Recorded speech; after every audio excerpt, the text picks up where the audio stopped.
Hey, my name is King, or as some of you might know me better, Israel. I've gotten around, but hopefully you recognize me from my own channel, King Tannic. There's a new show coming to the Burnettwork that I think is pretty exciting. Welcome to the Otaku Experience, hosted by yours truly. There is going to be a weekly series where we dive into the news and the world of anime, manga, and whatever the heck else Japan has to offer us. The show will be pre-recorded and premiere on Thursdays at 2 p.m. Pacific time or 5 p.m. Eastern right here on the Burnettwork YouTube channel.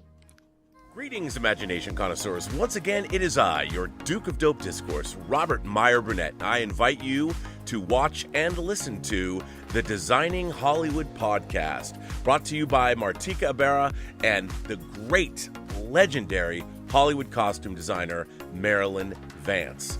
I am afforded the wonderful opportunity of co-hosting the show.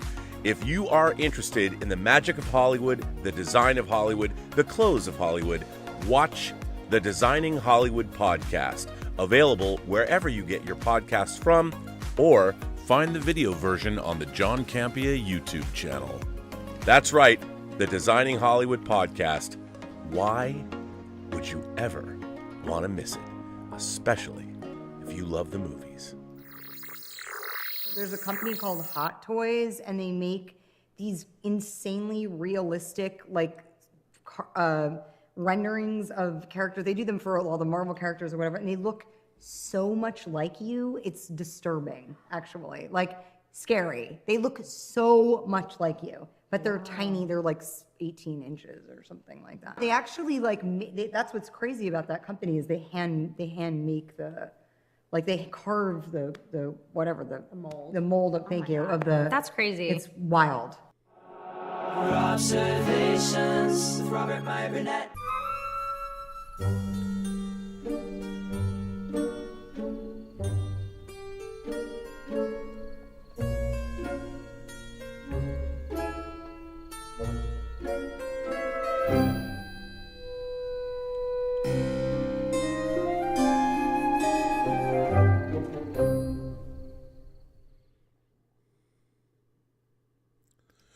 Well, greetings, imagination connoisseurs. Once again, it is I, your Duke of Dope Discourse, your master of fun and wonder, and apparently your late-night ASMR buddy, Robert Meyer Burnett. This is Midnight Musings, episode number 46.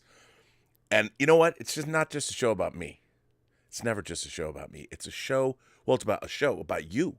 You imagination connoisseurs, you members of this, the Post-Geek Singularity, but it's also a show about my great co-host. You know her, you love her, and I was about to say she's billowing, the lovely Mmmm. How are you tonight? I can't hear you. Can you? I hadn't spoken yet. Oh, then I can hear you.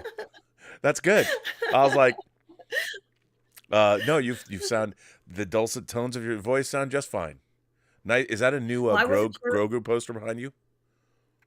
Yeah, it's I got it for the season of Mandalorian. Yeah, it's Grogu kind of just holding on to Mando, kind of right behind him, peering out. And yeah, I wasn't sure if we were doing an ASMR episode, Robert. Oh, actually, that would be kind of funny. Although Mando, Grogu holding on for dear life is kind of a metaphor for the entire Star Wars franchise. Oh. Goodness. Ouch. Yeah, there's been a lot of talk about that. There's been things going on, Robert, that are kind of unfortunate, but are happening. There's so much to talk about. There is so much to talk about. I'm sure Lael will be here soon, but tell the folks at home, I wanted to start as soon as we could, but where are you going? I'm going to London. For Star Wars Celebration that's coming up in about a week. So I'm excited to be going. And I was supposed to be going a little bit sooner, but think I couldn't go sooner. So now it's finally happening in, I guess, a few hours, Robert. That's amazing. Yeah. That's incredible. There's a super chat from Polaris Sucks. And says, Rob, where does that haunting intro theme come from? That is actually original music by composer Alexander Bornstein, who I love, who I met while working on the Axonar fan film project, and he had done some tracks for us.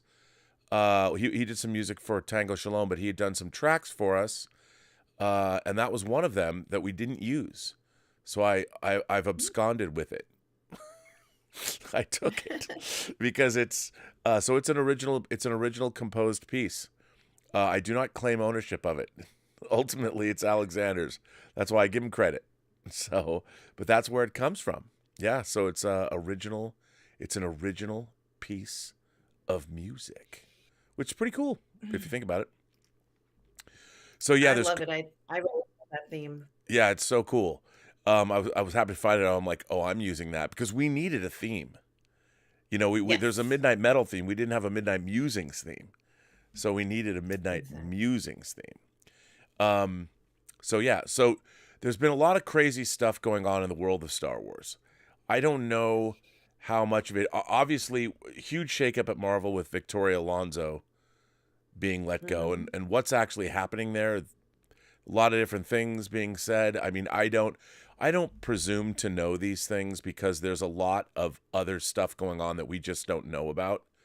You know, Disney said one thing about her. It's not like they didn't know she wasn't working on this documentary about Argentina in 1985. They knew, and I don't think they would really care, to be honest. Academy Award nominated documentary. It's not. There's all kinds of craziness. I mean, who knows what somebody said or didn't say, but it was, you know, in the midst of all this production, it was. I mean, they have movies to finish. Guardians, Marvels, Captain America, New World Order is shooting. There's a bunch of crazy stuff. So it was not done. I think this was probably a long time coming, but I mean, there's any number of YouTube channels that have covered it. I just don't presume to know. So that's why I've sort of not opined on it other than the fact that it's pretty drastic. And then whatever's going on at Lucasfilm, you know, the Mandalorian ratings are way down. Is there only 8 episodes of Mandalorian this season? Yeah, it's too bad. There really is only 8, and it really should be a longer series. And to be honest with you, I think personally, I would have liked to have just seen episodes of where it's just Mandalorians fighting for the entire episode. But, you know, I don't think that's where they wanted to go with this series. I think they wanted to go in a different direction in the sense where, you know, we only get maybe 5 minutes of Mandalorians actually pulling out weapons and doing stuff that should be inherent to them, should be, you know, their everyday existence sort of stuff. And we just aren't getting full episodes of fighting. I mean, it would be great to have more of that. We are getting some, but I think people wanted a little bit more action and perhaps maybe even a little bit more tough action. You know, we had seen episodes in previous seasons where the Mandalorian beheads someone, or, you know, we get to see things like that. And we haven't really, and not that we have to see beheadings, it's just, you know, somewhat more brutal fighting that we would expect. And this one has been sort of like a soul searching series for Djarin and for Bo-Katan. And it really was very different than what I thought it would be. I thought they would be at odds fighting each other, and they're in cahoots. Robert, they're in cahoots. She joined the one clan she said that who she thought were crazy individuals. Like, it's quite a twist to decide that you're going to become part of something that you used to make fun of. What a weird and unusual journey for Bo-Katan. I'm sure she didn't see this coming. Yeah. You know, I have to say though, I just wish there was more story. You know, I mean, why you there's no narrative thrust, so to speak, to this. What, you're fighting pirates in this episode? I mean, why didn't they deal with that? There's been a lot of crazy, weird back and forth. There's been not a lot of forward momentum, and there's only 3 more episodes left, and I don't know what the story of this season even is. You know, so they're going to go protect Grief Karga's town. You know, and that, I mean, they could have done that in 1 episode and been done with it. I don't know. And the New Republic has been so laid back about pretty much everything especially in this season, where they're almost joked about not even knowing what the name of the government is called, Republic, Empire. It's like they don't even care. And the pilots are kind of like hanging out in at this outpost where, it looks more like I guess I'm not going to say a gentleman's club, but it kind of feels like, one of those exclusive clubs for pilots only. And, they don't want to be bothered. They just want to be able to kind of hang out in there and play pool or do whatever it is. So now we're supposed to believe once they find this Beskar that they feel they have to do something about it. They have to take action. It is very strange at how, unaggressive they are in situations that I think would require aggression or further investigation. But, where he kind of washed his hands of saying, we're not even going to respond to Navarro. We don't even care. Somehow Kale, that character, is playing all the cards. She has everybody under her spell. It is really interesting that everybody's kind of bowing to her, and she's just smiling all the way, like she's manipulating them totally. Can they really be that ignorant about her actions? I don't know. I mean, it's that, but that's another thing. It's like I feel that the Mandalorians, there's no overarching threat to them. I mean, you have these pirates and all that, but they're more of a threat. The Mandalorians are they should go. Why aren't they on Mandalore? Why don't they all just go back to Mandalore and start rebuilding? They've got the cover of being underground in those cities, even though they're bombed out. There's apparently no radiation there. And the mythosaurs there.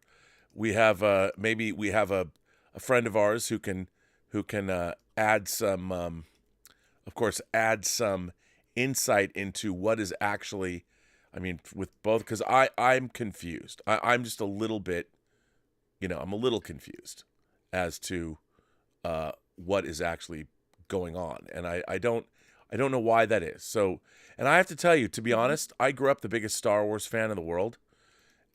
As I've said before, I saw Empire Strikes Back 26 times in the theater. I sat in the same seat every single time I saw it. But I think that this season of where Mando the Mandalorian is a little confusing to me, just because I'm not feeling the kind of narrative thrust in terms of the storyline that I want to feel. And I mean, maybe that's just me, but I feel like this has been a problem with Favreau's writing. It was a problem for me in Book of Boba Fett too. So let's bring on our other esteemed colleague, Mr. Lael Rockwell, no longer fasting from Ramadan. He can eat now. Hello, Lael. Although we can't hear you. Oh, he can't hear us? We can't hear you. Oh. We can't hear you, Lael. He knows. He's aware. He's aware. But he looks good. Can you hear me now? Yo, yeah, you sound... Oh, yeah. Listen to that voice of yours. Can you give us a little ASMR tonight? Come on, listen to that. Say something nice. I wish I could, man. I'm congested like a crazy dude right now. See, I was hoping you'd give us a little like Barry White or, I wish I could, man. But like I said, this congestion is really kind of getting to me. I'm trying to like get through it before next week. So. You Pennsylvania people, come on. Yeah, man. Like this weather's been crazy. It's been up and down. Like it's 1 minute it's warm and then it's cold again, and it's supposed to get warmer tomorrow, like up in the 70s. So it's going to be crazy. No, it is. And finally, I mean, hopefully we get no more atmospheric rivers. I've never seen as much rain, and we got rain and snow. It's been nutty here in sunny Southern California. It was finally sunny today. I actually saw sunset. I was like, wow. Yeah. The sun can still set. It's been raining a lot there, right? It's been insane. I think I think we're done with the rain. But really? I mean, all of our reservoirs are filled beyond capacity. The snowpack in Utah and here in California is like, it's the biggest snowpack in 50 years, which is a bummer for here because there's no way to really catch that water. When it starts to melt, it evaporates, but hopefully the aquifers are filled, and a lot of our we're in a bad shape, and so a lot of some places like some reservoirs are got 112 feet of water. It's like crazy. Wow. Yeah, which is crazy, but good. So, okay, Lael, we're talking about Mando season 3. Okay. And I was explaining that I find the narrative thrust, the forward momentum of this story. One, I don't know what the story is. I mean, I see Bo-Katan sort of we were talking about she's manipulating the clan to do her bidding by, oh yeah, I'll join you. This is the way. Is I she think telling the it's- truth? But no. See, I think it's different now. I think that the original intent. What I like about her journey is it's a journey of finding one's instilled belief, like it's belief, because the thing is she knows about the Lord, but it's just her, you know, following the creed, but not really necessarily, you know, investing in the spirituality of the actual creed itself. You know, even from her family, you know, the family itself, everything that her father taught her, like again, she would recite it, but she didn't have that belief. She didn't believe until she actually saw the mythosaur. The mythosaur changed everything for Yeah. her. All right. You know what I mean? That makes Because it sense. I'll buy actually, that. so it's a way of finding a sense of purpose. Everything. So what I look at is Den as being sort of like a guide, an unwilling guide, not really knowing what he's doing, because his sole purpose is to kind of not just basically unite clans. You know, of course, his purpose is Grogu to become that, you know, that to have that father figure value when it comes to Grogu and kind of help nurture that. But at the same time, everything is sort of like falling to his favor. You know what I mean? Going, you know, to the wells, purifying himself. But at the same time, he was helping Bo-Katan in a sense, not unwillingly, not even knowing, helping her find a sense of purpose, helping her find her belief, a newfound belief, you know, something to believe in, you know, taking her basically to the guild, like, to that sect, you know, finding out that it was more of a sense of purpose if they basically believe. It's sort of like, I look at it, you know, even within myself and, you know, instilled my own faith and, you know, and when it comes, you know, to Islam, you know what I mean? It's like you know, you're following a certain level of belief, but it's just like a sense of purpose. For her, she's finding out that it's more than just her clan, more than just her beliefs. That's why even at the end of this episode, you know, when the armor says she walks between both worlds, you know what I Right. mean? She's basically, you know, between both, like she's, you know, unhelmeted, helmeted. She basically now is the person to unite the clans. I think now, Bo-Katan really understands her purpose. It's given her something to believe in, and she believes in the philosophy of the armor. Like it's basically instilling that in her. It's more than just the dark saber now. It's basically about what she knows about the mythosaur. She needed to see the mythosaur to find that purpose. Now she's going to actually unite the clan, a way to basically bring everything together. I really don't think it's a level of manipulation right now. I think her original intent was to lead. Yeah, she wanted to basically rule. She wanted to lead because, again, based off of her family dynamic, everything that happened with her family, her father, you know, how they were the original, at that time, they were fitted with rule over Mandalore, and a lot of people actually thought that they failed at it, and it was cursed because of them. Now it's basically redeeming, you know, just basically her family name, but at the same time finding a sense of purpose. I love this journey. I love the journey that she's basically on, because we're seeing that now, and we're seeing that Den, you know, he himself brought her there because he believes in. I think he even believes in Bo. He believes there's more than her than what she even believes in herself. You know what I mean? But at the Dude, same are you time, really talking about the same show? Because I'm like, yes, I am. you're Because, seeing a lot. bro, I'm seeing a lot of spirituality in it. That's the way I look at it. I'm All looking right. at it from that aspect of it. He believes in her. He believes there's a sense of purpose. She doesn't believe in herself. But it's funny because he's passing that belief on to someone else, but he doesn't see the potential in himself either. All he basically sees is a sense of purpose for Grogu. You know what I mean? But not knowing that he's a suitable leader. Like he's one that can lead, and they know that. There's a lot with Den. He's unifying a lot himself.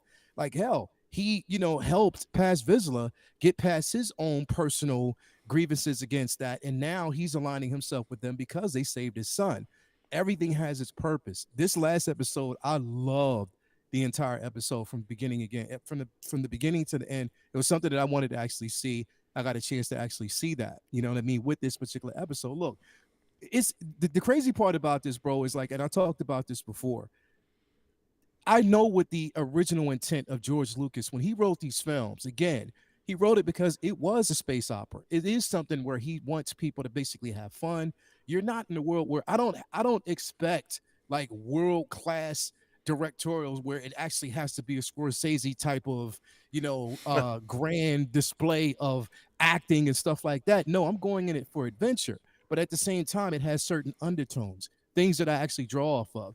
The whole point of Lucas writing these stories wasn't just for action and adventure, but it also dealt with a lot of spirituality. No, that's true. You know what I mean? From different, whether it was Hinduism, Buddhism, Catholicism, he wrote from so many different aspects and brought it into these films. That's what he drew it off of. I mean, with the Jedi themselves, come on, there's a lot of religious tones over that. And the simple fact that we're seeing that now in these films, you see this clan who's trying to reunite their clan and make it stronger, but they're dealing with it's all about belief, understanding who they really are, and there's also another sense of purpose beyond just being bounty hunters and being like these warmongers. Now there's a simple sense of purpose, and that's why when she made that speech, it's like, yo, before we knew who we were before, but now we have a chance to become heroes. So that's what they want to be. It's like it's finding something different from what they used to be, and to be respected as something more than just like these treacherous not even treacherous, but again, like warmongers in a sense. That's what I took away from it, and I like that because it's, again, the story, the show is called Mandalorian. It's not The Mandalorian. It's not just about Den himself. It's about the Mandalorian clan. It's about all of them as one, and this is what we're starting to see. And I love that, and I love that there's a lot of mystery surrounding even the armor herself that we don't know about, but she knows a lot. But at the same time, I think that her purpose is sincere. Now, it's yet to be seen, but I think it basically is sincere. And now with Bo, believing in that, now she has a sense of purpose. She can go out and try to unify. I don't think she's going to go by herself, to be quite honest, but she can go out and at least try to unify and bring the clan in. I'm loving what I'm seeing so far. I really am. Well, that's great. I feel like I have a whole new enthusiasm for the show after listening to you. Now I have another question. How's that Shang-Chi figure? I took it out the box and I just looked at it. That's it. I took it out, bro, because you know what? I don't want to dive in and look at anything right now because we're leaving next week. So I know I'm not going to really have time to do too much of anything. So I'm just waiting until I get back. Like I got Luke. I just basically got Shang-Chi. Mind you, I got it for $49 shipped from Toys Wonderland because I had points. And I got Luke for $118 from them because I had points. But and that was shipped. Yeah. You know what I mean? Yeah, bro. But you know what? They took the point system away right now, bro. They took it. They took it down because they said it was some flaws. So I'm lucky I came in when I did. Yeah. Yeah. So everything that I'm getting right now, I'm just holding off until I get back because I'm just really focused in on this trip, trying to get everything taken care of for this. And then when I get back, everything. And on top of that, with a Ramadan right now, I'm just too tired to do too much of anything. I mean, sun up, sun down. Yeah, it's been strenuous. So I got something pretty cool, even though not this, but this is pretty cool. I got a third party. I've been buying these third party X-Men figures, and my man Rob has basically sold me his collection. The other Rob? A different Rob. Look at this. So I have never owned this. Here, let me go full frame. I'll show it to you guys. Oh, Ian McKellen. Yeah, man. Look at this. How isn't it? And the costume is fantastic, and comes with a second head sculpt.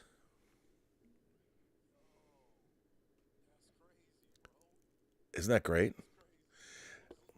I know, and it's funny because it comes with an extra helmet, and I've been wondering what I'm gonna do with this Fison body, and I'm like, I mean, I got to take down the neck a little bit, but maybe, maybe. Yeah, oh yeah, take down the neck some. I don't know, but I'd never seen this before, and when I got it, I'm like, this is a great looking figure. And I love the uniform is great, the cape is great. Get out of my mind, Charles. So and I've got Xavier now in the and look at this box that it comes in. Comes with this backdrop. You can use that as like a backdrop. So very excited. I know, right? I was like, hey. And I also got my Juice Girl, which is the knockoff Hela from Ragnarok. That I got that from. I'd ordered that. I forgot I ordered like 2 years ago, and it came from Comic Sanctorum. You know what's so, Rob? I got a bit of news that I was told to, like, they said to hold it, that just hold tight because this could be true. We just got to kind of wait and see. So from what I'm hearing is that certain company that we know and love is thinking about releasing the Avengers, Infinity. They're thinking about releasing the hero line, but comic concept of each character. Ooh. Yeah. Wow, I would get you like the Iron Man figure. Comic concepts of the Iron Man figure, Cap, Black Widow, just all comic concept art. Yeah, I would get those. Me too, if it happens. So they Yeah. just said, hold tight the chest is something that's under discussion right now. Because we don't think that Howie listens, but he is. Wow, okay. Well, I mean, I would like to get stuff. I guess third-party figures are going to scratch the itch I have for other characters other than Star Wars and Marvel. Yeah. So, Yeah. we'll like see. that Outlaw Josie Wells that's going to be dropping soon. Oh, dude, from Sideshow. Yeah. I got those are great. Got to get those. I got to get the man with no name too. Yeah. So, bro. most Definitely. excellent. So, have you purchased anything new at all? No, I haven't purchased anything. I've just been saving my money because I anticipate purchasing stuff when I go to London. Right. So Now, how are you guys gonna? Are you, Lael? Are you both are going to Star Wars Celebration? Is leaving in literally in 7.5 hours, and you're leaving. When are you leaving? Because it starts Friday, Tuesday. right? Yeah, I leave next Tuesday. So you leave Tuesday. So- Now, are you guys? Are you gonna buy a bunch of stuff and bring it back on the plane? Or are you gonna ship it back? What are you gonna do? I don't see, the thing is, okay, so here's the thing. The only thing that I don't like about how they're doing this is that you have to, again, they have like the lightning pass or whatever. I don't know how you want it, whatever they want to call it. But you have to enter your email for a slot, right? To get tickets to shop. So the emails were entered. A friend of ours, basically, who has been watching it, entered our emails, both me and Latoya's. So Latoya gets first dibs. She goes Friday morning as soon as it opens. So she got first dibs at 10 o'clock. She gets to go. I don't get a chance to go until Sunday. What? It's crazy. Yeah. Like they split us up. Like it's really, really weird, bro. Like it's the weirdest thing, bro. Like it really is. It's the way they're doing it is that you have to sign up to get in. And it's like, if there's slots available at that time, that's how you get in. You know what I mean? Like you get tickets to really go. So because she gets a chance to go in early, she's going to message me or FaceTime me while she's up there to let me know, okay, this is what's here. If you want to get this, you can get this, stuff like that. Like it's insane, bro. Like it's literally insane, man. Wow. Yeah, it is. Even with the panels, like you had to sign up for the actual panels. The only thing that we actually got was the Bad Batch. Like we didn't get anything else.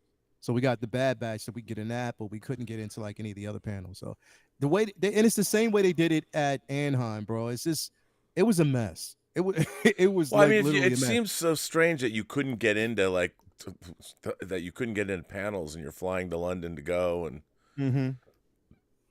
Yeah, it's just weird. The way they're doing it, the way this whole setup is, again, I mean, not only was it just so close, I mean, we just came off a celebration back in May, now we're going to another one, this year. I mean, when this one was scheduled, it was, and from what I know, this was always scheduled this way. The only reason why it's so close is because of COVID with last year's, you know what I mean? So, everything got pushed and moved around. So this is why, it feels like that celebration is so close. After this one, we're not going to have one for another 2 years. But it's, yeah, man, like these signing up to get into these panels or to shop, it's like insane. By the time I get up there on Sunday, it's going to be, the pickings is going to be slim. Well, yeah. I'm sure they'll have more. I'm sure they'll hold back some stuff. Yeah, we'll see. I don't know. I told Toya she's gonna go up there and see what's there, what she wants to get, and to let me know. I said, look, if you see a nice jacket, nice shirt or whatever, you know, a little whatever. I said, because we can get the pins down on the actual show floor and stuff like that. But you know, if you see some stuff up there, like yeah, then you know, go ahead and do it. Yeah. Mm. As well you should, damn it. Come Yeah, on yeah. now. Oh, and also, I want to say congratulations, bro. Congratulations. Yeah, congratulations, bro. You know, I saw the announcement that was made the other Yes. day. Congrats, Yes. bro. Oh, thank you. Yes, I'm back to being a free agent. Mm-hmm. Yeah, you know, John, we parted amicably and all that, you know, and I've been streaming with John for 8 years. Yeah. So, and on his show since 2018. And look, you know, I understand he wants, for a number of reasons. I object to him saying that Chris Carr and I are too expensive. You know, he hired us. Mm-hmm. We didn't set our price. So, Yeah, yeah, but you know, I mean, John, you know, he wants to do some interesting things. Like he said, I want to sponsor your channel. I'm like, okay. yeah, And then he talked to me about sponsoring other YouTubers. I mean, I think yeah. I think John's just kind of going through he wants to do different kinds of things. And, Mhm. you know, I think that, you know, I don't blame him. I understand. And although, you know, he did build up the channel quite well last year. Yeah. All I know is that I was telling With your help. in the last 2 days, I've got 5,000 new subscribers to my channel. So There you thank go. you. Thank you, new subscribers. You know, I really There you appreciate go. that. People have been, I can't believe the outpouring of support. You know, There you go. everybody's been so nice. And it was great. Like, you know, because I now can now do Robservations like every day. And I'd only done like, I'd been doing, today was my 839th Robservation show. Okay. And I haven't done 50 Robservations in the last year because I'm, you know, doing them now. I can do them every day, and I like doing them every day. And now I can do more of what I want to do. My smaller videos, you know, I'm going to do these 10. I'm calling them 10 and 20 RMBs, 10 and 20. So the word 10 in 20, like the number 20. So I'm going to do lists. Like people ask me, you know, Rob, I don't watch Star Trek. There's so much Star Trek to watch. Where can I start? So what I'm going to do is I'm going to take you through and go, okay, here's 10 episodes of Star Trek from every season. All 3 seasons of TOS, all 7 seasons of Next Gen, 7 seasons of Deep Space Nine. It's not going to be a definitive list, but it's like if you want to get up to speed and know everything about Star Trek, you watch these 10 episodes.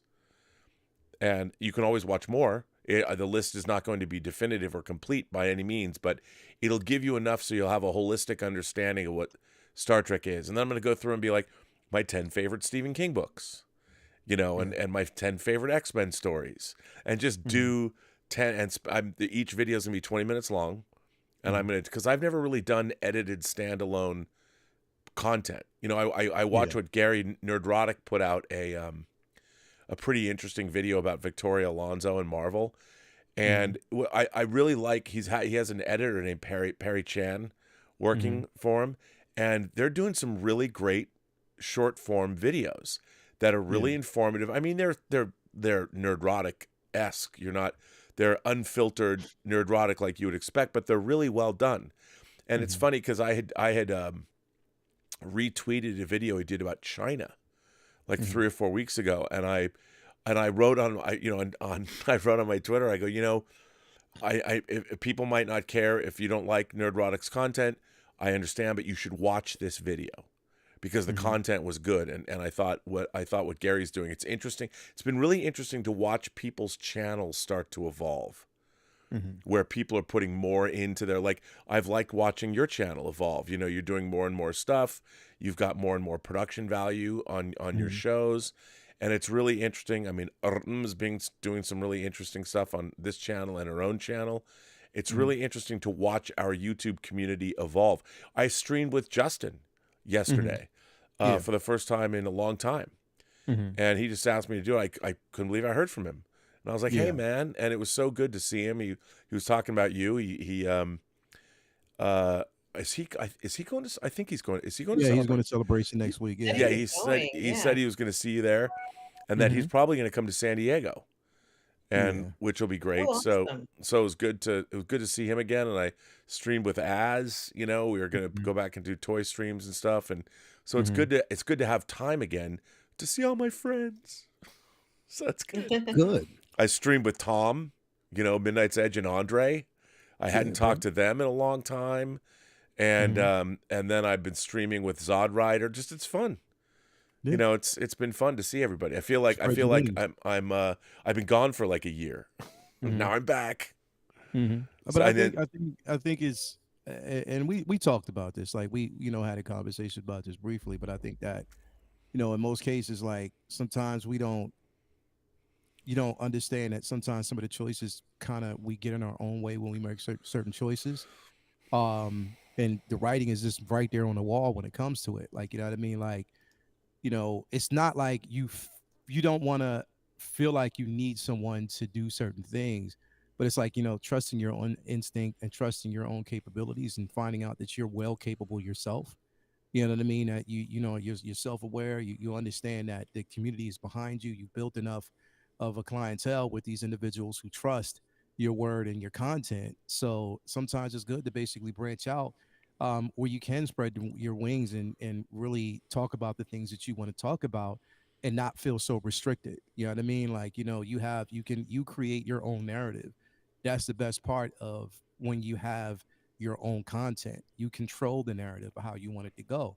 And I think it was going that way anyway. It's just a matter of kind of reading between the lines when it comes to certain things. And, you know, I can tell the difference from when you're on, you know, a show like the John Campea show as opposed to being on your own and having your own content, because you have more room to breathe. And people, I think that the biggest thing is that people want to hear you speak. They want to hear your perspective. They want to hear what you have to say about certain things. And when you're restricted to only about maybe 5 to 10 minutes of conversation per topic, it's like you can't really express what it is that you want. So having your own space to really, really, you know, talk about certain issues or discuss certain things, you know, I think it works in your favor. And on top of that, like you said, you got like 5,000 new subscribers, you know, since the departure and since, you know, everything has been done the way it is. And I like I told you before, bro, sometimes it's just making room for something that's great. And I think right now you're just starting. I'm just waiting for, you know, the Burnettwork butt naked after dark. Once that actually happens, then it's a party. I need to do a little bit more working out and get that upper body looking pretty good before I can do butt naked. I'll do it though. I'll show my ass if you want, you know. But no, I mean, no, it's okay. I appreciate that. You know, it's been fun. It's interesting to me because, you know, I was a guest on John's show. And what I loved about being on John's show is he had great structure. The show was very, very structured. And I did like that. And I've been contemplating putting together my own panel. Like, John doesn't really want to do a panel show. I love doing panel shows. And I would like to do a panel show, not like John's, different than John's, but a panel show nonetheless. A 5-day-a-week panel show with a maybe a rotating panel of a few key people that would not be rotating, but then people that would rotate in and out depending on what day it is. So you always leave a place. I don't know what that's going to be yet. I've got some ideas. I'm still mulling over that. So I think for you, bro, like I said, I mean, you're not, you shouldn't be put in a position where you're muted. You know what I mean? Because the thing Sure. is, it's like, you know, you have your perspectives on so many different things, or it's interesting. It's interesting jargon. And sometimes you'll I find appreciate that. that sometimes people understand that.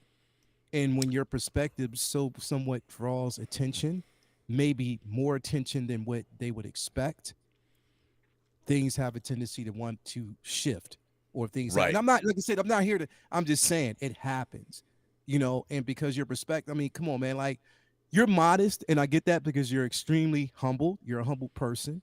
But come on, man. You know the real. I don't have to tell you, because a lot of people did. I mean, a lot of people that are watching tonight, that are watching your show, they watch that show because you're on it. Yeah. When you're not there, it's not as interesting. And I'm just being 100%. I'm not trying to say that, you know, I'm not trying to say that they're because it's a good show. Don't get me wrong, it is. But your perspective is something totally different. It's unrehearsed. It's coming from the heart. It's just straight to the point, and you're giving your perspective with excellent dialogue. I mean, you're a fucking smooth ass wordsmith. So of course, you know what I mean?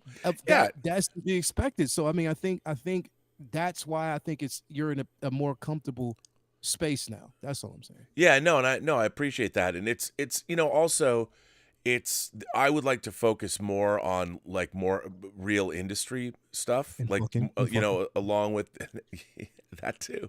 And a lot Go we ahead. bring back. No, I would love to do a sex show.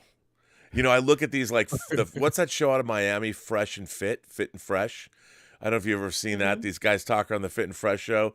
They talk about body counts and or watch ABBA and Preach. I have a whole pantheon of YouTubers that I watch that have nothing to do with the geek space. Like ABBA and Preach, these two guys out of Canada, they're hilarious. I've been watching them for years. And then Fit and Fresh and Just Pearly Things. Pearl, who's sticking up for traditional female values in the wake of people justifying their 300 body count and stuff like. It's great. I love that whole young. I am so glad I am not in my 20s. I just trying to date like I had so much fun in my 20s, and we had a great time. It was amazing. I can't imagine how aggravating it has to be try to date in your 20s, man. I hated my 20s. I did everything I possibly could do around the age of 21, and then after that I was like, it was boring. Like I just hated my 20s. Really? Hated my 20s. I hated my 20s. I really did. You know what I mean? I couldn't stand it. In my mid, like my 30s, it was just like, okay, I'm starting to get comfortable. By the 40s, I was like, okay, now, I already know that I had a sense of purpose. Like in my 30s, I already knew what I was doing. You know what I mean? But the 20s, yeah, hell no. I never want to see those again, bro. Ever. I hated them. Yeah, I was always having a good time. My problem was I was having too good of a time. I wish I had focused more on my. What the problem was when I got to California? Like one of my first jobs was I was working at Warner Brothers, and it was like I couldn't believe it. I'm on a movie lot. I was working in the executive. I mean, I was a glorified PA, but I had an office in the executive arm of Warner Brothers. So I mean, every day I was talking to stars. I was seeing Clint Eastwood because his production office was right next door. It was insane. It was so insane. And but I wish I had, if I was more business minded at 22, 23, 24, I mean, like I would have made an independent feature using all the resources that were at my disposal. But I was so like, oh my God, this is amazing. I was having so much fun. If I was smarter and I was a little less of a party boy and a little more business minded, but I figured, I have time. I've got time. And that isn't true. If you have an opportunity, and it's hard to stay focused, but let me just say, I mean, I was having the time of my life, and I don't regret it, but I really wish I had access literally to everything and everybody. I had more access in Hollywood at that time than I could ever achieve, because I was literally on the Warner Brothers lot working for the senior vice president of physical production.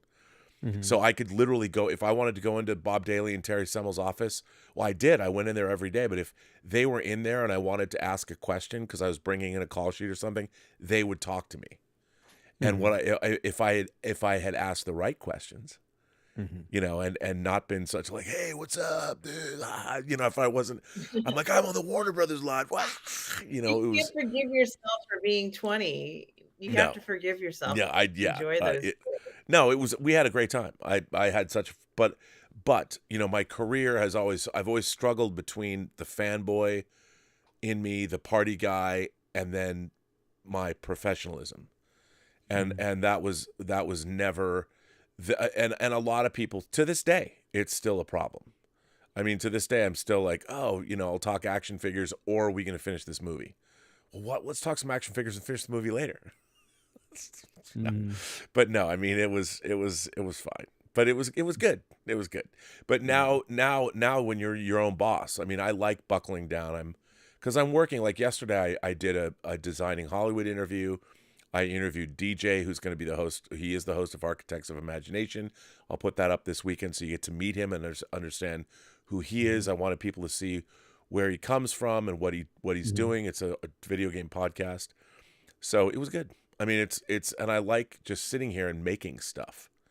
That's what and I also don't have to drive 2 hours a day, which that really in LA. I mean, a lot of people commute. Yeah. When you think about it, when you know, I would lose between 10 and 13 hours a week just commuting when I'm not making something, whether it's a video, whether it's doing an interview or something. I just felt like I can't. That's time you'll never get back. And over the course of a month, you know, you're looking at it could be up to 2 days, 2 full days that are just gone in commuting time. And I was like, get older, 1 foot in the grave. Too much, bro. Too much. Like, I mean, back and forth. I mean, time and expense is a major thing. You know what I mean? The cost of gas, getting back and forth, man. I know that had to be, you know, strenuous. You know what I mean? And at time, I mean, time in between, time lost, where that time could be applied towards production value, coming up with ideas, brainstorming, having more content added to your show. Sometimes when you're adding things to other people's, you know, shows and, you know, what they got going on, you know, it takes away from your content. It takes away from the things that you could be doing, ideas you might even have for your own show. You know what I mean? So stuff like that, it happens, bro. But I think you're definitely in a comfortable, a better position, to be quite honest. You know what I mean? I believe, you know, everything happens for a specific reason. And I think that where you are right now is just getting started, bro. Well, you know, it was fun. I was at WonderCon last week and I was on a couple of panels. And, you know, I think what's really interesting about what's going on here on YouTube is that as people are carving out their niches, I mean, we really all have our own networks. We're all, and these networks will only grow. I mean, at the end of the day, you can really, if you look at some of the people that we know on YouTube, whether it's Doomcock, whether it's Gary, whether it's Midnight's Edge, people that have been around for a while, of course, Justin, and then the non-geeky channels, even like The Real Rejects or people like Grace Randolph. I mean, everybody is putting out content and they're creating their own networks that are going to be here for a while, you know, and with a worldwide reach. I mean, how many hundreds of people will see Tango Shalom, but how many tens of thousands? John Campea, you know, you got 6-7 million people or 6 and 7 million views a month. You can't get that many people to watch an independent movie in its entire life, you know? So it's like, I mean, I've had a hard time at wondering, okay, do I keep making independent movies? I mean, you make Tango Shalom for 5 years and, you know, people are like, oh, it's 3 stars. I'm glad I didn't see this in a theater. You know, it's like, look, I understand that, but we tried to make the best movie we could make with a movie that cost peanuts, you know, and it's really hard. But then at the end of the day, you know, then you get judged. People are like, oh, what have you ever done? And I'm like, well, I made a movie that was blessed by the Pope, which is such a weird thing to say, but it was. And, you know, it doesn't carry any currency with people that love Infinity War, but I think it's pretty cool. But no, somebody's impersonating me in the chat. I see saying that I enjoy modern Star Trek. Robert Meyer Burnett is in the chat. Robert Meyer Burnett actually sends in a super chat and says, "How does The Rock pee? He Dwayne's his Johnson." What? He Dwayne's his Johnson. That is a Christian Harloff dad joke. Maybe it's Christian Harloff impersonating me. So that's pretty funny. But no, I mean, I think what's really interesting now is, you know, I think a lot of the entertainment business is at a crossroads. Obviously, Hollywood, there might be a strike. Hollywood's kind of in shambles. Let me ask you guys this. Over or under 50% that they are going to announce a Star Wars movie, 2 parts. They are going to announce 1 or more Star Wars movies that actually get made. What's the over under? Over under 50% at Celebration, that they actually announce a Star Wars movie that's going to get made. and then they make it? I think I'm going to let Arun go first because I think I know what I'm going to say, but I'm going to let her go first. Ladies before gentlemen. By the They're way, not that gonna is make not me, and anything I am for- not in the chat. I just want to say I'm not in the chat right now. Yeah. They're not going to make anything for another 3 or 4 years. I think they put themselves in a bad position. And it's really just because they have so much on their plate. It's hard for them to concentrate from what they're doing. And it is a lot of work to put these shows up. It's like, and or even the location shots, all that stuff, that was a lot of work. I loved it. Even the Mandalorian is a lot of work to do. And they have the indoor set. But if they continue to invest in things like Andor, which is great, I love it, it's going to take them away.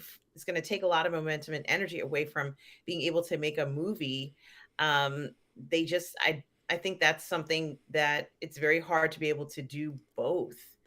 So I think it's going to be several years from now if they could even think about getting a project to, let's say, pre-production, so to speak. Yeah, I'm really I just don't think I don't think there's everybody says they want to make a Star Wars movie. I can't imagine any filmmaker worth their salt unless somebody backs a Brinks truck up. I wouldn't want to make, as much as I love Star Wars, I wouldn't want to make a Star Wars movie in this climate. Not with the fan base the way it is, not with your audience. I mean, there's no way you can win. You could make the Lawrence of Arabia of Knights of the Old Republic movies. It could be the greatest thing ever made. And still you'd get pilloried for it. And it's like, why bother? Why would a filmmaker who can make their own thing? I mean, whether you like Rian Johnson's Last Jedi or not, now he's off with Netflix. He's got his money. He made, Glass Onion. He made Knives Out. He's going to make a third one. He's much happier now. You think, because all filmmakers love Star Wars. Paul Thomas Anderson. I saw Paul Thomas Anderson in line at the Siege to see the trailer for The Phantom Menace when it was first released. We're all Star Wars fanatics, but I don't think any filmmaker worth their salt will ever want to make a Star Wars movie again. It'd be suicide. And a new filmmaker, you think a filmmaker that's had like one indie hit or made one or two indie movies that are well regarded is going to want to make a Star Wars movie and torpedo their career? Whether it's good or not. I mean, I think that's, yes, sir. He's I'm going raising over. his hand. Lael, You're going to go over. You're going over. I'm going over. I'm going over because I'm optimistic. I'm very optimistic about the future. And I think that a lot of what we're seeing right now, and there's a lot of transitions. There's a lot of things that are actually happening behind the scenes. Yep. That leads me to believe that they even see that it needs to be positioned a certain way. They like it. Look, for any franchise, whether it's Star Trek, Star Wars, Marvel, DC, whatever it may be, video game adaptations. Sometimes, again, you have to go through a few duds. Like this is with Star Wars, it was Disney's first go, at recreating the magic, going through trilogies, making these trilogies stick and work. But the thing is, the first go around, they didn't know the formula. They didn't know how it was supposed to work because, again, they're just looking at residual gain, how we can make that money back. You know what I mean? The money we spent, how we can make it back. Let's just get it out there. We'll worry about merchandising. We'll just do all of that and depend on that and just say, oh, well, the fans, we slap a Star Wars label on it. People will come. They'll enjoy it without really the focus on a storyline, making a cohesive story, making something that's entertaining for people, especially us who are fans that believe that they can pull something like that off. I mean, again, you have to look. You want to bring a new fandom in, but at the same time, you still have to somewhat, pay homage to those who got you to that point. I'm optimistic because I believe that they are thinking about those things. They're tired of the backlash and they're positioning themselves in a certain way. I believe. I mean, because the last I heard, like there was rumors that they might even actually have 2 or 3 films announced. Well, that's what people are saying. Yeah, what I mean, but I honestly believe that within the next maybe 1 or 2 years, we're going to see a film. We're going to actually see a film, I believe that that's something that's going to actually happen. So I'm going over 50% because the thing is, right now, they don't have a choice. And now, to be quite honest, they have nothing to lose because they're already, pretty much everybody right now is already casting a shadow of doubt over the actual franchise. People don't they're expecting everything right now from the franchise to fail, just like any other. Like Marvel is going through the same thing. DC is going through the same thing. Every time a film is released, everybody expects it to fail because the way things have been set up and looking at the Does whole track record. everybody expect it to fail? Maybe There's a some lot of people people. expect it to fail, There's a but not lot of everybody. people. There's a lot of people expecting it to fail at this point because Well, I that's think, all we hear. but That's I think, all we're looking at the digital landscape. We're looking at everybody out there who's always talking about, well, look, you should do it this way, or all Star Wars is ass shit. They need to move this around. All we're hearing is complaints. We're hearing so many people talk about, oh, it's bad because of this, it's bad because of that. It's like, okay, a lot of people who are saying these things, like if you were a writer, a producer, a director, if you were given the opportunity to do that right now, with all the added pressure, do you think you can pull it off? You have ideas, but do you think you can actually pull it off? You know what I mean? A lot goes into making these actual films. I understand that. I believe that right now they are looking at this stage that we don't think that they see, but they do see. They've been watching. They know. They're looking at the demographics. They're looking at the fans that do love the franchise versus those who love it but have just bounced off it because they've made bad movies. You know what I mean? They've made 3 bad movies that people were really upset about. I think now it's time for course correct, and they have to go back. The writing success of a show like Andor, even though we loved it, it was still divisive amongst a lot of people because they weren't used to it. We Right. loved it. We wanted to see it, but there were some people out there, that really didn't catch on. Now we're seeing the damage, and I don't want to say damage, but we're seeing the effects of how you can take a show, you can write a really, really good show that invests in characters, and we follow those characters, right? So we moved from that show to The Mandalorian. Now, The Mandalorian has been following the same formula since the first season. But when we got Andor that comes in and they write a really good story, now we're starting to see like those plot holes, those holes in a show like Mandalorian, because we're saying that, okay, we see that you're able to write a really good show. You know what I mean? So now you're looking at Mandalorian from a totally different perspective. well, I mean, what I find really interesting now in our media landscape, like Succession came back, right? For the 4th season, the 4th and last season of Succession. I love Succession. And I mean that the writing on that show is on an entirely different level. So I watched Succession, which I loved. Then I watched the new Kiefer Sutherland series, Rabbit Hole. Really interesting. Really enjoyed it. Thought it was really well made. It's definitely more pulpy, but it interested me on an intellectual level, which is what I want, And then I watched is it The Night Manager? The FBI guy. Oh, I love I love that. Okay, Yeah, I've I love only The watched Night the Manager. first episode, and I'm like, this was good, Yeah. But it's Yeah. clearly got the girl, and I'm sure the level, it's not gonna be boiling at the top. It's gonna be this. It'll be good, But I'm sure it floats right in here. It's fine. Have you seen all of it? No. Okay, but I'm sure it's never gonna be like, oh my god, it's not gonna be House of the Dragon, but I like it. I like No. those kinds of spy stories or whatever. Then there's Star Trek Picard that I really, really like. But listening, what's really, and I did this to myself because I was singing its praises for so long. I think I set up a lot of people to actively dislike it on purpose. Like they haven't been able to. I mean, I can understand a lot of people's complaints about it, but for me, what I love about a show like Picard season 3 is that the characters in Next Generation were essentially very simplistic. They were archetypes because they couldn't change, they couldn't grow, so they were always written as these archetypes that fit into the paradigm of this next generation. One week you're going to get a comedy, one week you're going to get romance, one week you're going to get the Klingons, one week you're going to get so the characters are not like on a show like Succession in TNG. And having done 3, another thing it's hard to explain to people was I spent 3 years of my life talking to everybody that made TNG, including the actors, the writers, the stunt people, visual effects people, and I made documentaries about that, which you can buy on Blu-ray. And then to see so I actually knew all these people, and to watch them come back and do these stories I really enjoy. I've really enjoyed.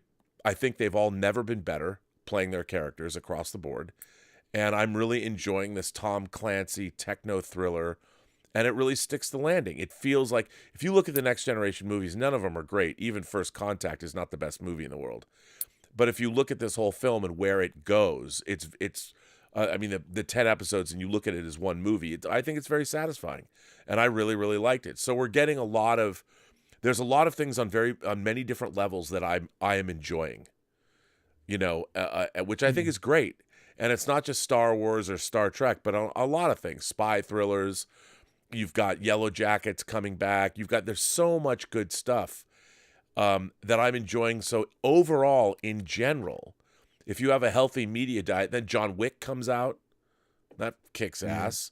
And then Creed 3 was good.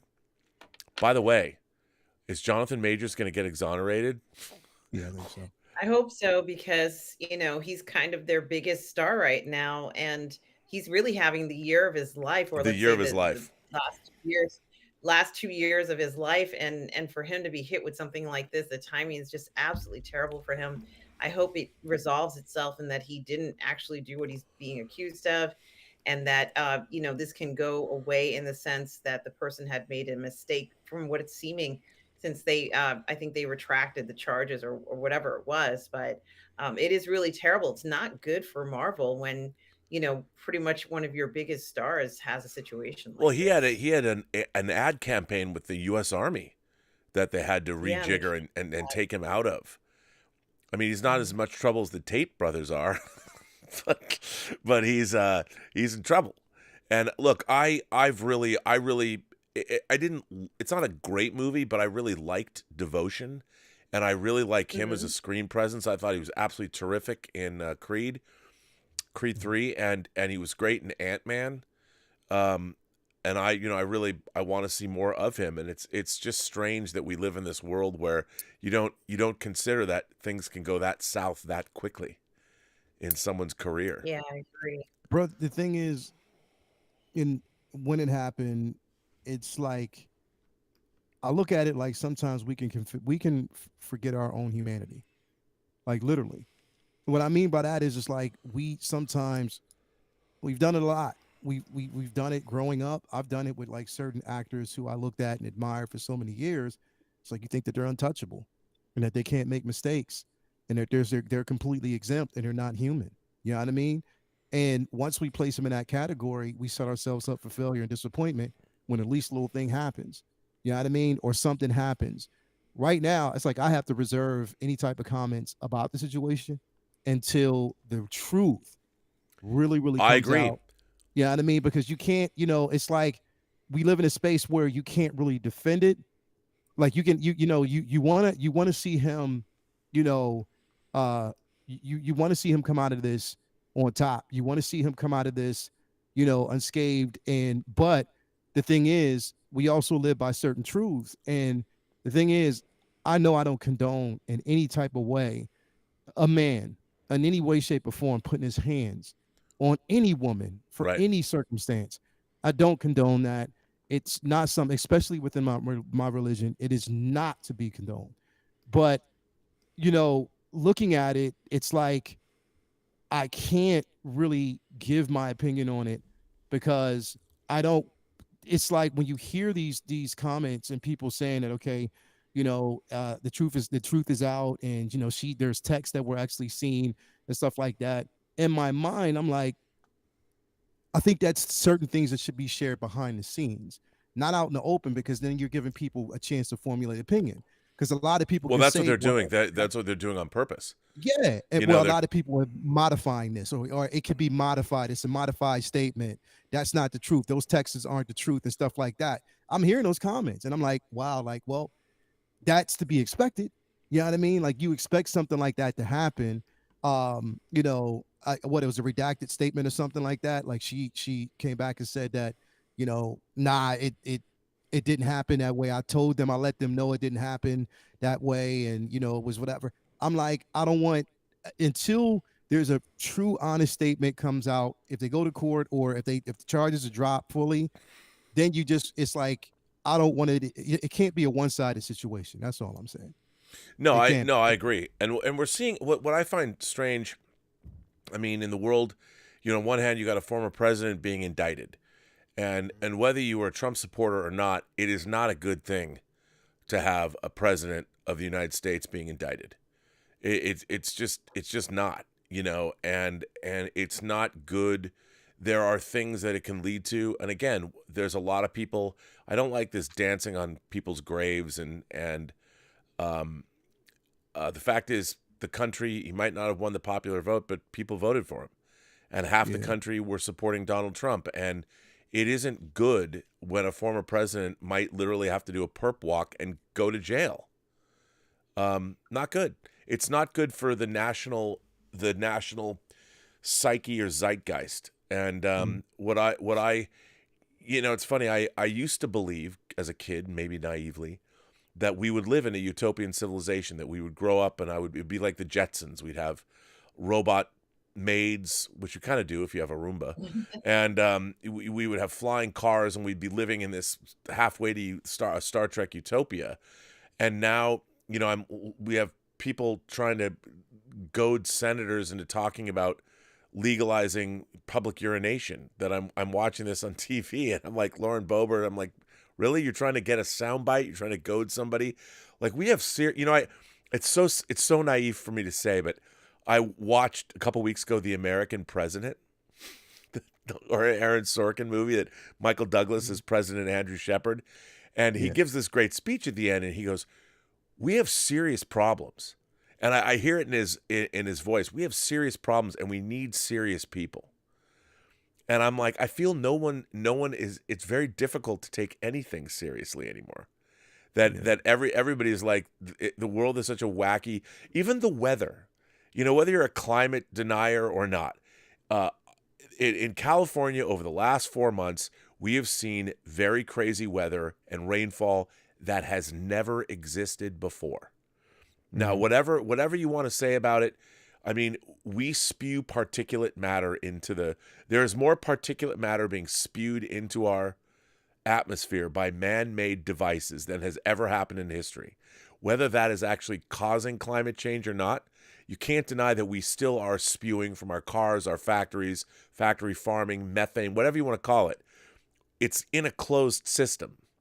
And there has never been this much particulate matter spewed. Forget what you believe in climate change or whatever. Don't turn it into a political issue. Just be like, okay, there's more cars on the road. There's more factories making stuff. There's more groundwater that's contaminated just by sheer volume of the industry that we have.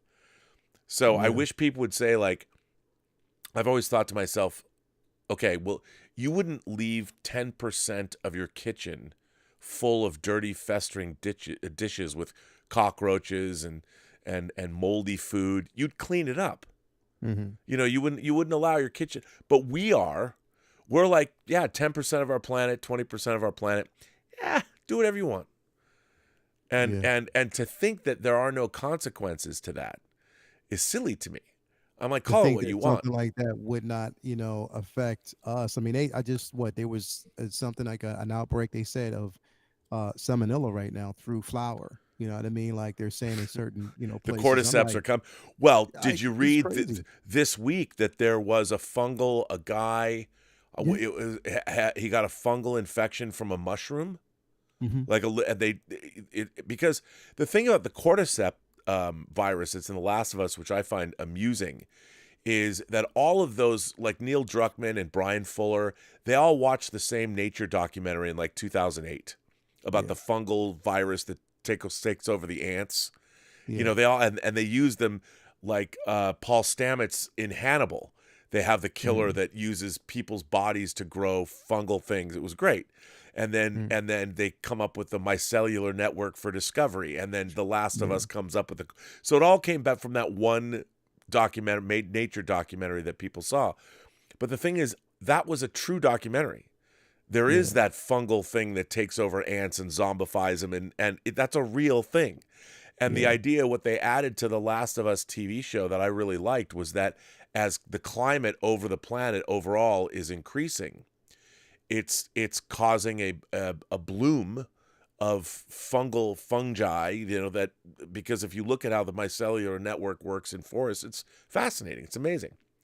And to think that I kind of like the fact that, yeah, well, we're going to be subject to all of this. But everybody wants to turn it into a political issue. And it's not a political issue. It's like the planet's dirty with our dishes. And why don't we all come in and clean the kitchen? I mean, why don't we do that? And yet nobody wants to do that. So, but anyway, it isn't Star Wars or Star Trek, and we're getting both of those. I never thought I would live in a world where on a Tuesday night at midnight I get an episode of The Mandalorian, and on Wednesday night at midnight I get an episode of Picard. Only for the next 3 weeks. I mean, that's crazy. Let me ask you a question, Rob. I was thinking about this, and we're getting. I mean, I think even Wednesday's episodes of both The Mandalorian and The Bad Batch, those episodes were incredible. Especially the last 2 episodes of The Bad Batch were incredible. I don't know, people probably don't watch that, but I do. I loved it. But for me, I never found a reason to love one genre and hate the other. You know what I mean? Just because of my love for the one. Because the thing is, I want both to be successful. So I want Star Trek to be just as successful as Star Wars. Me too. And vice versa. You know what I mean? 100%. But we do live in a space where people, because they love one genre, they find reasons to hate the other. They find reasons to really hate the other, to say that it's irrelevant, or I just don't like it because this, that, and the third. And they just don't give it a chance because of a strong love and desire for the other. Like, we live in a space where I see a lot of that happen. Well, I just think, I think that there's a lot of, like, I love horror films. Yeah. I've loved horror novels my whole life. And just recently, Smile, pretty damn good. Evil Dead Rise looks bananas. I can't wait to see that. Even M. Night Shyamalan's film A Knock at the Cabin was based on a book I'd read in one sitting called The Cabin at the End of the World, which I ended up seeing. I liked it. It wasn't as great as I wanted it to be, but there's a lot of great stuff happening in the horror space. I don't know if he's still here, but Taylor Gonzalez, 50 Shades of Tay. Hopefully on my channel, I want to do 50 Screams of Tay, where I make Taylor watch classic horror films that he's not yet seen, and we review them together. Yeah. So I don't know if you're still there, Taylor. 50 Screams of Tay. But that's what I think is great. I mean, Star Wars changed my life, and I'd already loved Star Trek, but I've never not. It was always weird to me, like, what do you like better, Star Wars or Star Trek? I'm like, first of all, they both take place in outer space, but they're totally different things. The storytelling is completely different. And why? Somebody brings up The Pope's Exorcist. I can't wait to see that movie. That looks good, bro. It looks so good. That and Evil Dead Rise. Can't believe it. And then Fast X comes out my birthday week. Hell yeah. Yeah. We live in a world where there's 11 Fast and the Furious movies. What? I talked to a guy for Designing Hollywood who's the on set. He was the dialogue recordist, and he worked on Tokyo Drift, which is the most unsung movie of that franchise. I love Tokyo Drift. So, 50 Screams of Tay. He sees that. That's the show, buddy. We're doing it on my channel, 50 Screams of Tay. I'm going to make you watch a classic horror film that you haven't seen, and then we're going to talk about it. That's the show. Dope. 50 Screams of Tay. That's dope. But I mean, I think we're surrounded by wonders, and we forget that sometimes. And all of these things, no one sets out to make anything that's bad. Yeah. Everyone's trying to make the best thing they can. Yeah. Yeah. So I think like, for me, it's a lot. This depends on strong writing, bro. That's it. Like, strong writing. Writing has to be stronger. Like, you know what I mean? They have to kind of really sit down, write a good story, that the director, it's like, a good marriage between the director and the writer, whereas they could just, peel out something that's completely incredible. I mean, I just think that there needs to be more consistency with that. But also creatives have to have the freedom to create. You know what I mean? And not be restricted. Just execs need to kind of get their hands out of the pot. I understand that you want to make money, but I mean, creators just have to have the leeway to create. And just have their own interpretation. Just let it be that. You know what I mean? And James Gunn has to get off Twitter. Hey, I can't wait to see Guardians of the Galaxy 3. Cannot wait. We got a few super chats. Free from the Cocoon became a new member. Player sucks I already did. Beruz Herolev says, I still can't get over how management made Jon Favreau bring back Grogu. Producer interferences are totally fine, but not like this. The journey they took with the shooting light now didn't make sense. Well, I mean, Grogu became a fan favorite. I can understand that. But yeah, look, at the end of the day, the Disney looks at Grogu, and Grogu they can merchandise the hell out of. You can have pencil boxes for elementary school kids. I would wear a $300 or $400 or $500 leather jacket with a cool embroidered Grogu on the back. I'm sure somebody has a custom car wrap of Grogu. There's probably everything. So they have to they gotta, that's where their bread is buttered. Grogu was shamelessly designed to be exactly what he is, which is a marketing tool, and God love him. I mean, but Dan Candy says, random follow-up, Rob, Joseph Hacker or Barry Bostwick, who was the better Lady Astor? Wow.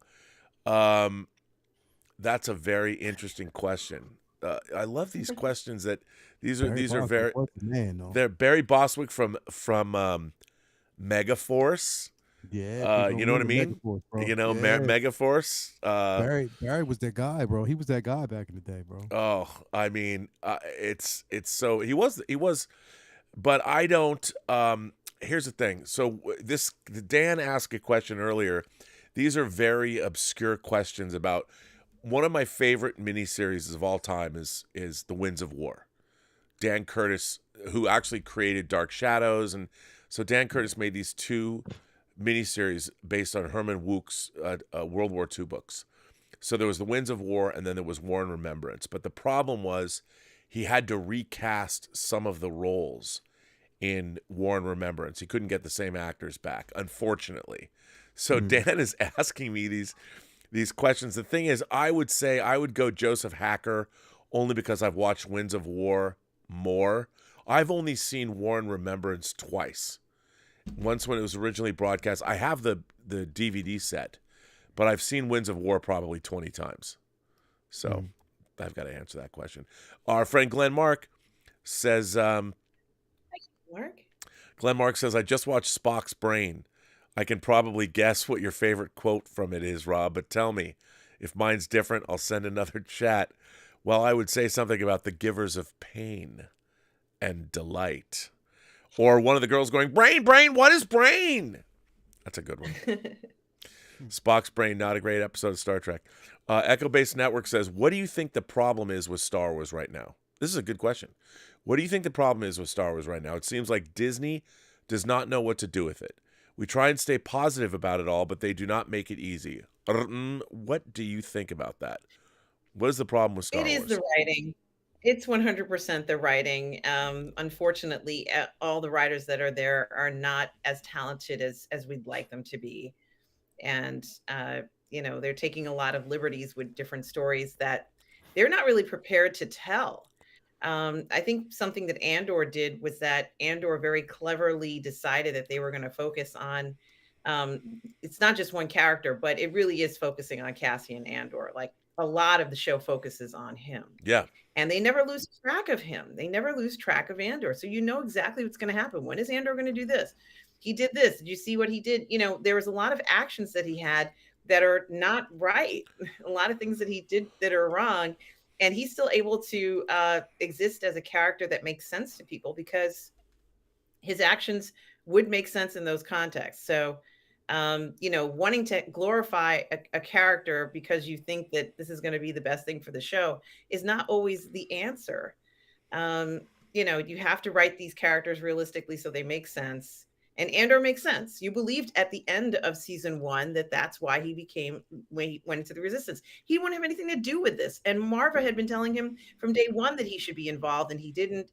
They took that experience that he had in season 1 to make him believe. And so they accomplished that in it. And Well, I think that's why it was a success. Andor had an Academy Award-winning screenwriter as the showrunner. Then the director of Michael Clayton, somebody who writes A-list Hollywood material. And I think one of the things about Andor is it's funny because he didn't know much about Star Wars, kind of the way Nicholas Meyer didn't know much about Star Trek when he wrote and directed Wrath of Khan. He had to delve into it and look into it. And like George Lucas, who was writing an allegorical story about certain things that happen in the real world, that's what they did with Andor. And it's no mistake that Luthen is probably the greatest Star Wars character we've seen since the original series. Stellan Skarsgård's Luthen. What a great character. Whether it was Star Wars or something else, he's a fantastic character. And, I think a lot of people want the pulp fun of Star Wars. But I think as you get older, you want a little bit more than that. And I think that Andor provided that. And the pacing, the way it was done, it was very adult. The Mon Mothma story, Luthen's story, Cassian's story.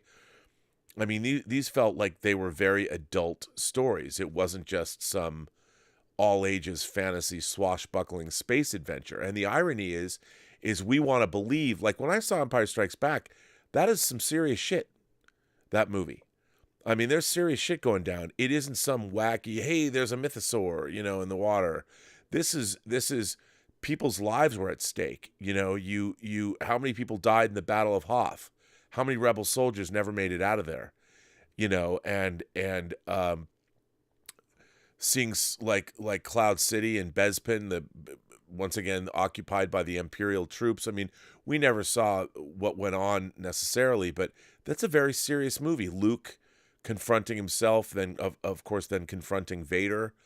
This is serious stuff. And for me, Star Wars was this great swashbuckling family fairy tale space adventure.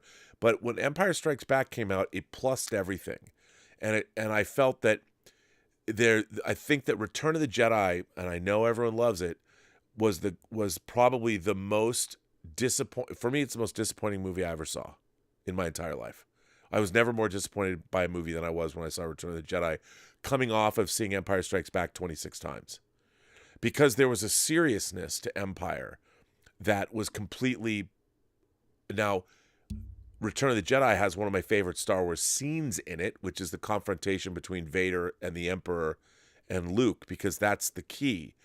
But I wanted to see it, a huge Game of Thrones-esque kind of a movie. And so much of Return of the Jedi, between the rescue of Han Solo, which is great, and then the end of the movie, all of the rest of it's just ridiculousness that doesn't even need to be there. It's just getting from one place to the other. You go from the rescue of Han Solo to the Luke's confrontation in the Battle of the Death Star 2, and all the other stuff is just getting into place. It's like a movie there's no movie in there. There's a beginning and an end, but the middle of it is a non-film, and there could have been so much more going on. You have to go to Dagobah to hear the answer to this question, but you didn't really. You could just, hey man, can you tell me is this true or not? We have comms in the galaxy, and none of it really mattered, and I was so disappointed by it. And when I saw Andor to me was a promise fulfilled that The Empire Strikes Back made to me. That we could see this kind of storytelling, and I thought it would just be an uphill trajectory. And, it's funny because when I read the screenplay, Chris Gore gave me the screenplay for The Phantom Menace a year before it came out. And he said, put on your Star Wars soundtrack and read this script. And it was the actual script for Phantom Menace. But when I was reading the script, I loved the script for Phantom Menace. I was like, this is fascinating. and when I heard, when you're reading Jar Jar Binks, I'm reading him as an alien, like a serious-minded alien, talking with his patois. But when I saw the film, none of what I read in the script that I visualized in the script was in that movie. It was the same script, but the tone of it and the way it was executed was, I felt I'm watching a Saturday morning TV show when I had read this script that had a lot of, even the design work in it. Well, there's always a bigger fish. Let's go through the center of the center of the planet, and they turn it into this giant bulbous head fish, and I'm like, what? But the story was good.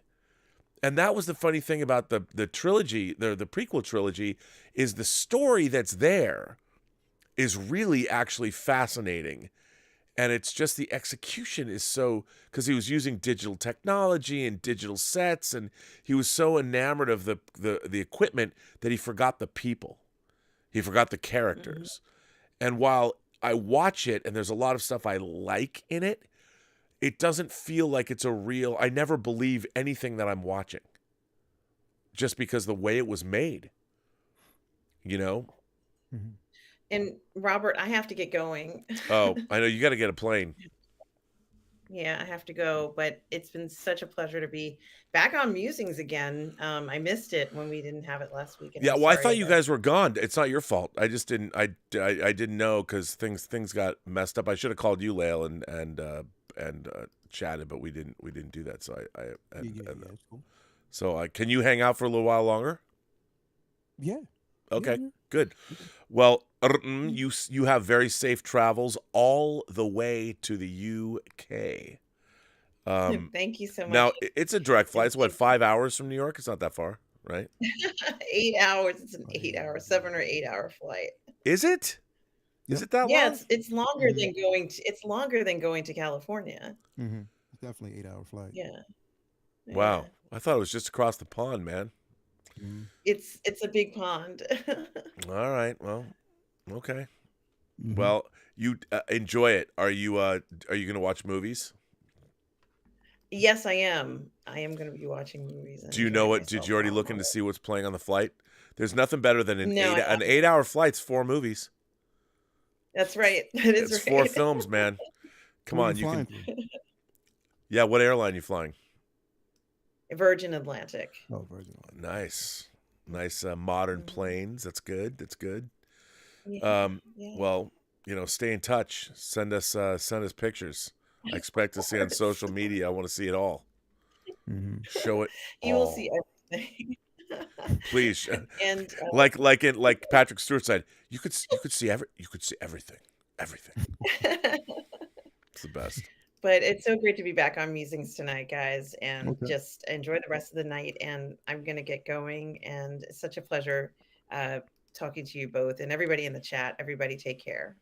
All right. See you later. Have a great trip and stay safe.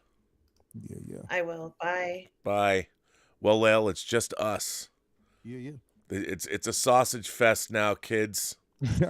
1001 Johnny says, spirituality in Western storytelling has been sorely ignored by a lot of Western writers and audiences who instead have embraced morality as the core for the hero's strong spirit. That's a really interesting assessment. I agree. I think that's true, actually. I agree. I strongly agree with that spirituality is, it's funny. I do feel that like I'm not particularly religious, but I like spirituality. I like because it's call it what you want, but we're surrounded. You walk through a forest and you smell the air, and you see the sunlight shining through the canopy of trees. There is a beauty there that you can't help but be stirred by. And there's beauty all around us. And how do you? There's no morality there. You're feeling something. When you see something when you see real beauty in the world, a sunset, a baby laughing, I see our 8 puppies, and you have a visceral reaction to it. It's not about morality. It's literally about spirituality. It's about what it means to be alive for us, for human beings. Yeah. And I think Yeah. that's kind of something that we kind of shun, which I've never really understood. I mean, I think people, again, get caught up in their tribalism. Well, I'm Christian, I'm Catholic, I'm Muslim, I'm Hindu, I'm Jewish, or I'm whatever. And people get caught up in that, but it all comes back to the idea of the source, or God, or Yahweh, or whoever you want to call, Allah, whatever you want to say, Buddha. But it all comes back to that same idea that we are these beings of flesh and blood that are part of this great world. And I think that's a great comment. I mean, I think we It's an amazing comment. It is. I think that a lot of that, again, because it's been toned down. Because again, like morality is sort of like, at the forefront, because people are afraid to, look, there were, back in the 80s, even like the late 70s, 80s, even back in the 60s, a lot of film work and, a lot of writing did center around just, a lot of religious references, yeah, folk tales, stuff like that. They drew off of just those ideas, which kind of helped, really shape, that level of imagination when you're writing, or if it's like the art of storytelling, and if you're trying to get from one place to another, how the world evolves, how basically the human condition advances, having a belief in something greater than yourself, something, that kind of gives you a sense of purpose. That was the I would actually want to say, like, just the navigation towards, a story, that really moved people, that, got people really entranced and, involved in those characters, through story. I think right now those references are gone because people shy away from those things, because we live in a world where, you can get canceled because of your beliefs. You know what I mean? And now those things are kind of taking a back seat. And I think that even like that through writing is kind of suffering. You know what I mean? Like we talk about, like, what, even what we alluded to with the last topic, writing is, I think that writing is really taking a back seat to spectacle and ambience. You know what I mean? They want, everything has to be big. It has to be big. We have to see the visual. So if we visually see it, because the mind is like, we're visual when we see things, they expect us to focus on more on the visual, less on what the story is trying to convey. You know what I mean? If that story is written, how well it's written, like us really getting involved with those characters, it's like, no, we want this story. We want the movie to be just as big as possible. We want you to see lights. If it's a war film, we want you to see stuff like that. It's like literally like those things, like just the writing. We're just seeing like lackluster writing. And I'm like, if you're a company, like if you're a film company, bro, like, wouldn't you want to protect your brand?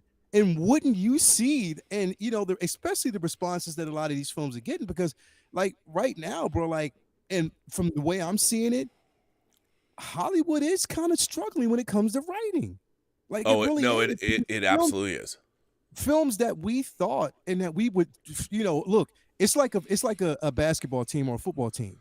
Oh, you can have the right pieces there and it looks good on paper, but if it's not winning championships, like, what's going on?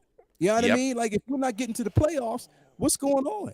You know what I mean? There has to be a plan. You can have all the pieces of the puzzle in place, but if the plays aren't drawn up the right way, it's just not going to work. So if the story doesn't work, like if the script isn't working, and that's why, like, people, my hat's off to people like Mahershala Ali, who's like, oh no, if I'm in this movie, oh hell no, if it's not written well, I'm not doing it. Right. And he has that much passion for the movie, because he's not thinking about just himself. He's thinking about Wesley Snipes, who played it before him. Yep. Am I going to live up to him? You know what I mean? Like, am I going to live up to what he basically gave us with his interpretation of Blade, which he gave us a hell of a good film, a couple of films. I mean, it's funny. You go back and you watch Blade. It's pulpy. But that whole opening scene, the blood rave, when that New Order remix is playing, and then he shows up and kill it. I mean, Yeah, the CG is a little ropey now, the way he kills, but it's fucking great. Yeah, bro. Like it is. And It's yeah, incredible. The first Blade film, bro, in theaters. When it dropped in theaters, I went and saw it 17 times, bro. I loved that film. I loved the soundtrack. oh I yeah, loved everything about that film. And well, a lot of it was because I had a crush on the Bush Wright. I loved her character, bro. I did. I loved the Bush Wright. When she was in that movie, I was like, yo, that was incredible. But I love the simple fact of how, and the thing is, it was like we knew that Wesley Snipes was like this, that again, he studied martial arts, he was heavily yeah. into that. He's definitely heavily in that into martial arts and stuff like that. But you know, he was also heavily involved in his character. It was a passion project. It was something that he wanted to do. He loved the character, and he put his all into it. And he's gave us some great sequences. So when you see that film, and then that now this has been recasted with someone else, it's like sometimes that person can say, "Okay, I want to put my own spin on it, and this is what it is." No, he's looking at, look, I want to do this, but I also want to make this person happy that I'm taking it to a right direction. I'm going in the right direction with it. And at the same time, I know that there's people who are anticipating this film and we want to do it the right way. So the Yeah. script has to be good. Everything needs to be perfect to make this work. And I think a lot of actors should stand up and start doing that and being like, yo, I'm not doing this unless that script is right. Like literally. Well, I think one of the problems that we have now is all of these corporations that own these very valuable IPs. I mean, with Marvel, I'm actually surprised with Marvel, bro. because I've been going back and watching the Infinity Saga movies. Yeah. And like I've often said, that Infinity War and Endgame together, some people don't, they're so good. Like they're so monumentally entertaining and so well done. Yeah. And you go back, like watching Civil War and Winter Soldier, and watching even Iron Man 3, which is a movie not a lot of people like. I love that movie. It just feels much more real. When you see, like when I watched Love and Thunder and even Quantumania, I'm asking myself, what is this? Like there's no more grounding. The Ant-Man movies were so charming, the first two, because I believed what I was watching. You had family drama, you had the caper element of it. But Quantumania, when you get to the quantum realm, I'm like, what is this? Like why did you do this to the Ant-Man? Why Ant-Man of all people? I understand you have the quantum realm and there's the Chronopolis and all that. But when you get into the quantum realm, the same thing was true of Thor: Love and Thunder. The whole movie's a joke. And you and I'm so glad you and I feel the same way, but I'm looking at this and I'm thinking, okay, the Marvel Cinematic Universe pulled off something in Hollywood history that I don't think people understand how important this was. And that was making an audience believe that, first of all, it started with Iron Man 1. And Iron Man was the most grounded of Thor, Iron Man, and Captain America. And that first movie is very grounded in reality, even though Iron Man's making an iron suit and, you've got all, but it's really a grounded film that focuses on one man's crisis of conscience. And in confronting the fact that his own weapon could have killed him but didn't. And then he's fighting for the soul of his own company with somebody that wants to just make money. And you watch that like film, a Hollywood story. Yeah, absolutely. And everybody could relate to that. It was so much fun.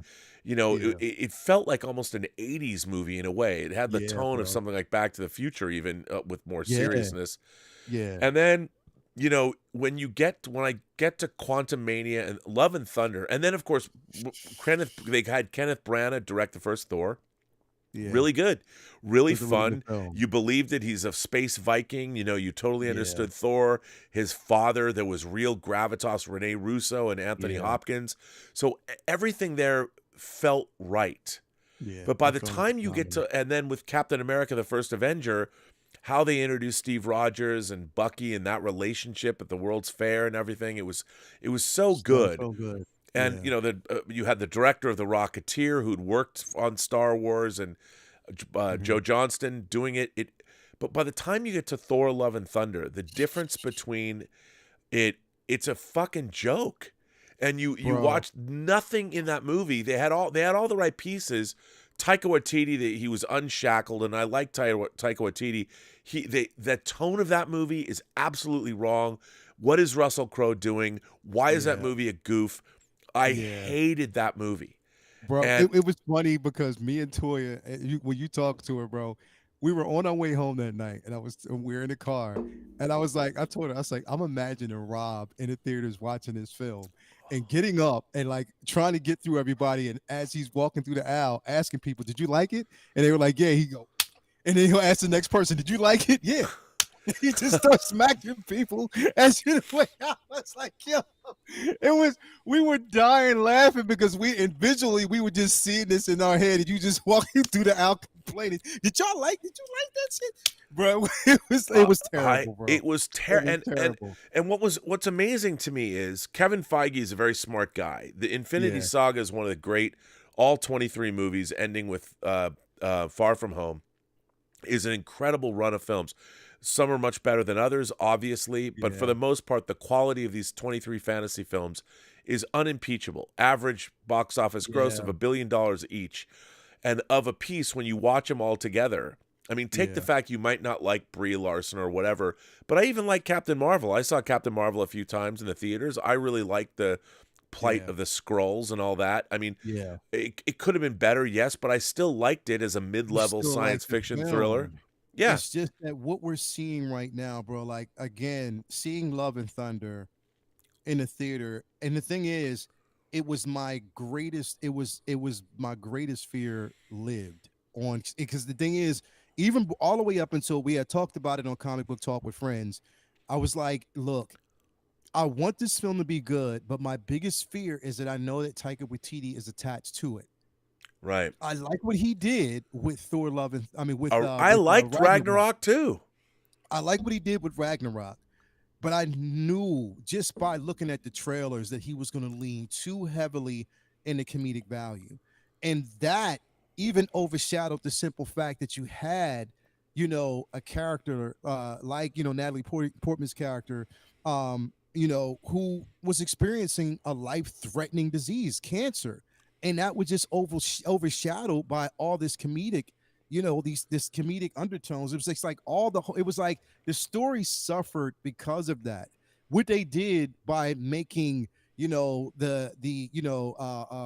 eternity like a Buddhist statue in the very end, it was a tragedy, bro. I was so upset at where they took this character. And to hear that Chris Hemsworth, after the fact that the film suffered, said that, we needed to take Thor in a different direction. Why didn't you say that when you were making the film? I mean, I think had to see this. But I think he was trusting his director, and they were having fun. But you know what I hated about it was, and what I was really looking forward to, the idea of the character of Gore the God Butcher, who renounces God because his daughter, what happens with his daughter. This is a fascinating character. And to cut a swath, if you changed, and this is why, comic book movies for the longest time didn't do well, because people didn't take them seriously, and because this is just a comic book, nobody really could get what to do, and the story of Thor: Love and Thunder, if you had a different director that was leaning into the heart, like renouncing that's hardcore. That's a big thing. And you need to take that seriously. And the fact is, after Asgard's destroyed in Ragnarok, and after the post Thanos snap, I mean, I would have had Thor being in kind of a crisis existentially. Where's Thor see himself? Does he belong on Midgard with the rest of the Asgardians? Does he have to go somewhere else? I mean, this is a man of multi-dimensions, of multiple creations. He knows many different things about the universe, and he's just been through a long, torturous ordeal, showing his father killed, his sister comes back that he didn't know about, Asgard's destroyed, the snapping, his brother, all losing his brother. And here's a man who's renounced God because he's lost his daughter, but here's somebody Thor can sympathize with. you know, and maybe the See himself through that character. absolutely, You know what I mean? and it could have been a really incredible talk about spirituality. I mean, I don't want to say, I'm not saying you make a Thor movie that doesn't kick would- fucking ass, but if it was about something, if it was about something substantive. The thing that really kills me about the Marvel Phase 4 is that the people of Earth, they have not made. People of Earth would have been irrevocably changed by being snapped away 5 years. I mean, one of my favorite things in the entire Marvel Cinematic Universe is the opening of Endgame with Hawkeye. When I was really curious when I saw Endgame for the first time, because I really went in spoiler free. Yeah. When that happens, and Hawkeye is there and they're shooting it outside, I get chills thinking about this. And then you hear Mr. Fantasy start, and the Marvel logo comes on, and Hawkeye doesn't know what the fuck has happened. You know, he's at home, he's under house arrest, he has no clue that Thanos and the Infinity Stones, he has no idea what's going on. Completely And he's shut there off, with his yep. family. I can only, the horror, I felt horror, you know, Yeah. watching that scene. And I'm like, that was a genius fucking move to open Endgame with that scene, because it made it personal, and every member of the audience is like, oh my God, what the fuck? What if that happened to me? Like, what happened? Yeah, because you're thinking about that. If you lost a loved one and you didn't know anything, and you know that you're in direct contact with individuals who may know, and you know nothing. You know at this nothing. particular point. You know nothing. Because they didn't know what was going to happen. No. They had no idea when Thanos snapped his fingers, Mhm. and it was the perfect way to open that movie. Yeah. And I remember sitting in the theater, my jaw was open. I'm like, because it's a gut punch. It is. And then to go from that, and look, I think, as goofy as some of Endgame is, it is wildly entertaining. It is wildly entertaining. And there's a lot of really emotional stuff in there. Like, I love when Steve Rogers talks to Natasha, and, you know, they just have that conversation. Even the moment where Hulk gives Scott Lang the tacos. You know, because he's that is such a great, he smiles, he's like, hey man, here you go. And it's such a great thing. And Tony thinking he's going to die, and then it wakes up and seeing Captain Marvel outside the ship, you know, outside the, and it is so emotional. It's so good. And then you get to Love and Thunder, and you're like, what the fuck, man? Like, what was this? Like, what the hell were y'all doing? I mean, the thing about Endgame, bro, like, again, it dealt with a lot of loss, but also what was interesting about Tony's, you know, is because at that very moment, you know, at one very moment, he became selfless after being selfish for so many years, because again, he was, you know, always this very, you know, so, you know, his hubris was just always there. You know what I mean? Just in his own hubris. But now he became selfless in giving himself to save his family, the rest of the world, even through Natasha, through loss, finding that, you know, there was things and feeling like, yo, there's a sense of purpose here. But I know that the only way to make something happen is I have to give my own, you know, I have to give myself, you know, to make sure that everything is safe. It's like when you think about those things, it's like, yo, like from that person's perspective, it's like, I'm doing what is right. And what may basically seem like it's selfless to other people because they love you, it's selfish because they don't want you to go. So there was so many things that were going on in that film. By the end of it, it was like you felt like I was talking to, like, you know, Vinny and my friends and stuff like this. I was like, you know what? The thing about Endgame and the thing about Thanos is, bro, I literally felt the exhaustion that those heroes felt. Like, you felt the exhaustion. You felt like you were licking your own wounds after fighting this dude, because he put them through a ringer by himself. Like, he just literally put them through a ringer.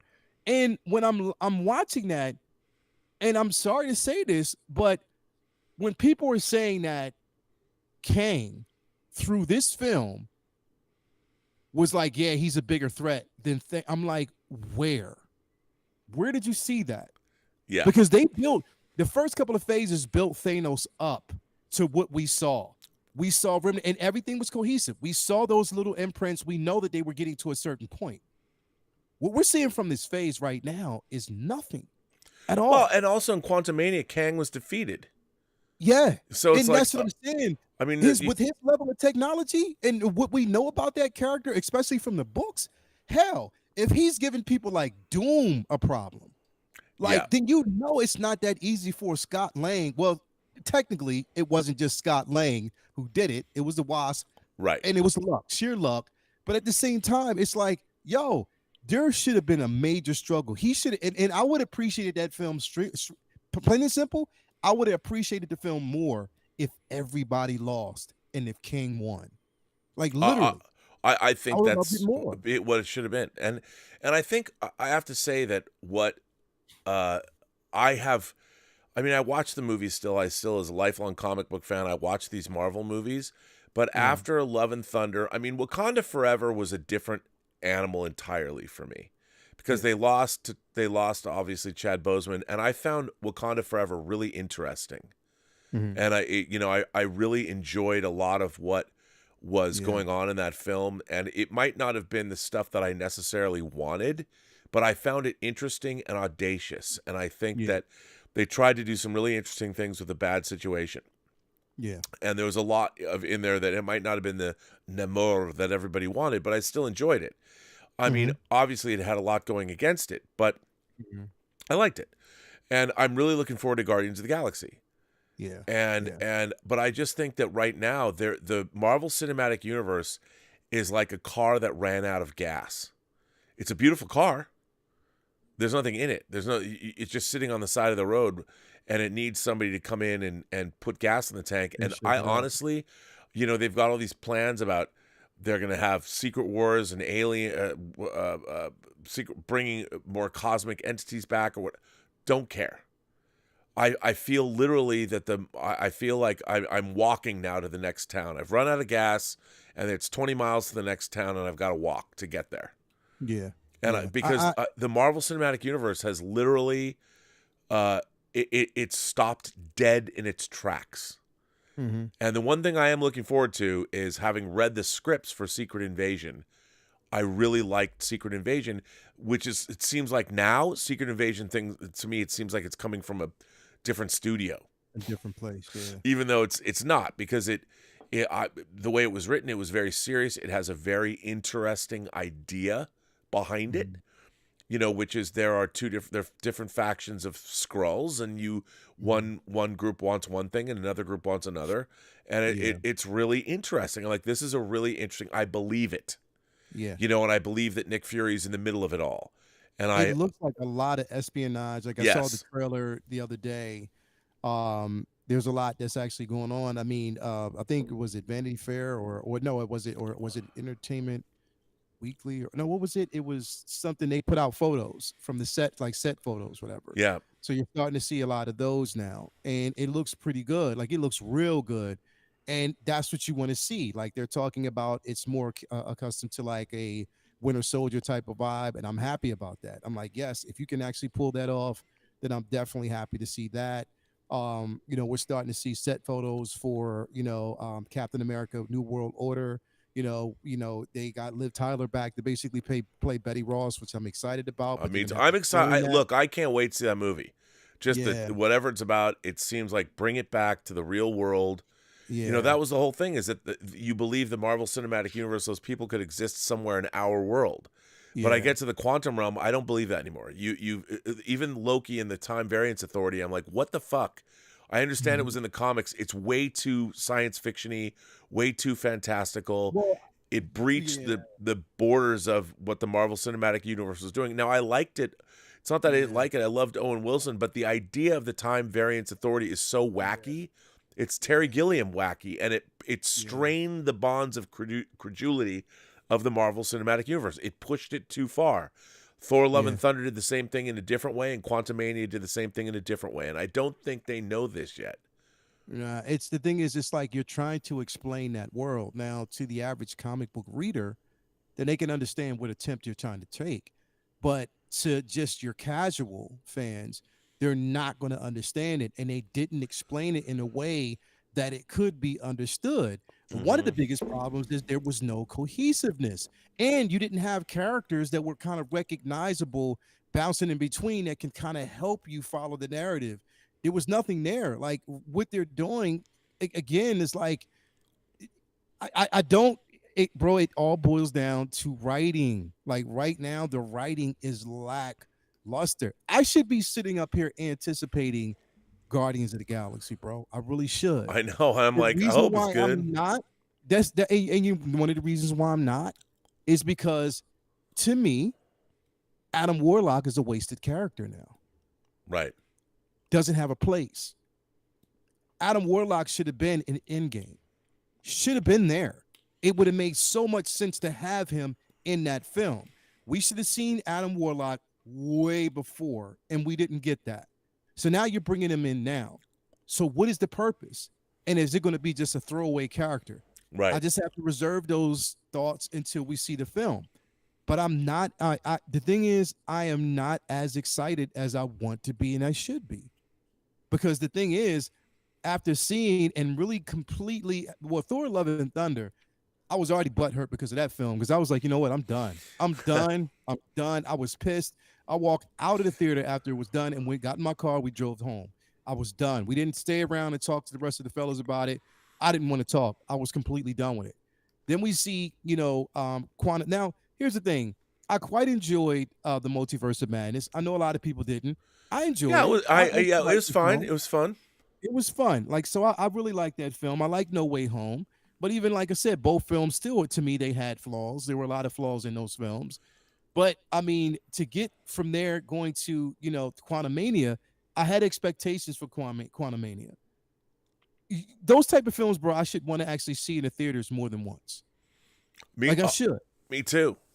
I should want to see it more than once. Now, I enjoyed it, but not to the point where I wanted to actually go out and see it again. That's the thing. Now it's like you have Disney Plus. Okay, when it's on there, I guess I'll watch it again. Yeah. Yep. And that's the thing, is it's like, yo, I shouldn't feel that way. I should want to go. Endgame and Infinity Wars, we went back several times to see that film. We went back a couple times to see it because, again, and I know we have to separate ourselves from what came before. Infinity War and Endgame, that's long gone. It's a totally different phase, so we have to move on with it, and we have to have a different set of expectations. Sometimes we got to let it go. But at the same time, the writing needs to kind of reflect progression.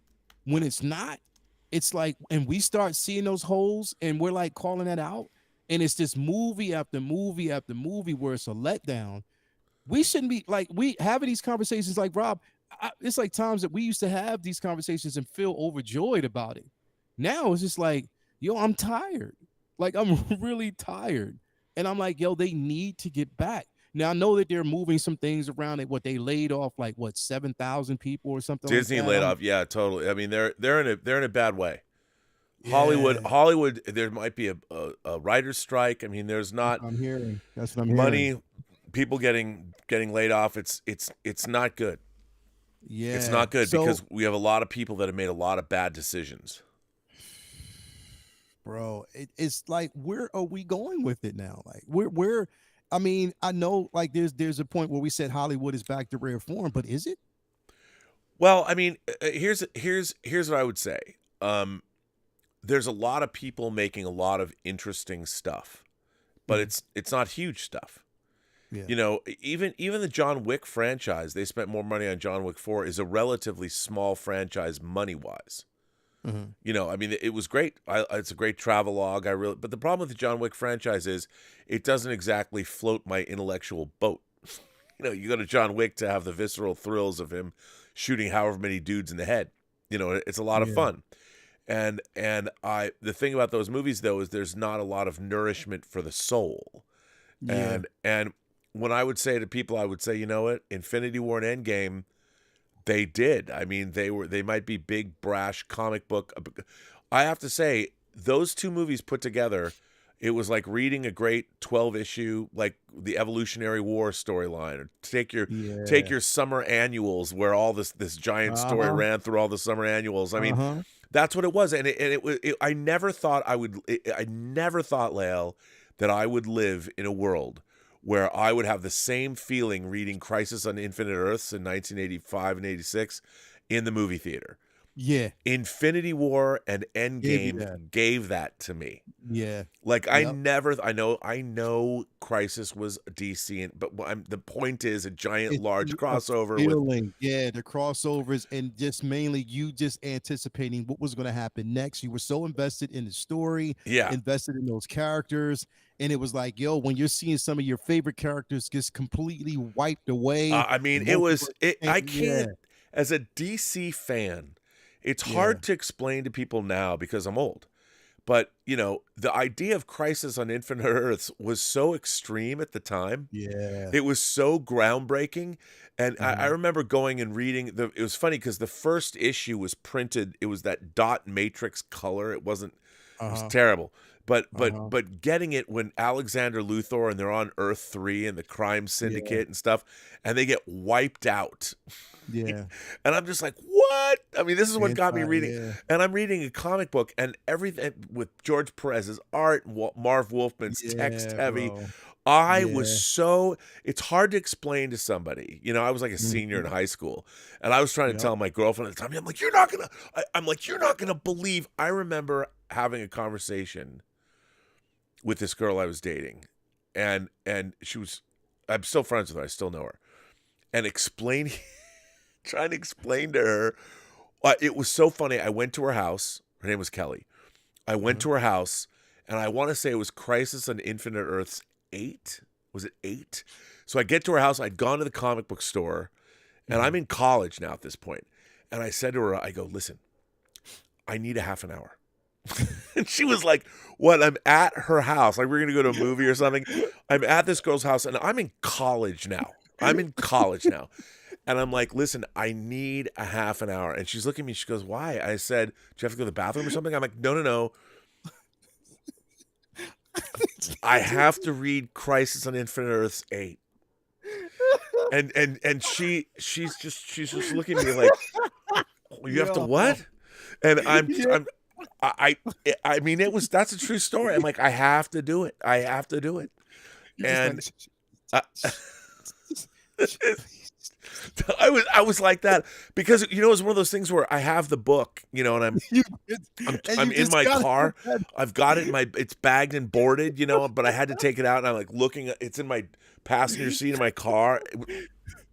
Can you imagine? I can't. Nowadays, you could probably get away with that, but we're talking the 80s, man. It was 86, I want to say, and to try and say to her, and then I could, she's a smart girl, she's absolutely beautiful, it still is beautiful, and I can only imagine what she was thinking. She's in her mind, she's like, you want to read a comic book? You're here in my house. You know, we only see each other on the weekends because I go to school in McMinnville or whatever, and you go to school at Evergreen. Like, dude, I had to do it. I'm like, I had to know what happened. And it wasn't like today's time period, like where they have the comic book, the cinematic experience to kind of support that, so they can see the cinematic experience and know that, okay, well, there was no Tim Burton's Batman. Yeah, there was none of that. That hadn't happened it was yet. just all it was your brick and mortar comic book shops that you go grab your books every, like, sometimes depending in DC, sometimes it was like once a month. You had to wait till next month to the next issue to drop or something like that, or every other week. You just had to. You get it, and you're just anticipating what's going to happen next because that last issue was so important. You want to read it, but you got something else to do. Like, you're better than me. I'd have been like, yo, I got to go to the bathroom real bad. I'll be right back. I'll be right back. Well, I don't want to wreck her bathroom, you know, but I took that business, read it like just real quick. Like, straight up, I'd have been in there reading. She's like, you all right? Yeah, bad fish. I'm sorry. But, like, straight up, bro, like, that's I can only imagine you just walking through the door and she's like, hey, hi. You be like, can we just give me just a half hour. Just dude, and the thing is, what was really funny is this girl's beautiful, like any man in the world. And I'm like, hey, honey, I need like 30 minutes. Yeah. So, and it was funny because just being like, Rob, like, look, I just want you now. Be like, look, I promise, after 30 minutes, I will give you the best moment of I'm gonna life. get my cheeks wet, baby. You don't worry. Just I'm gonna bring in the cunning linguist is coming. Come on. 30 good minutes. That's all I need is 30 minutes, and I'm swear to God, I'm gonna girl, just give me 30 minutes. I mean, it's really funny because as genre fans, Yeah. you know that when you're dating somebody and they ask you the question, "What are you thinking?" You know that question, and sometimes, actually, invariably, I would be like thinking like, "Wow, I wonder if I had a cabin on deck 5 of the Starship Enterprise right across the street or right across the hall from James Kirk. I wonder what that would be like." Like that would be what's in my head, but you can't tell anybody that. You know, you have to be like, Yeah. "Oh, you know, I was just thinking about our life together."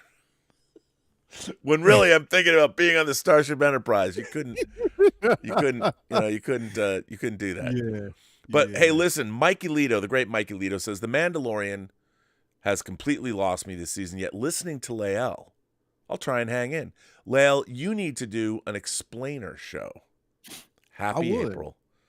I would do it. I would do it because I think the thing is, like we've been talking about it, there are a lot of spiritual undertones when it comes to this season. Because the thing is, we're talking about the Mandalorian in the myths, the things that actually kept, them as a cult or a culture together. The things that they're a level of beliefs, and it was a fractured.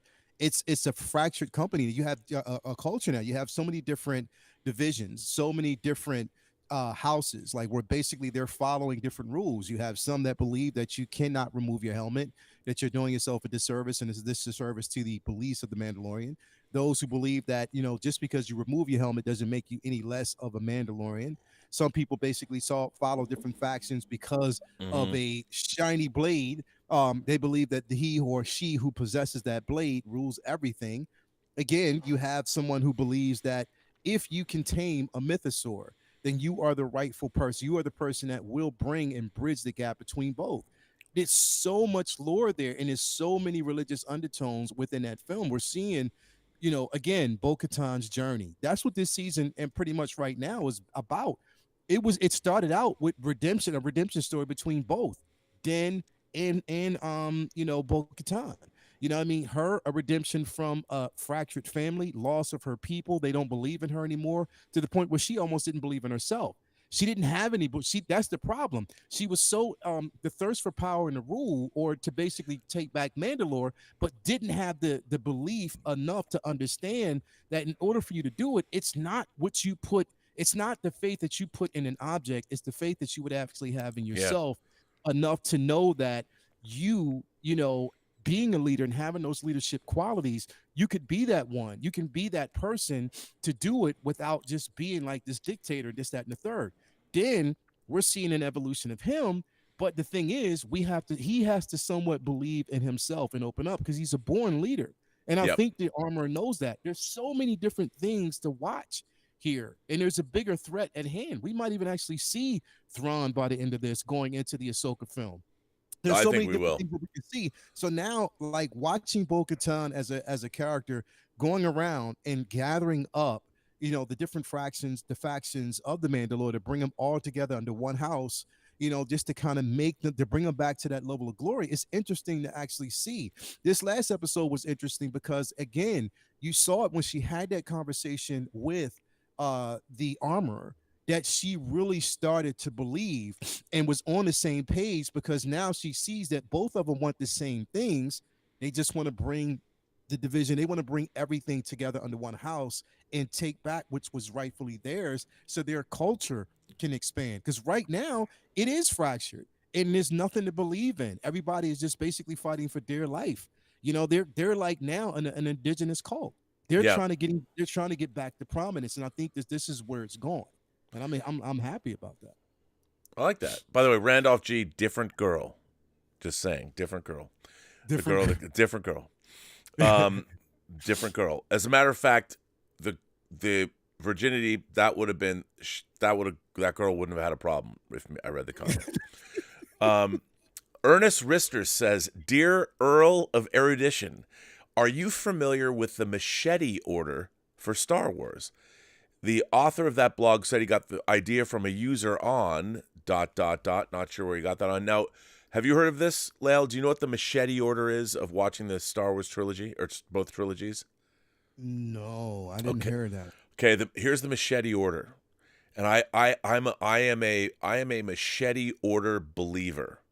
Okay. So if you're gonna show somebody Star Wars, like an 8-year-old kid, never seen it before, the machete order is: you show them A New Hope, you show them The Empire Strikes Back, and you have a machete, so you then cut the Phantom Menace out entirely.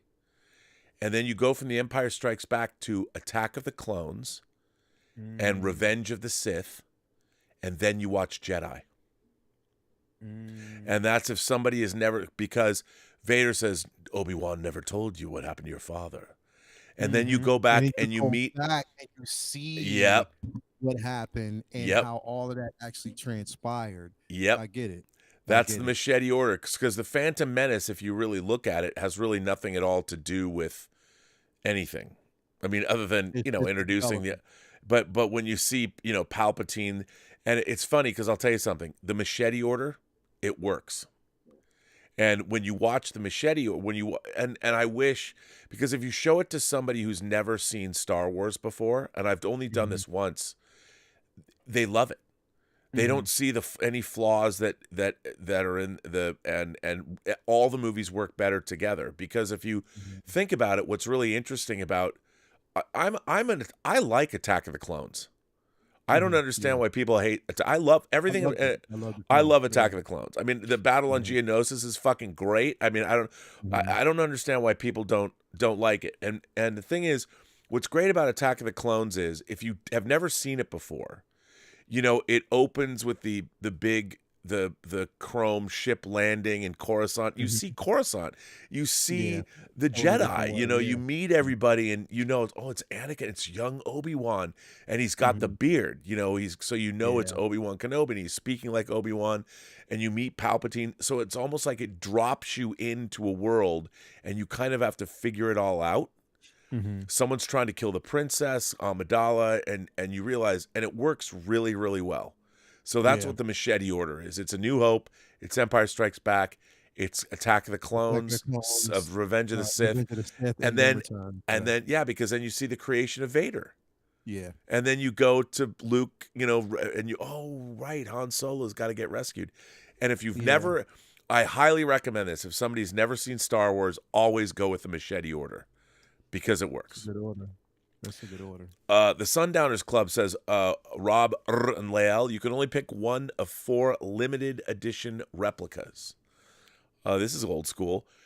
From Krull, the glaive, that's the weapon that you throw that has the thing. Yep. To the Last Starfighter helmet.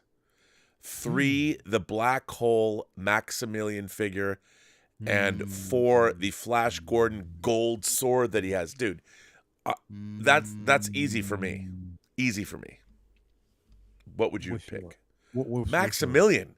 Getting the red Max. Come on, man. I mean, just in terms of a plot, you could get the whole Maximilian robot and stand that motherfucker up. Come on. You're going Maximilian, especially if it's like blades. Yeah, that's the thing. There's no. Bro, this is why the sound it makes. I tell people, I have told people, and I live by this. To me, that was one of the greatest science fiction films that was ever made. I loved The Black Hole till this day. And I was pissed when I was young because I never got a chance to see it in the theaters. I never got a chance to see it in the theaters, bro. I never did. So I had to wait. But bro, it was one of the greatest films that I have ever seen. And I loved Maximilian. I loved everything. Bro, the most terrifying scene is when he killed the doctor. And I was like, what? Bro, I could not believe. And just the sound when the doctor was screaming and then he started gurgling in his own blood. I was like, what? Dude, that movie's like, bro, it's for kids. It's a Disney movie. And the whole crew has been turned into robot. And then they go to hell in the end. They'd go through hell. I have to tell you though. So the Black Hole opened Christmas of 1979.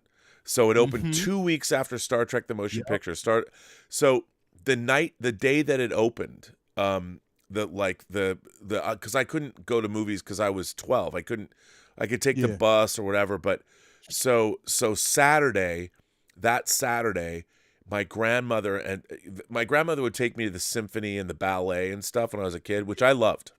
Yeah. I loved going to the symphony and the ballet. I loved it. And my grandmother had tickets to a ballet called Coppelia. But it was on Saturday, and I was like, but I'm going to see the Black Hole with my friends. Yeah. And she goes, yes, but I got these great tickets. And I was so mad. And then I was so mad. My grandmother knew it, and she goes, you know what the ballet Coppelia is about? And I said, no. And I'm thinking it's a fucking ballet. What? She said, it's about a wind-up girl. It's about a robot girl. And my grandmother's like, she knew me so well. She goes, there's a ballet about a robot girl? And I'm like, really? That's what you're going to take me to? And I'm like, well, that's all you had to say. It's like Sam Jackson in Pulp Fiction. So that's all you had to say. You're sending the wolf. Yeah, exactly. That's all you had to say. And so I didn't get to see the Black Hole until Sunday. I went and saw it Sunday. Yeah, you see it on. Yeah, bro. It come on, man. Maximilian Vincent. The old Bob. The old Bob. Yes, definitely, bro. Like it was such a phenomenal film, bro. Like so, that's definitely a no-brainer. Maximilian all day. The thing is, it's like somebody asked me, like, "Yo, would you want to see that film redone?" Nope. I don't want to see it touched. I want to remember it the way I remember it. Just leave it alone. But just give me the figures. They keep trying to remake it. You know what was great? Mego made 12-inch figures of like you could get a 12-inch Ernest Borgnine figure from the movie. Yeah, like, bro. why? Yeah, bro. Because they thought every science fiction movie that came out was going to be Star Wars, and Mego couldn't get the rights to Star Wars, so they got Star Trek: The Motion Picture, and they got the Black Hole, and all the plastic has turned gray, but it doesn't matter. It's still cool.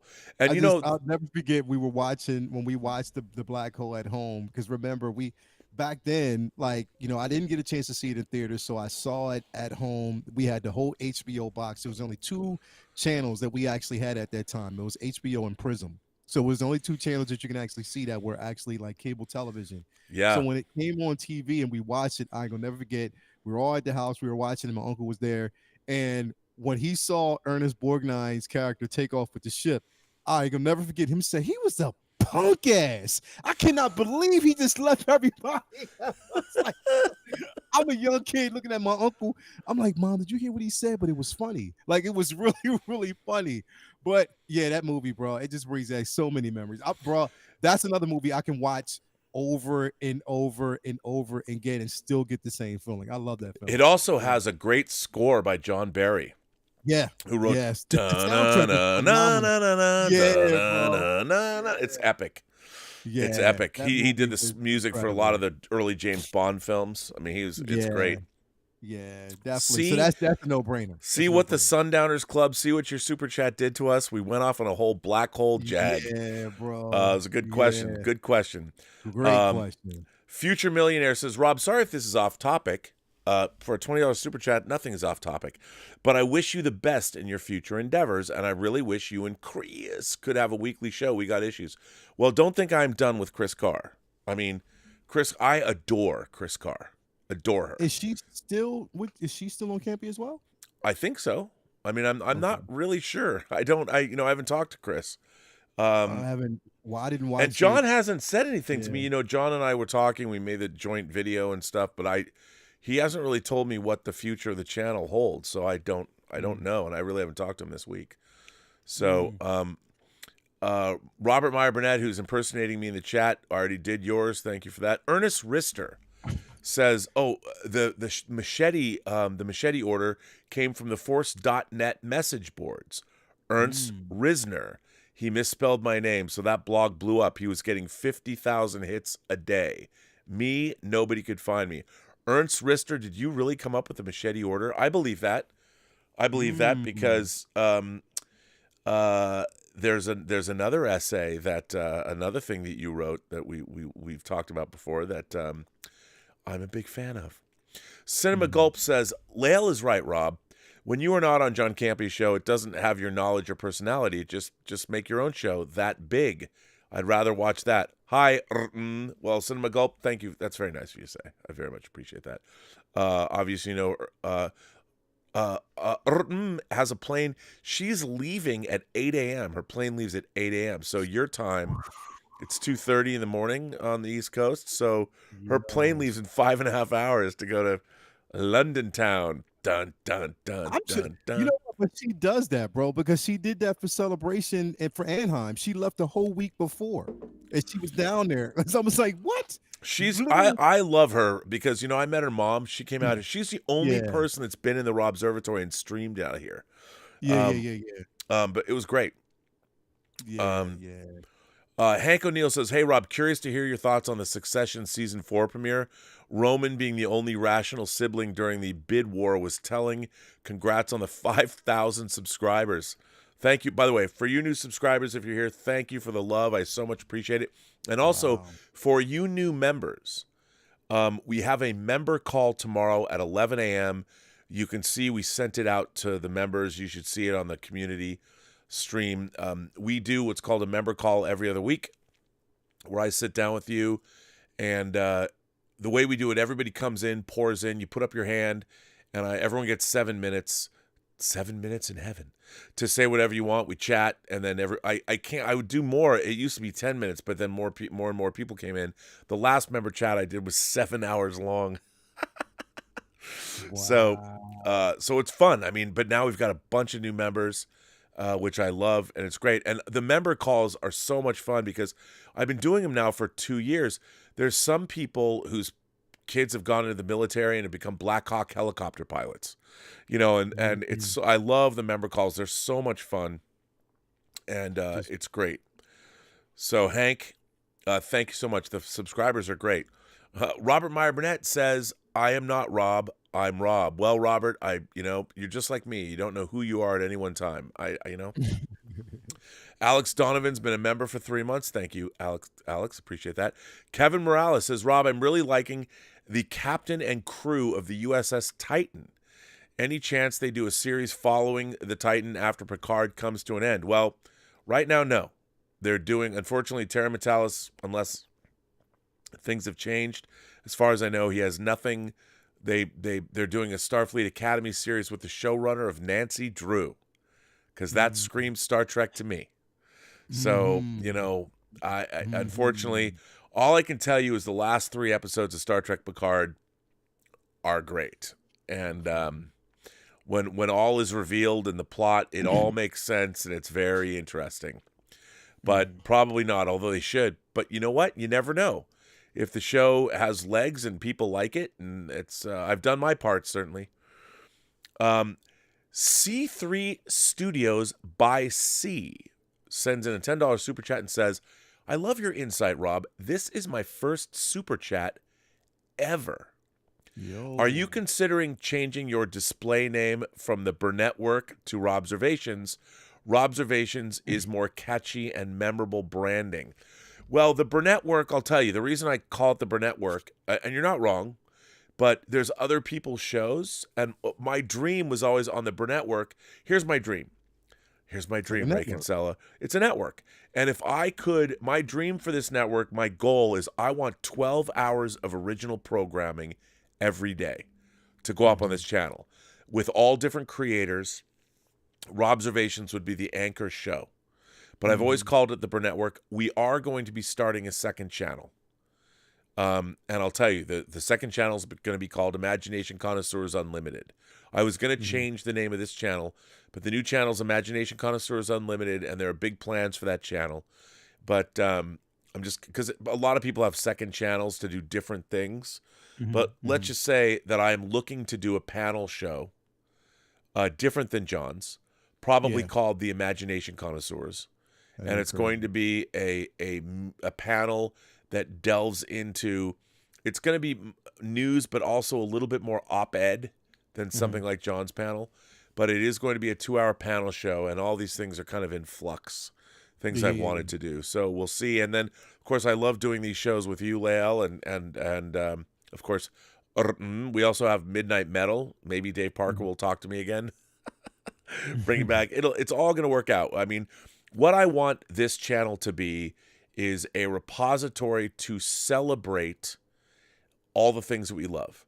And what I've always thought, when I started this channel, when Elizabeth bought me this microphone with my man Frederick Douglass here, actually I put Frederick Douglass here because somebody gave me a Frederick Douglass sticker. No, I'm a huge Frederick Douglass. He's my favorite American statesman, one of the greatest orators who ever lived.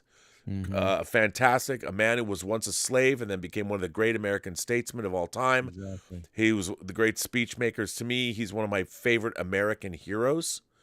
Frederick Douglass. He's the man. That's why people are, why do you have Frederick Douglass on your microphone? And it was funny because a person gave me the sticker. I'm like, oh, I'm putting this on my microphone because he was such a great speech maker. You know, one of the great orators of in all of American history. And he was a great man. That's why he's on here. But Elizabeth bought me this microphone in 2018. And what's funny is I have these Shure microphones that I keep, you know, these $400 microphones that Elizabeth and I are going to use, but I'm going to do that in the next couple weeks. I've got two of them. I've got $800 worth of microphone power, and I'm still using Elizabeth's mic. But she gave me this to start my own channel in 2018, and the point was, she goes, "Well, what is your channel going to be?" I'm like, "I don't fucking know. What is it going to be?" and the whole idea was, for me, it was I love going to science fiction conventions. I love going to panel discussions. So I figured, and what is YouTube if not an ongoing 24/7 science fiction, fantasy, horror convention? You know, that's what it is. And it's great. And so yeah, bro. we're That's going to what I'm do... saying. Like, I think it's within the last few years, bro, like you have space created here where people basically watch, and it's, bro, it's phenomenal because there's people who basically watch YouTubers more than they would like network television. Oh, yeah. You know what I mean? Because it's more informative. You're in the now, you're in the knowing, and then on top of that, you become a part of it. You know, and it's always good to get someone else's references, like someone else's, you know, vantage point and their opinions on certain things. You see it. Some things you may agree with, some things you don't, but it's more entertaining. You know what I mean? Like, especially if it's geared towards something that you love. You know what I mean? Well, you know, it's funny. I mean, I found myself watching more YouTube than anything else. I mean, I watch my discs, movies, I'll watch new shows and stuff, and I'll go to the movies, but I watch YouTube, you know, and I watch everybody. I watch all of the genre YouTubers, but I watch a lot of other rando. I watch a lot of Joe Rogan clips. I watch a lot of politics on YouTube. I watch a lot of news.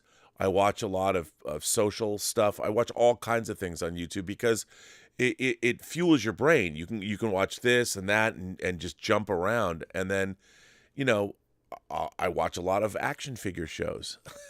Yeah, there you go. And then I watch a lot of model building shows. I watch a lot of there's a guy named Jenik. I think he's Korean. He's the best airbrush Gundam artist I've ever seen. I watch a lot of that. It's great. Yeah. So what I was trying to do, what I'm actually about to do a show that's near and dear. So I'm getting rid of one show and I'm replacing it with basically another because it's more so dealing with something that I've always wanted to talk about. What show are you getting rid of? Well, it's not getting rid of it, but I'm kind of moving the time slot where it's not going to be done every week like it normally is. It'll probably be done like every other week to kind of clear space because doing it every week is just not really working the way I want because there's content that you can talk about, but then the time slot just doesn't work the way I want. So I'm going to move comic book talk with friends around, you know, a bit. So I like that it'll show. be like, yeah, I love it, but it's just, you know, for me, I always wanted to have a space, you know, so basically I got a show coming. It's called Euphoric Nostalgia. And, you know, basically it's geared around like the things that we love, the films that we love that actually give us a certain level of nostalgia. Yeah. You know, just breaking down the science behind those particular films, you know, when they were released. You know, I was, you know, talking about the experiences around that time, some of the experiences around the world that might have reflected, you know, or basically affected how those films were made.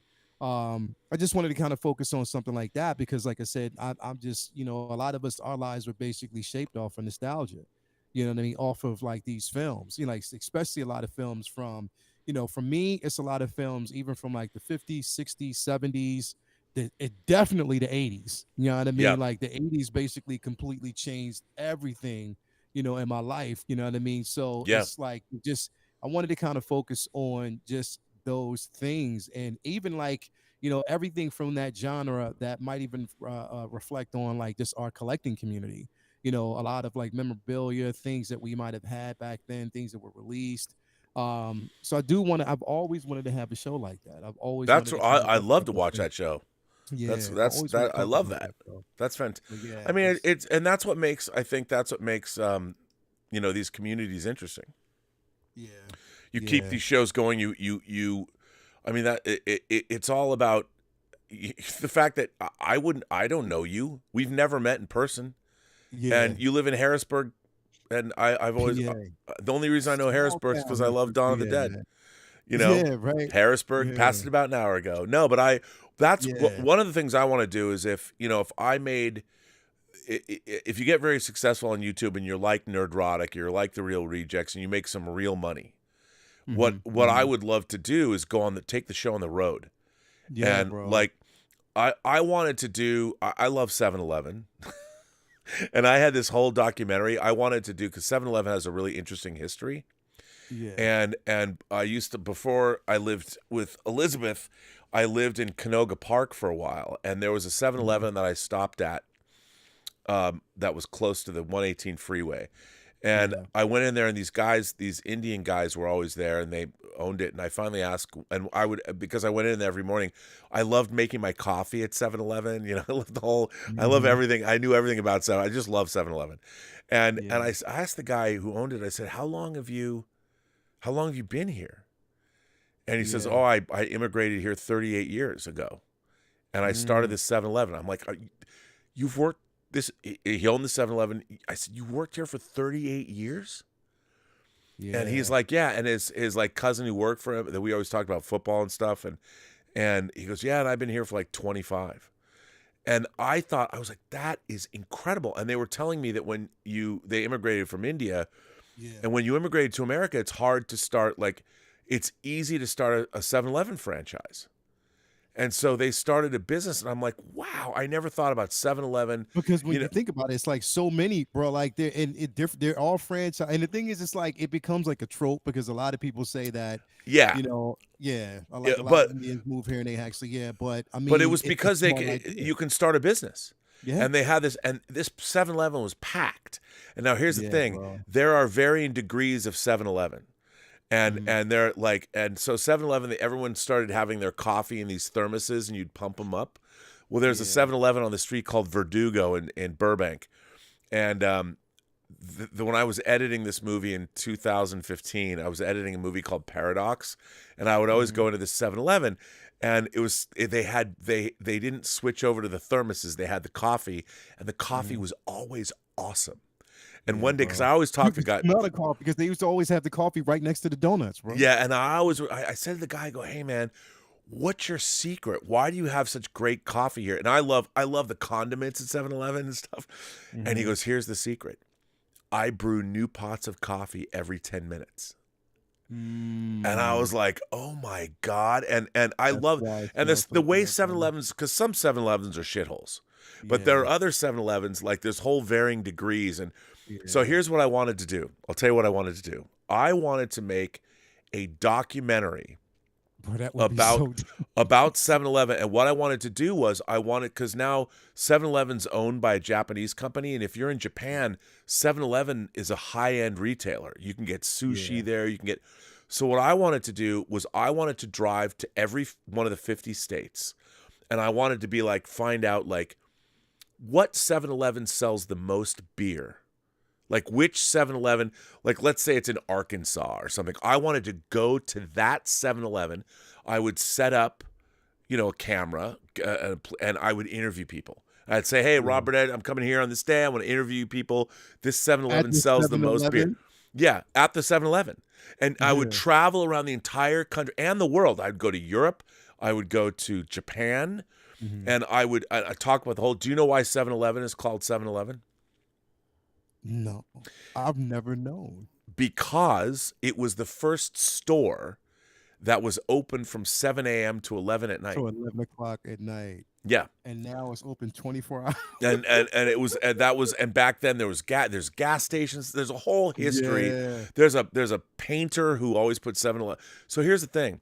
So I wanted to crowdfund this documentary, and because I figured I'd need about $250,000 because traveling and shooting and everything.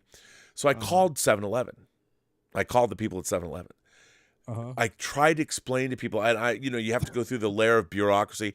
They thought I was out of my fucking mind. They had no idea.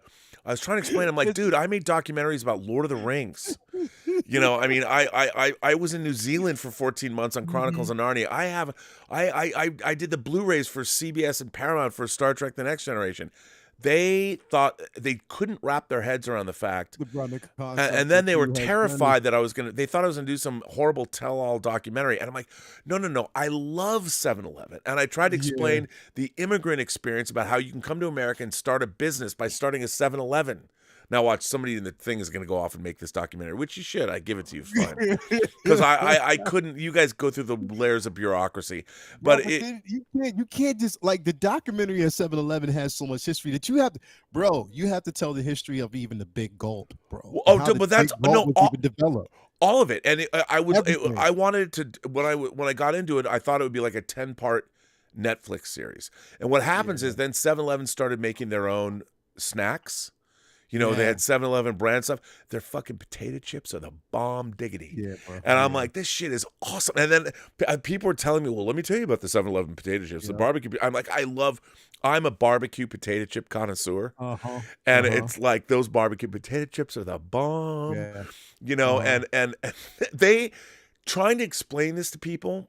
Like, I can talk about Star Trek and Star Wars and seem very erudite and like I know what I'm talking about. I can talk about film editing and wax rhapsodic about all that. I start talking to people about 7-Eleven. They look at me like I'm a fucking alien. They're like, because nobody, and I have, like, in my own mind, I've got a 7-Eleven rating system. I go to a new town that I've never been to. Like, I was in Tennessee, which, by the way, Tennessee is amazing. I'm like, I gotta go to a 7-Eleven in Tennessee. Yeah. Because you gotta see. How is it gonna work with the Burnett rating scale of 7-Elevens? Bro, we used to. Okay, there's a story surrounding 7-Eleven that I have to tell you. Okay. See, and this is another thing. Everyone's got a 7-Eleven story. Everybody so tell me has okay. So there's a guy, and if he's watching right now, I'm sorry, but I have to tell this story. His name is Stevie Davison. Okay, I'm going full frame on this one. His name is Stevie Davison. His name is Robert Paulson. No, his name is Stevie Davison, a.k.a. the Tell Your Mom guy. That's what they used to call him, Tell Your Mom guy. The reason why is Stevie Davison, whenever we would go to 7-Eleven, he would actually go over to the magazine section because they used to have porn mags in there, the Playboy magazine. Yeah, they did. He used to grab them and he used to look at them and didn't think people saw it. Well, one day we all went to 7-Eleven and he must have forgot that his little sister was with him. He walked over and started looking at the porn mag. Now, we were just pouring in big gulps and everything. We were ready. It was right after we went to a movie. The 7-Eleven was right down the street. We were just walking. Went to the movies. Go to 7-Eleven. We're getting a big gulp. He's over there looking at porn magazines. All of a sudden, his little sister, you hear her say, "Ooh, I'm running up telling mom." He ran outside. He was like, you heard him the whole way down the street. Don't tell mom. Don't tell mom. Don't tell mom. Don't tell mom. We didn't see him for 2 whole weeks. Number one, he was embarrassed because he used to take the porn mag and slide it in between the People magazine and just look at it. I'm like, bro, we knew you were doing it. It was just like, we just went to get the big gulp. But he would just stand there and look at these magazines. But it was just one night, he forgot that his little sister, Stevie Davison, sorry, Tell Your Mom guy. We called you that all through high school, Tell Your Mom guy. That's all they called him, was the Tell Your Mom guy. He was like, yo, can y'all just let it go? We'll let it go when you stop reading porn magazines at 7-Eleven. Everybody has a 7-Eleven story, bro. It was right behind the 7-Eleven was a baseball field. So everybody, like, literally, there was a baseball field back there. So everybody who had a girrused to take their girlfriends behind the 7-Eleven at night in the car. You would watch the moon. You would talk about everything. You know what I mean? So Yeah, there was man. always a 7-Eleven story. But Stevie Davidson, sorry I had to dog you out, bro. But you're the tell your mom guy, and that's our story. Okay, so let me ask you this. So here's the thing about 7-Eleven too. Do you remember when we were kids, they used to have superhero Slurpee cups? Mm-hmm.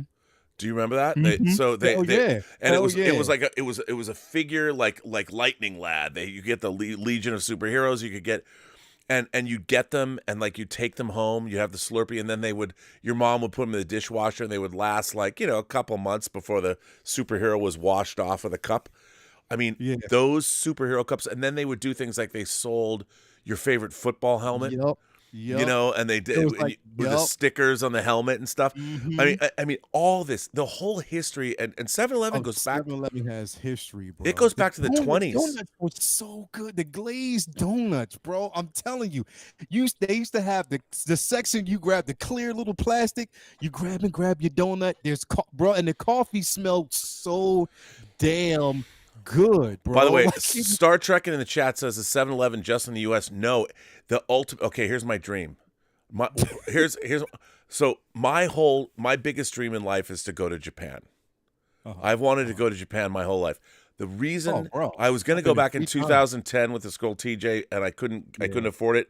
It was when the space battleship Yamato live action movie was coming out. The Star Blazers live action movie was coming out in Japan. I was going to go, but I'd need like $200,000 or $300,000 because of all the die-cast robots and models I would have to buy, and then the shipping costs to ship them home. But I want to go see, because the 7-Elevens in Japan are like these high-end things, and I want to go. Look, I want to go see. I want to go ride bullet trains. I want to go to Mount Fuji. I want to go to Toho Studios where they made the Godzilla movies. I want to go get drunk with Japanese girls. I mean, now I'm an old man. I guess I can't do that, and Elizabeth would get pissed. Yeah. But I do still want to go to Japan and buy model kits and Gundam kits. But 7-Elevens, man, and I want to go to Asian 7-Elevens. But that was the whole dream. Was I was going to crowdfund this documentary, and that I wanted to go because there are 7-Elevens in Europe, but not a lot. And I did want to go. One left. Like, there's only one left, especially here in the Harrisburg area. There's one that's actually left. They used to have more than one, but a lot of them, unfortunately, they didn't survive. They changed the names. Yeah. Like, they were bought out because, like I said, people, like you said, a lot of the 7-Elevens were franchised. So being that they were actually, like a lot of people were franchised, but then people would actually buy them up and just like have their own interpretation. A lot of them didn't survive. The only one that is around this area is the one with the basement. It used to be like an actual functioning gas station. Yeah, no, 7-Elevens had gas. And by the way, Blue Sunrise in the chat says Japanese 7-Elevens have Gundam models. They made a 7-Eleven Bandai made a 7-Eleven, a Japanese 7-Eleven Gundam model, which I don't have, and I need to do that. But that's my dream. The thing about I mean, I buy so many toys from Japan already. I've got my Japanese buyer. My Japanese buyer did get me. I'm looking around. Elizabeth, if she's watching this stream, I'm so busted. But my Japanese buyer did get me the Hachette 1/350th scale, 120 issues of the model to go with my space battleship Andromeda. Ooh. Yeah, and I'm getting the Haguya now. I mean, let me tell you, the worst website in the world, early 20 years ago, 15 years ago, was HLJ, Hobby Link Japan.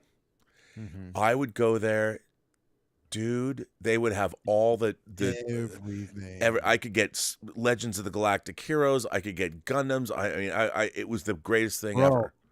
That's where That's where, and they're boxed up. Because I have 4. Because I was trying to find. That's where I found all 4 of my Shogun Warriors, bro. Oh, dude, the all of the Getter Robo G and all it's so when I had lots of money when I was working on DVD stuff. Yeah, like the last thing I got from Hobby Link Japan was I got a 1/20th scale Super Valkyrie with the fast packs from Roy Fokker's. It's 1/20th scale. It's huge. It's one day I'll build it. Yeah. You didn't But build it yet? I haven't built it yet because you have to paint it. Yeah, I got to find a lighting kit to put in it. Bro, But well, I'm you're building never the gonna build that, Andromeda right Rob. now. I'm building the Andromeda right now. I Rob, can't. you're not going to get to it, man. I'm gonna You're get to not. it. I'm gonna No, you're get to not. it. When you get to it, I'll probably be like 59 years old, bro. No, I'm gonna get to it. I am.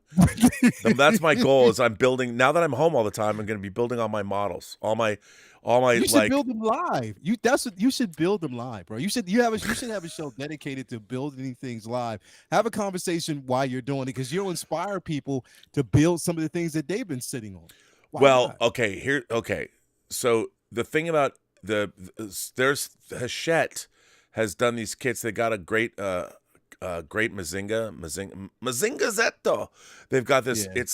It's huge. I mean, all this stuff that they make in Japan, all the Bandai Soul of Chogokin 70s super robot stuff. I can't even. I lost so much of it in my storage locker. It's just, yeah. If I went to Japan though, I would go out of my fucking mind. Bro, I've been to Japan 3 times. I've been to old Japan. Bro, it's nothing like it. It's everything that everybody has ever talked about and more. I love Japan. Bro, I've been there I lived in Taipei, China for like about 8 months before I moved to Australia. Then once I went to Australia, we used to travel back and forth to Japan. People who, from, Australia live around there. I was living in Sydney and stuff like that. They used to call it Australasia because it's Right. basically on the Yeah. line. And they're saying they're predicting that future tense that all the islands are going to move closer together, where it's just going to be one. That's just what they're predicting. But it's the experience, bro, in Japan was like no other. Like literally like no other, bro. I mean, yeah. You would love it, Rob. Dude, I know. And what's great now, the greatest thing, my friend now for all my Japanese model kits is Google Translate. I've been using it to build my Hachette. The space battleship Andromeda is 4.5 feet long, and it's all full of mechanics and stuff. It's really hard to build. I mean, it's not hard to build, but it's complicated. So Google Translate, you use your camera and you pass it over the instructions, and it turns the Japanese into English. It's the most insane shit ever. I have Japanese models I've been terrified to build because I can't. Did I tell you the story? So, okay, there was a Japanese action figure company called Alfrex, and they made samurai figures. Yeah. And they made the 7 Samurai. Alfrex is like the early aughts. And I was married at the time, and I wanted those 7 Samurai, but it was like $1,500 for all 7, and they came in a box set. And where we were living in a guest house, and there was a girl that lived in front of us. She was Japanese national. She was from Japan. Yeah. And Japanese people are very nice. They're very polite. And I went to her, and I bring these action figures, and you had to dress them. Because they're samurai, they had to be in traditional dress, and I couldn't read the instructions. So I take this poor girl.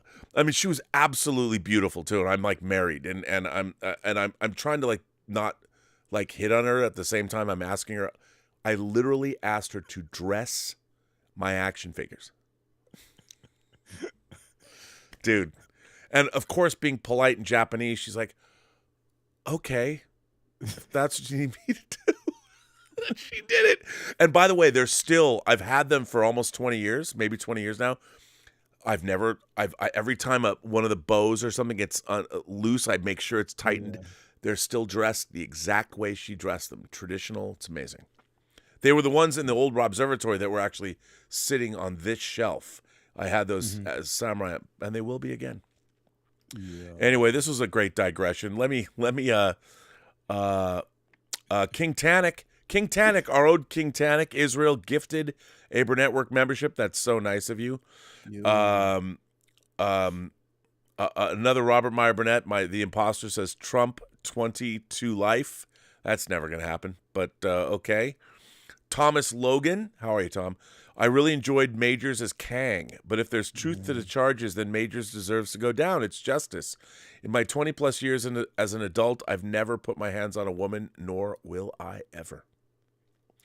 I mean, that's probably true, but I don't. It's just seems such a like a weird. The whole thing seemed weird to me. And that's why I refuse to really even comment on it right now, because I want to wait and see how it plays out, because I don't want to pass judgment on the situation I know nothing about. It's really weird that he is flying at the height of his career right now and something like this happens. And you're thinking about it, it's like, wouldn't he be smarter? You know what I Yeah, mean? well, and And wouldn't it's other like, people be trying to push him to capitalize? exactly, to capitalize on that stardom. You know what I mean? And that's why I'm saying I want to wait and see how this whole thing plays out, and then I'll be able to determine for myself, fact from fiction. You know what I mean? Like what it really is. Because like I said, we weren't there. I wasn't in the car with them. And the thing is like that. I mean, I don't know him as a person. I know that they said that like a couple of directors supposedly had came out and said that, he certain things that he did, are his actions, and how he was on set. They said that he was unable, that he was unworked, like they couldn't work with him or something like that because he was a real. I don't know.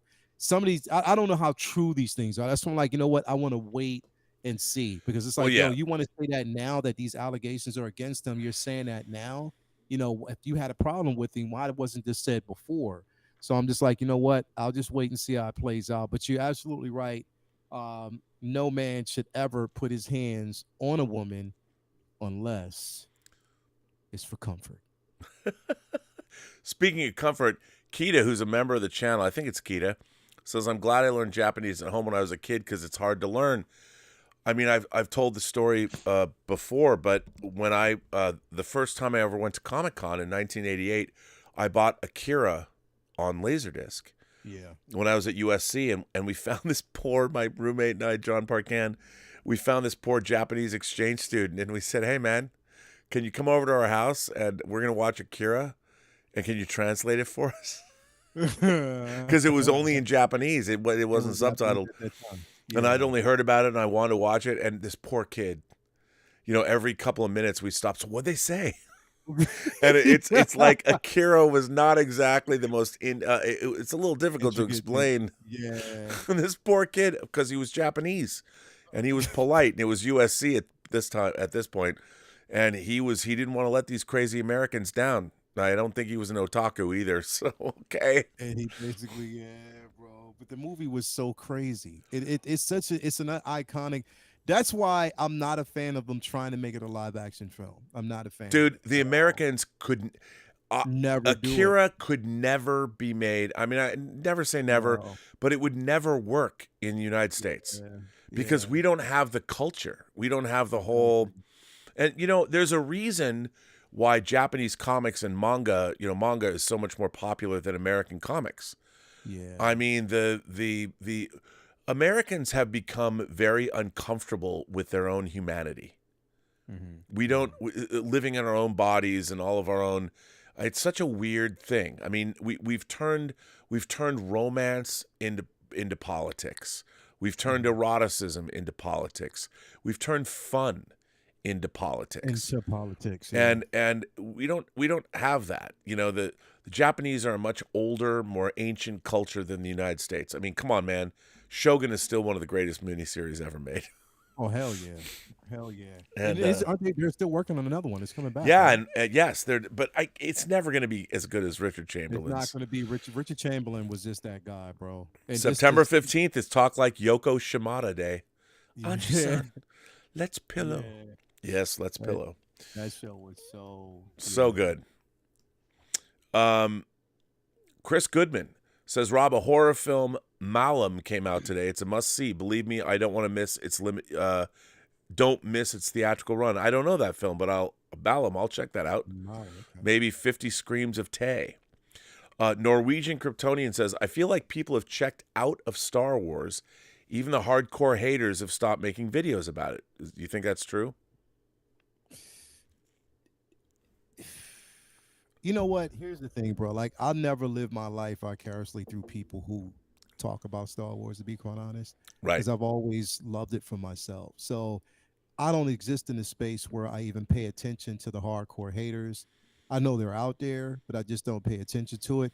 And if a lot of people are checked out, that's absolutely fine. I mean, I love Star Wars. I've loved it, since I was a kid. I'll never stop loving it. I'm going to always try to give it the benefit of the doubt, even though I know some things are horrible. I want to see them. I want to see it back to prominence, greatness. The way you feel about, again, Star Trek is the way I feel about Star Wars. I always Yeah. have. So I don't put myself in a space where I worry about what people say and what their interpretations are when it comes to it, because in every genre right now, like the way I look at it is as if the internet and social media never existed. I just go Yeah. tone deaf when it comes to it. That's the way I Yeah. look at it. No, I totally agree with you. And yeah. Oh, Glenn Mark says, yes, I did notice those delightful aspects. Yes, that's Kirk in Spock's brain. That was, that's a great line. That wasn't the first thing that popped in my mind, though. Jacob C says, I really hope Daredevil is like Netflix's version and not like Marvel's other Disney Plus shows with over-the-top humor and child-friendly stories. Well, I hope not either. I hope Spring's Eternal. I think it could be good. I hope it could be good. I mean, I really liked WandaVision. I liked Falcon and Winter Soldier, I think, a lot more than a lot of people did. I really like that show. Hoth's Hometown Hero gifted 5 Burnettwork memberships. Thank you so much. That was very nice. And then he says, congratulations on the next chapter, Robert. Well, thank you. Yes. And he's become a new member. Remember, member chat tomorrow at 11. You can check in that tab. Now, Lael, let me ask you something. It is now, it's 3 a.m. for you. Yes, it is. It's the time has come where I cut you loose. Yes, in exactly 2 hours, I will be, so I got 2 hours. I'll be getting up in the morning. We'll be actually, again, starting our fast. We'll have, breakfast early before sunup, pray, and then the rest of the day, you know what I mean? So definitely. Well, I'm going to let you go. I mean, I appreciate you being here. It was so great. I'm sorry you missed last week. I didn't really know what was going on. I thought you both might have left already. Wasn't paying attention. I should have checked in. And I was all discombobulated because of that. Now, so Lael, there's a lot of people that might be here that have never come to these shows because people have a lot of new subscribers. They might not know you. This might be the first time they see you. Please tell the folks at home, the people watching right now, you are the 1/6 Scale Man. Tell us about your channels and what do you have coming up in the next week? Okay, so you can find me at the 1/6 Scale Man YouTube channel. That is the 1/6 Scale Man YouTube channel. Again, great content over there. We normally have every Friday we have Figure Flex Friday, where you get a chance, if you're a collector, to showcase your collection. Sundays we have our Collectors Lounge International, where we actually talk to collectors all around the world, bring them in. We have discussions about figure news, pop culture, stuff like that. Mondays we normally have our comic book talk with friends discussion, where everything that you want to know about the MCU, about DC, about the cinematic universe, about no matter what property it is, we have those discussions. Our artist-based writers, we have a lot of those discussions on that Monday night show, so tune in for that around 9:15.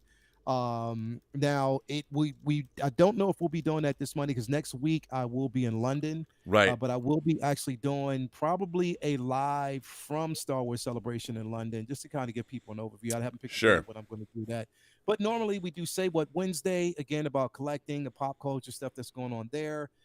Thursday, Uncivilized Scoundrels, where we do talk about each and every episode of the Book of Boba Fett. Whether it's that Bad Batch, any actual IP coming out from Disney Plus or even film, we talk about it. So that's a Star Wars centered show on Thursday night. Full rotation. Definitely, I will be doing it. Of course, there's going to be a new show coming that is called Euphoric Nostalgia, where we will be talking about everything within pop culture, like vintage films. Black hole, man. Come on. Exactly. We'll be talking do a black hole episode. You got Exactly. 3 3/4 figures. You got 12-inch figures.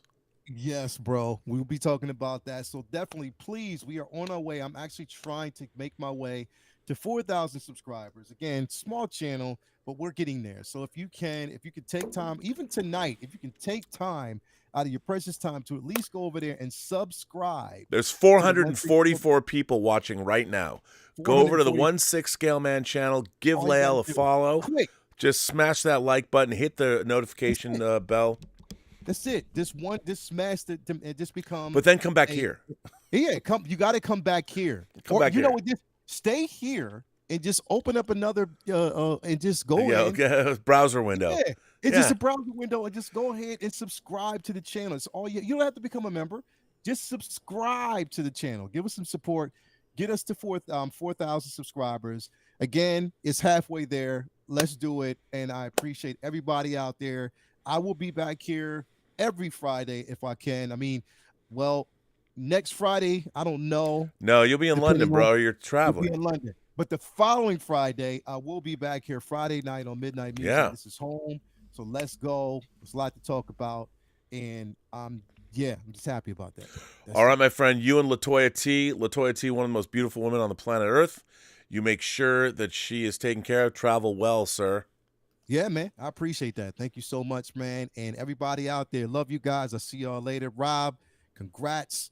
Man, you deserve this journey. And I can't wait to see as far as it I goes. will say we didn't talk enough about fucking tonight. Yeah, I know. I was Not missing. not enough about fucking.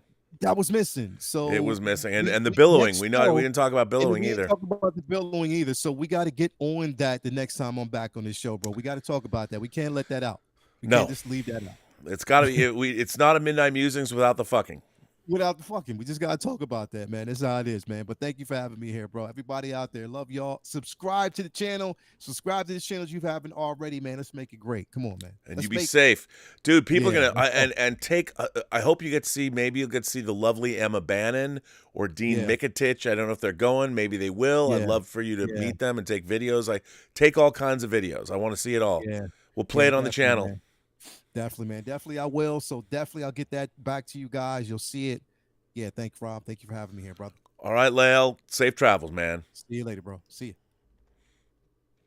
Well, everyone, that is Lael Rockwell. He is the 1/6 scale man. And seriously, do give him a follow. Do give him his channel's great. And he does some really cool, a lot of his shows, if you're interested in hot toys or 6 scale figures, he does a lot of really cool content on his channel. And I love that. I love his idea for a new show. It's going to be great. Galactic J, by the way, we're not done. For those of you who might be new to this channel, or as you know, we bring in some people. I got some people coming. I got some people coming in. People coming in to visit somebody that you've seen me stream with. I haven't seen him in like 2 weeks. I missed the hell out of him. He's going to come in soon. We'll see. But before he does, let me. Galactic J says, I don't know what it is, but something is not connecting. With the Rick and Morty writers look at She-Hulk, Doctor Strange 2, and Ant-Man 3. No, well, you know what's not connecting? They're animation writers. Look, I will say this. I have always been fascinated by animation, the way people think. My good friend Kevin Rubio has worked in animation, and when I work with him, the people that understand animation think differently than I do. And I'm amazed at their wit and all that. But the Rick and Morty guys being brought over, I understand, because Rick and Morty does great with interesting sci-fi concepts. But those writers, man, they're not translating over. You know, they just replaced the writers on Fantastic Four. So we'll see where this is at. I don't know. It's we'll see where it goes. I've got a special guest. I'm very excited about this. I've got to dial him in before I can. There's a little bit of work I have to do to get him in here live, but I'll tell you, when he gets here, it's gonna be lit, and you know what I'm talking about. I hope you all know what I'm talking about. But I'm gonna put him in. Let me change the text on this screen because I want to make sure that he gets all the credit in the world that he deserves. I don't want to bring him on before I have him, because he needs that. And I'll just do it. I'll put his. You know him, you love him. It's gonna be great. It's gonna be as I said, it's gonna be lit. And as I'm trying to do this live, I'm trying to do it live on the fly. It's hard. Sometimes it's difficult. Hang on, let me just insert. He'd like me saying I'm inserting him into the show. See, he's already laughing. He's already laughing. I'm saying that. Please, ladies and gentlemen, boys and girls, you know him, you've met him, you love him. The man that is forever looking for his father, Taylor Gonzalez, 50 Shades of Tay. Welcome to Midnight Musings. Dude, I haven't seen you in 2 weeks. How are you? Good. How are you? I can't believe it's been that long. It has been that long. I feel like it's been an eternity. The last time I saw you, we went to St. Patrick's Day and got lit. No, I saw you after that. I saw you after Okay, I that. was gonna say, was that the last time? Ooh.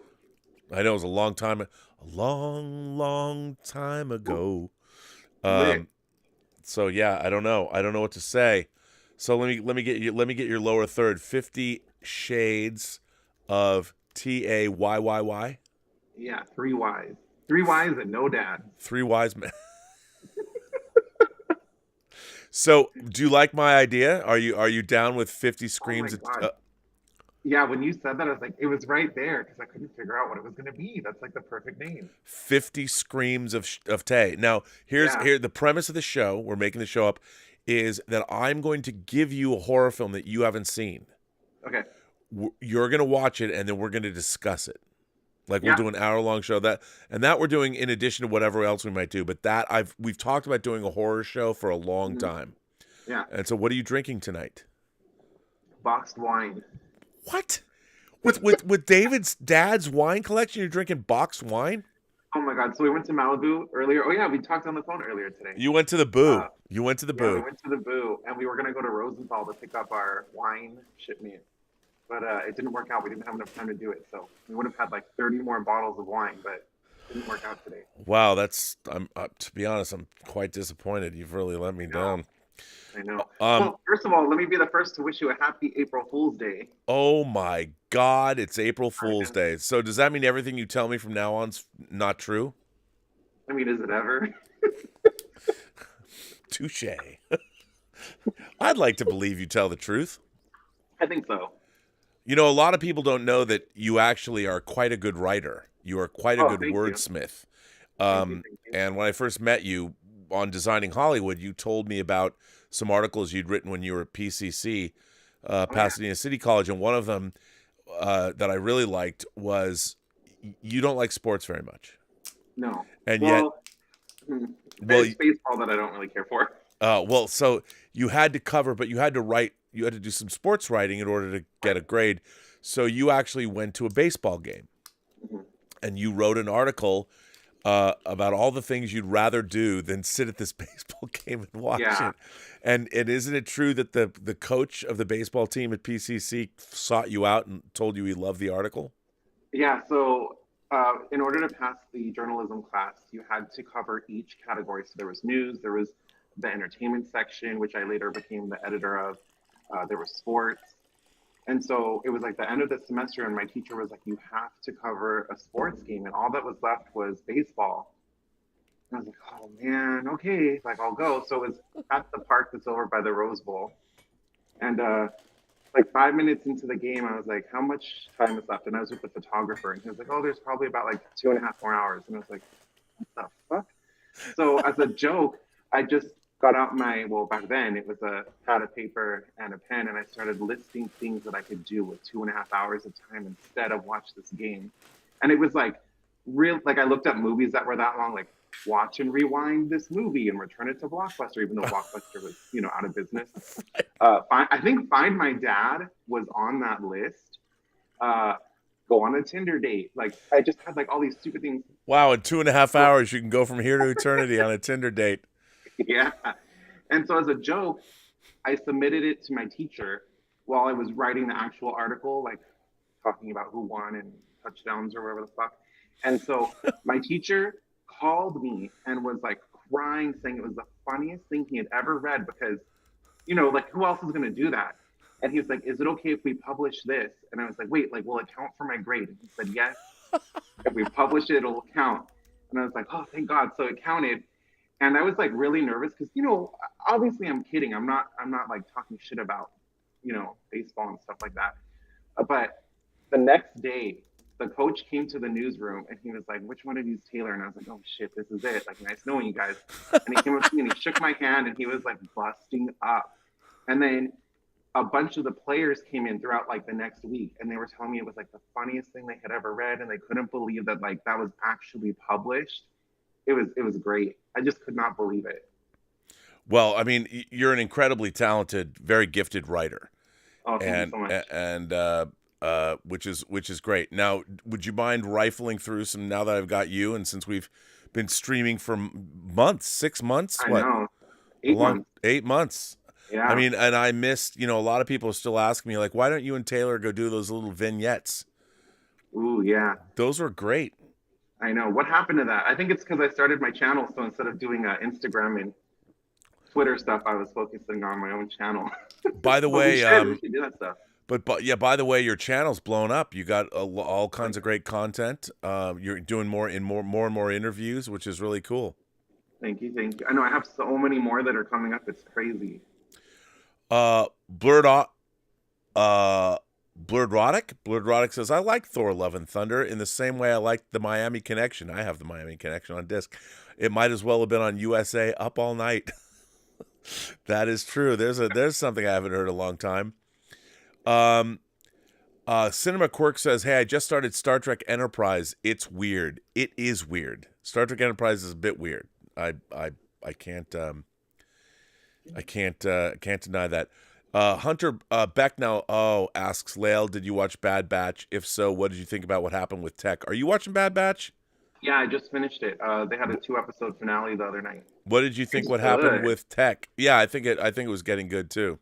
Yeah, this second season is way better than the first season, especially the second half. Like there was like a 2-part mid-season arc from there to the end of it. It was just great. And the finale, something happened with Tech. You haven't seen it yet? No, I have not seen it yet. Ooh, I don't know if I don't want to spoil it for you. You're watching it though, right? I am not watching it. I watched the first season. You want to know? Well, yeah, I mean, I don't want to spoil it for anyone else. Oh yeah, true. Wait, people are saying my mic sounds a little muffled. Does it? It sound does. Okay? No, it sounds like you're on your computer's mic, not on your mic. Well. Oh, I think I would go over here to fix that, huh? Yeah, because I can bring on. I'm gonna add you. What? Or does that What? make it worse? Oh, that's great. There you go. Now you're on a microphone. Okay. Now you're cooking with gas, buddy. Sorry, it's my third time. That's now the dulcet tones of your voice. That sounds, and you look better too. Much better. Oh, yeah, well, the camera picture looks better. I mean, not you're still a very handsome man. That's not what I meant. I did my hair this time, and I have pants on. Oh well, don't tell us that. Last time I didn't have pants. You know what? That's pretty much the par for the course for this show. I'm always wearing pants, but I don't want to tell anybody who wears the pants in my family. And for those of you who don't know, we don't just have 50 Shades of Tay here. Oh, yeah. We also have, although we can't see him, you need a light there, Tom, but that's okay. Ladies and gentlemen, boys and girls, please welcome Tom Jr. Jackson, our own moderator, the man who coined the phrase, we are all goof people. Thanks for being here. Tom, what's going on, buddy? How you doing? Hey, it's okay. I'm doing good. How you doing? I'm doing good too. That's good. I like that. Yeah. Finally, I get to meet Taylor. I know. We've never actually met. Nice to meet you.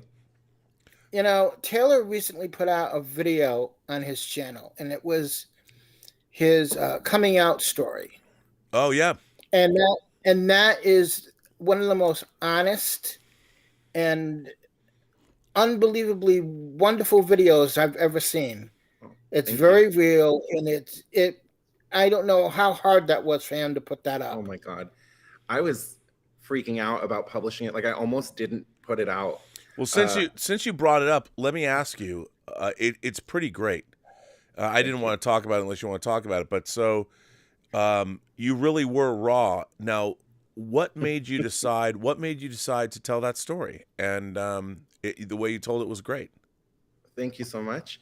Lately, I've been getting a lot of pushback and criticism about the way I behave, my voice. What? Just that, I know. Just the fact that I'm not, I don't know. what people are used to, I guess is the right way to put it. And I think I told you this story before too. Before I started working with you, I was always watching you, watching John, watching like all these people in this space, and I was like, there's not really anyone like me. Like I don't see anyone openly gay doing movie reviews, covering events, doing interviews. Wait a minute. Are you gay? Jesus Lord. Christ, Taylor! I just had no idea. But no, Spoiler alert. I think that's that's what's really interesting about that is I think you're right. I one of my favorite Star Trek YouTubers is a YouTuber named Jessie Gender, and she's trans, and I love her content. I've been watching it for a long time, and I think she's terrific, and she does really great analysis of Star Trek. But there's not a lot of people in the space that are doing what she's doing. So you're right. Yeah. So I just felt like, well, now I have this platform, and I just thought I would, it's kind of a funny story too. Like mine is unique. I don't know if anyone else has the same story that I do. And I thought there's already so much negativity in the world. Why not just focus on the positive stuff and the funny stuff from my story and just be honest? And then I did cry at the end just because it was like really emotional to do. Yeah. And I could have edited that out. But number one, I'm one take Taylor. And number two, I was like, well, why am I going to hide that? Why not just put it in? I mean, it's not something I want to watch again. I don't like watching myself on camera, and I also don't want to see myself cry. But I was like, I'm just going to keep it honest, keep it real, and put it out there, put out some words of encouragement just for anyone that might need to hear it, because now I am in a position of something that I didn't have growing up. And so a now father? it's like, wow, if I could do this, yeah, a father, a daddy. So it's like, well, now someone at home watching YouTube, they could see me, and I could hopefully give them some words of encouragement. So it was a really emotional video, but the response has been like insane. So thank you so much to everyone who has been watching and commenting. It means a lot to me. I'm just still floored that you're gay. Me too. Sometimes I'm like, Puss in Boots. I had no idea when we were getting hammered at the Boondocks. I mean, look, by the way, for those of you, I adore Taylor. He's one of my favorite people in the world. But I will say this, the first St. Patrick's Day we spent together, we did walk out of the bar together, and there was somebody trying to be, he being revived by EMTs. And I thought, you, my friend, I'm going to party with you. That was so funny. There was not for that guy. And a defibrillator there, and it wasn't even for us. I thought they were like ready, like they were prematurely, not ejaculating, but prematurely like getting ready to defibrillate us. Yeah, it was some crazy times. Culture Wars Diplomacy said Phantom, meaning Phantom Menace, didn't even look like Star Wars. It really didn't. I mean, because it was so digitized, it was so digital, all those things. But Tom, I would ask you. You have also. I consider you to be a warrior. I mean, you, with your health issues, I mean, you've never let them, you've had a lot of health issues in your life, and you've always, since I've known you, I mean, I don't know if you want to talk about that, but you've always faced them head on. I can always talk about it. Yeah, and I've always admired how you have, you've been very open and honest with all that, and I've never heard you, I'm sure there's been days when you felt down and all that, but since I've known you, you've had nothing but a smile on your face and enthusiasm, and I've really admired, well, I guess, how you lead your life, man. Thank you. Yeah, I do my best. I do have, my day, my moments, when it just gets a little too much. Like I can't do this. I don't want to do this, but then it's like, okay, you can have those moments, but keep going forward. And for those of you who don't know, I had a kidney transplant about 11 years ago. And I've been doing well ever since. I have type 2 diabetes, which I've gotten under control. And I'm doing well with that. I'm trying to lose the weight, and I've been doing well with that. But I'll tell you this, is that I like the fact that if someone comes up to me and says, "Hey, I have a friend who has diabetes, or I have someone who has this," okay, well, you just try this, this, and this, and remember the first 2 weeks are the hardest when changing your diet. Which with anything, it's always the first 2 weeks. The first 2 weeks of exercising, the first 2 weeks of dieting, it is murder. But once you get through it, anything's possible. Yeah. Yeah, but I I do have my moments, but I get through it as much as I can. Um, I like today. I actually went out today. I went to the movies. This is the second weekend in a row I went to the movies. Last weekend I saw John Wick, which you can pre-order now on Amazon. Isn't Their that 4K crazy? steelbook. Yeah. I thought it was crazy. Yeah. Yeah. Here's what's even crazier is that they've already released the steelbook for the Mario Brothers movie is going to look like, Oh wow. and that comes out in June. We all think that movie is going to be huge. Lit. It looks fun. It is lit. Yeah, and then today I went and saw Dungeons and Dragons. Oh, what'd you think? I thought that was a fun movie. I Mhm. really had a lot of fun with it. Yeah, it's good But stuff. I'll tell you, when I saw John Wick, what surprised me was I'm watching the credits. There were 13 visual effects houses that worked on that movie. Oh, and that's not uncommon for films now. I mean, and they're all over the world too. I mean, there are visual effects. I remember when my friend Mike Mendez directed a movie called Big Ass Spider, and I remember the Oh yeah, I know that movie. Oh, look at that. The primary visual effects company was in Pakistan, which I thought was pretty cool. I mean, there's just it's crazy. The visual effects companies are everywhere, all over the world.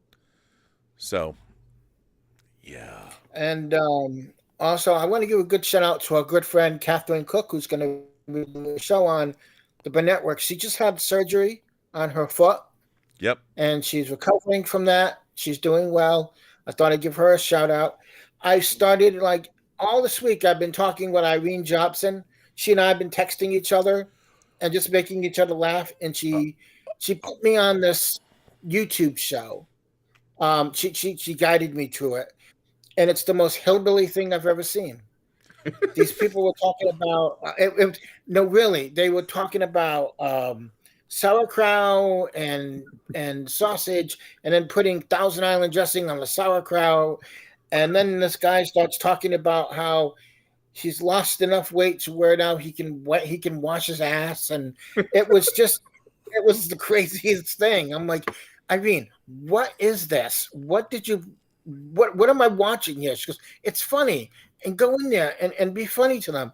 And so I started doing this, and I started making these people laugh in the chat. Wow. And they're like, oh, you have to keep coming to our chat. It's fun. I like riffing on things like that. But I've been doing that. I've been I've been doing some thumbnails up for RM for her upcoming celebration things, and helping her out with things like that, and watching her streams. Like when you were doing your Picard thing the other night, she was doing a stream, so I was bouncing back and forth between you and her moderating both. I thought that was good. I've really enjoyed doing those Picard streams. I'm going to be, the Popcast guys. As a matter of fact, I'm looking now. I was like, is that real? The Popcast guys have become a member. The Popcast channel has become a member of this channel. The Popcast guys have graciously had me on their Picard shows, and they've had some great guests. And we are going to have Todd Stashwick, Captain Liam Shaw himself, on Monday at 2:00. I've had Stashwick on a couple of times on my own show, and he's fantastic. And I can't believe there's only 3 episodes left. I'm very upset about that.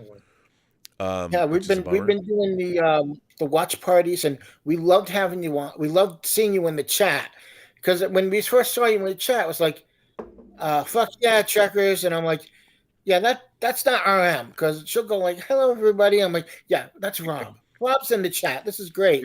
And then you get on the show with them, and everybody loved that. And the week that you couldn't do the show, I was in the chat. I'm like, okay, I'm throwing up a Zoom link.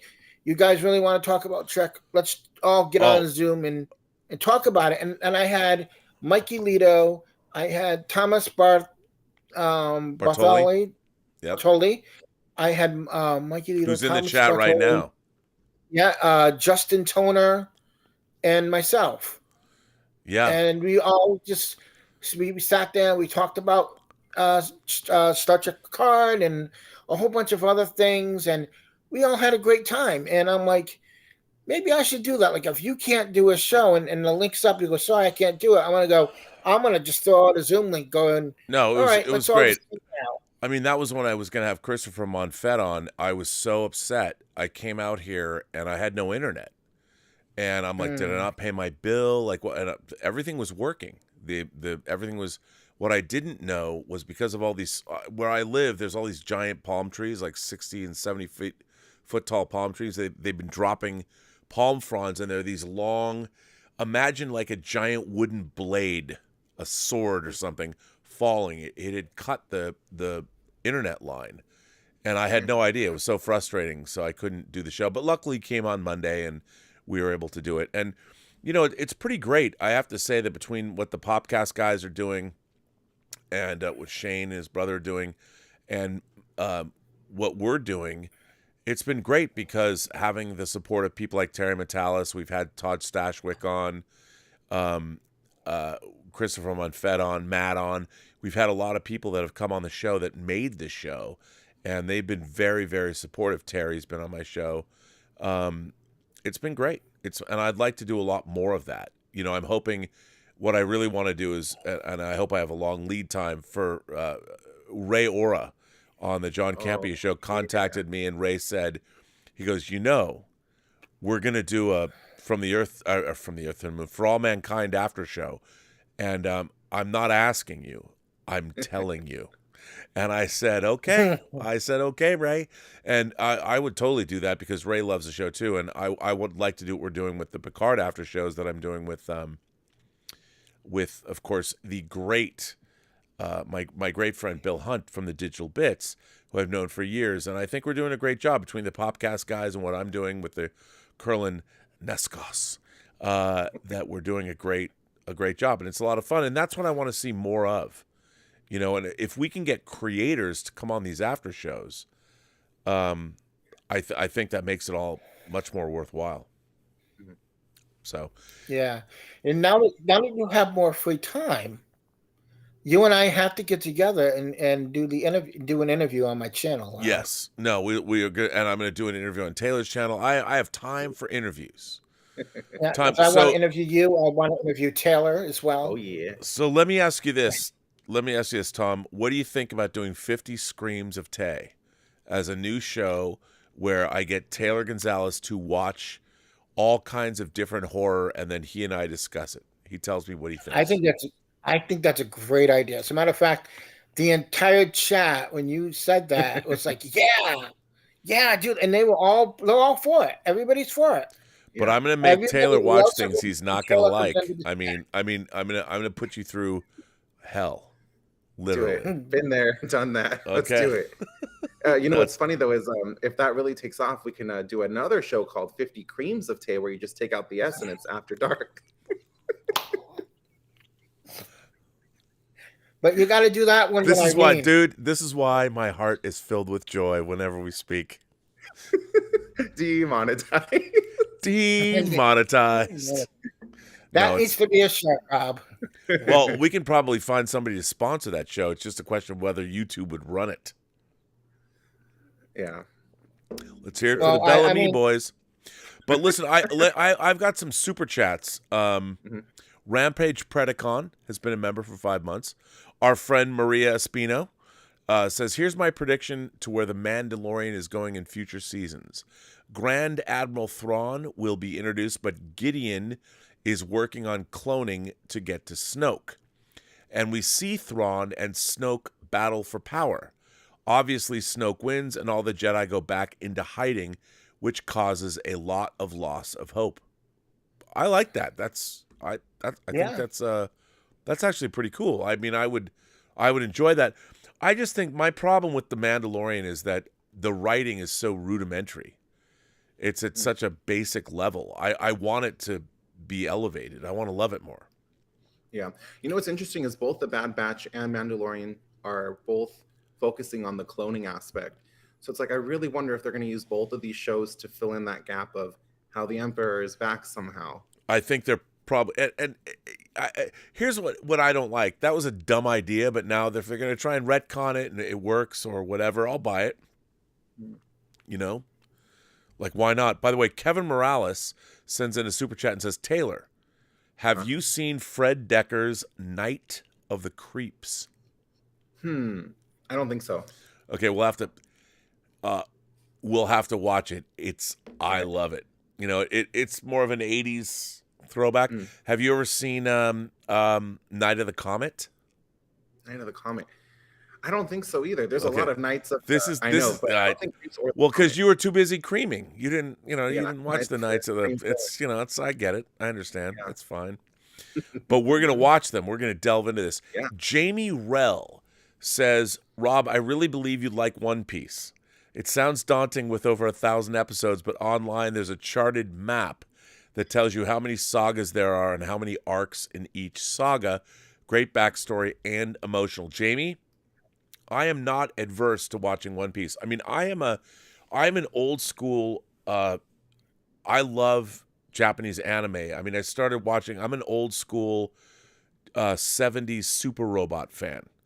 You know, Grandizer, Getter Robo G, or Star Avengers, it was called here, or just Getter Robo, which is Go Nagai's, and then the sequel is Getter Robo G that was in America, Star Avengers.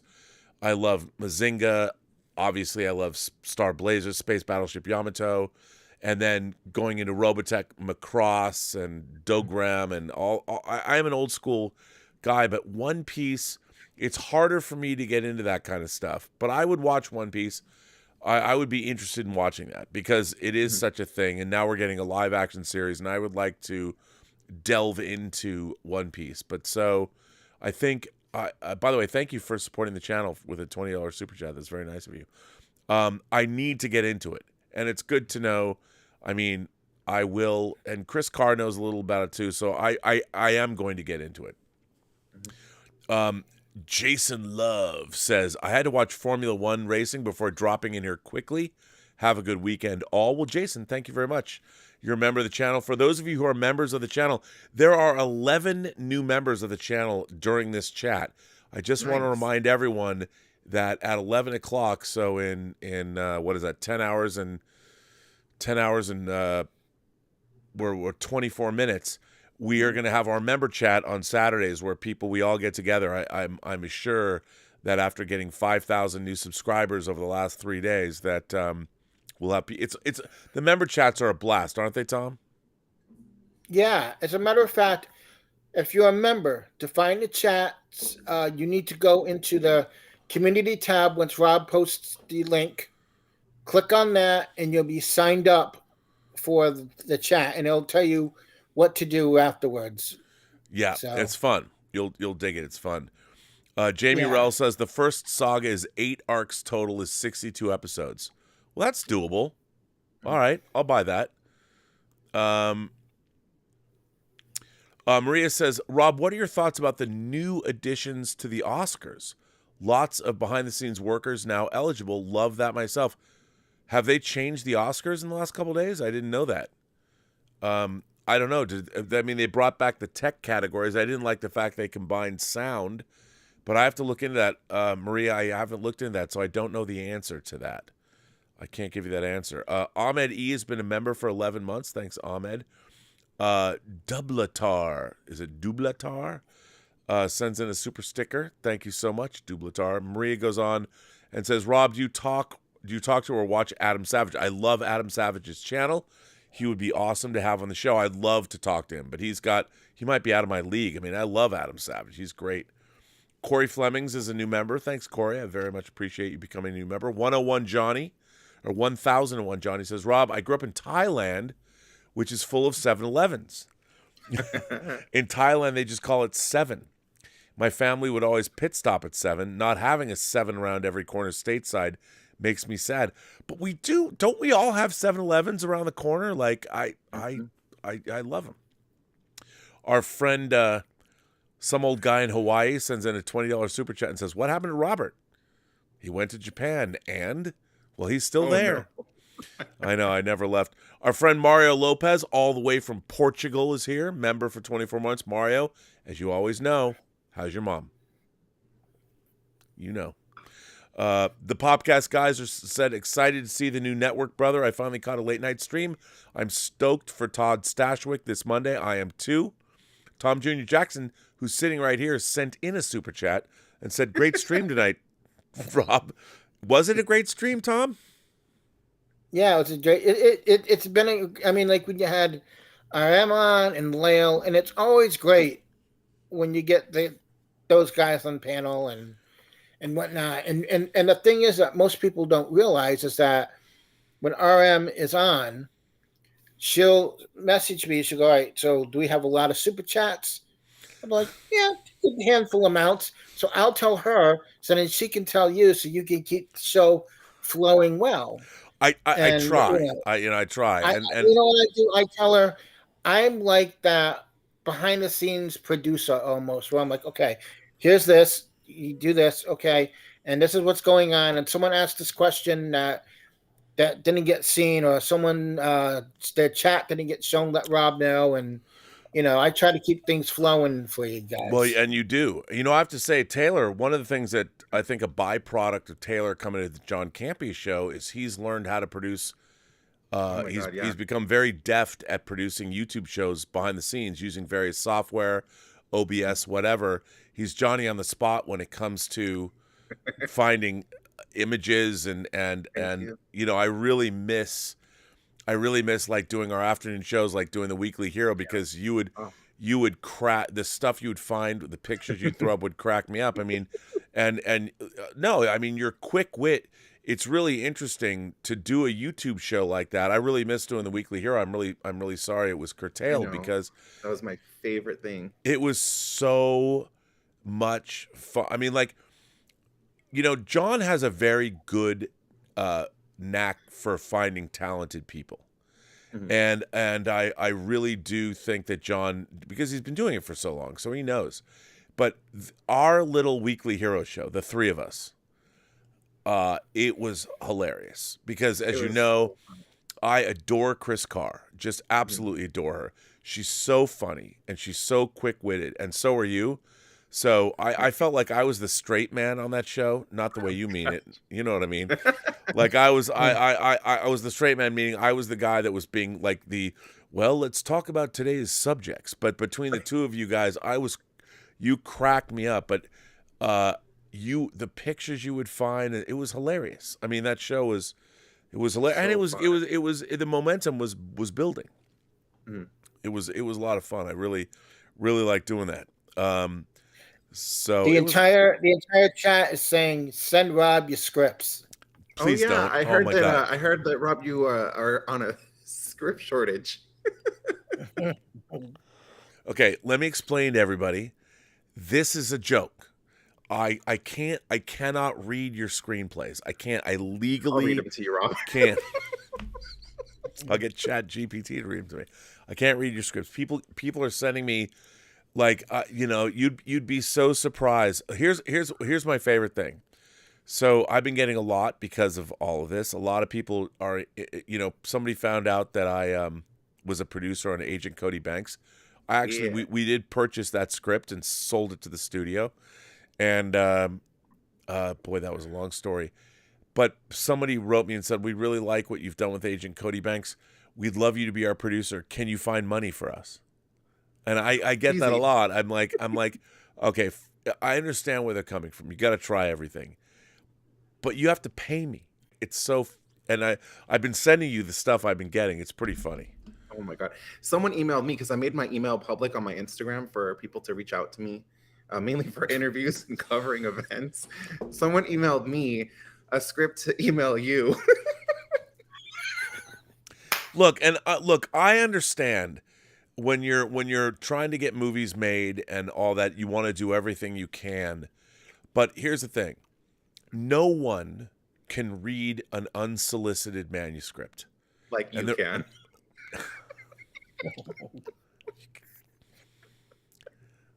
You fucking guy. No, and the reason is, let's say you've written a story about, I don't know, a psycho killer that also is a horticulturalist, whatever. And what if I was already working on that story, and you send me your script, and my movie comes out, then you claim that you sue me that I stole your idea. That's why people can't read. People can't, in Hollywood, they can't read. That's why we had Deep Impact in Armageddon. That's why we had all these similar stories. So the only way you can get people to read your scripts is you have to ask them for a release form. Are you accepting unsolicited? An unsolicited manuscript means it comes from outside an agency or a place where there's a layer of protection. So if an agent sends you a script, you're sort of protected.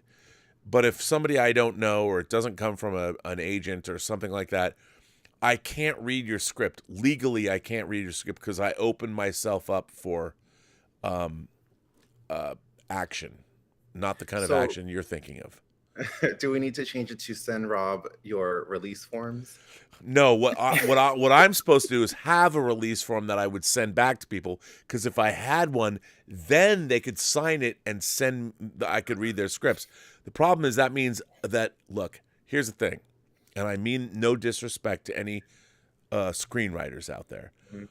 I was a paid story analyst, script reader, for a long time, for about half a decade.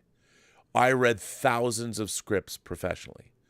It is one of the most soul-crushing, horrible experiences of my life, because everybody who's finished a script, and I know I'm the same way.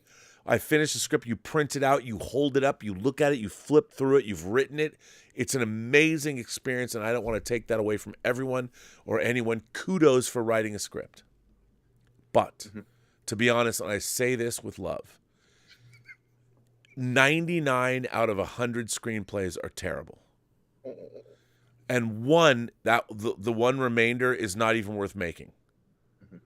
In the 3,000 scripts that I read, I said yes to one script, which was Andy Kevin Walker's Seven.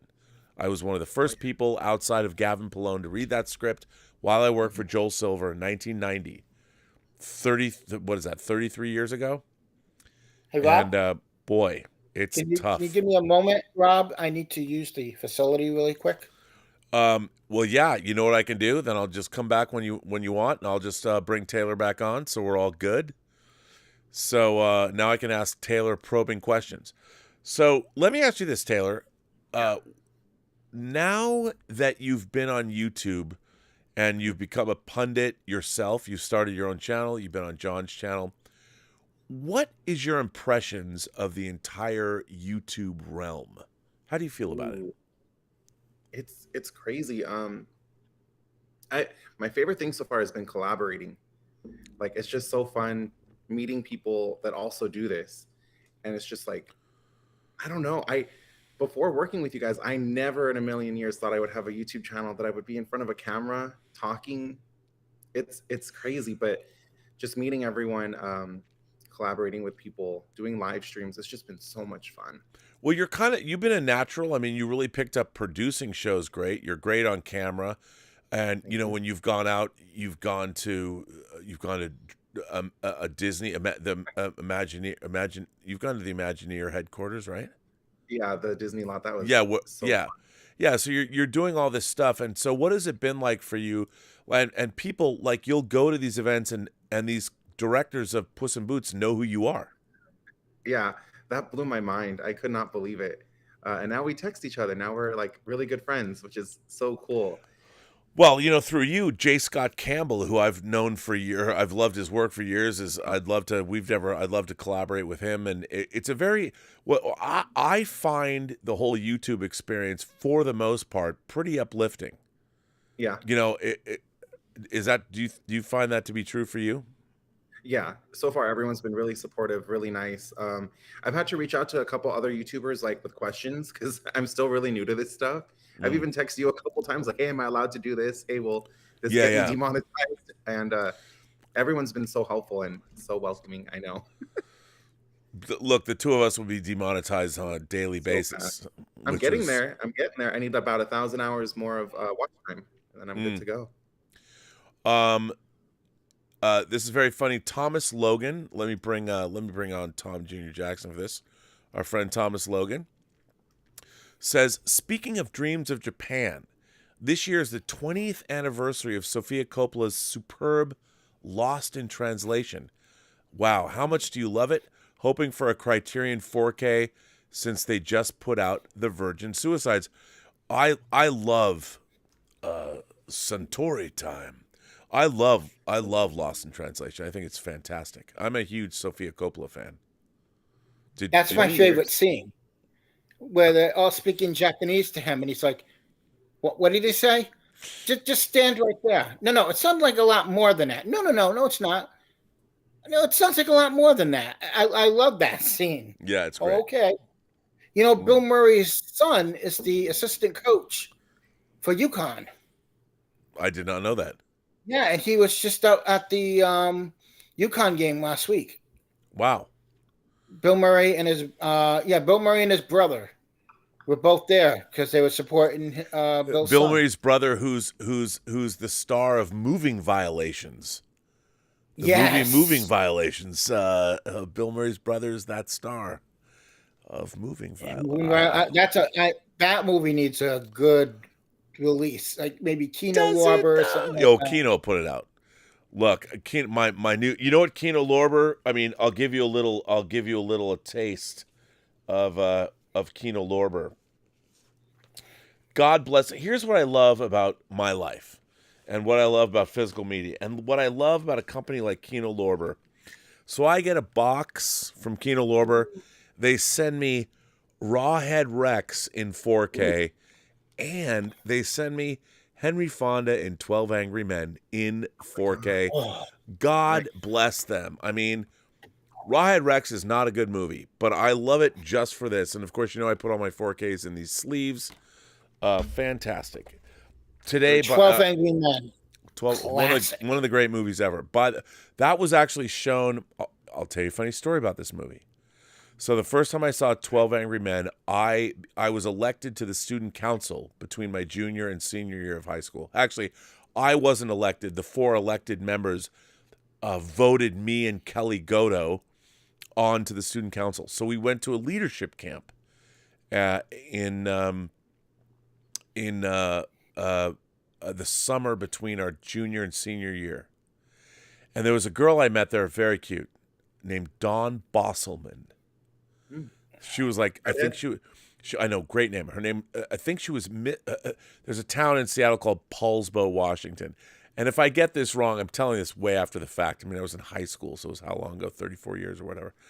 So Dawn Bosselman was like Miss Paulsbo, and she was very, very cute. And I'll say she liked me.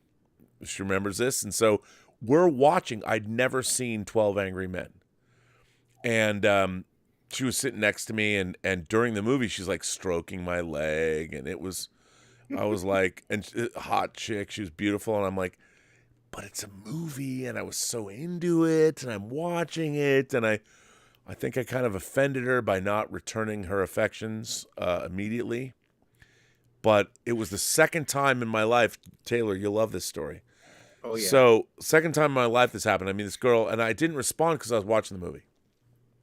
So when I grew up on Mercer Island, you had 5 elementary schools feeding into 2 junior highs that fed into 1 high school. Mm-hmm. And then they decided to get rid of the second junior high and make it 1 middle school, so everybody goes up together. I was the last 9th grade class. I was in the last 9th grade class on Mercer Island. So when we get to high school, this was in 1982. I got into, started 10th grade. So you have 2 junior highs, and all of us 10th graders are meeting for the first time. And I met this cute girl. Named Julie Williams. different school, didn't know her, and we started hanging out, and she asked me to go to the movies with her, and we couldn't drive, so we go to see The Road Warrior, which I'd seen like 6 times already, and we go with her older sister and her older brother, and we go to sit down. I'm going to the same row as them, and Julie's like, let's go behind them. Like Julie wanted to like make out or whatever. I don't do that. And the fucking Road Warrior, you think I'm gonna miss an opportunity to watch this movie?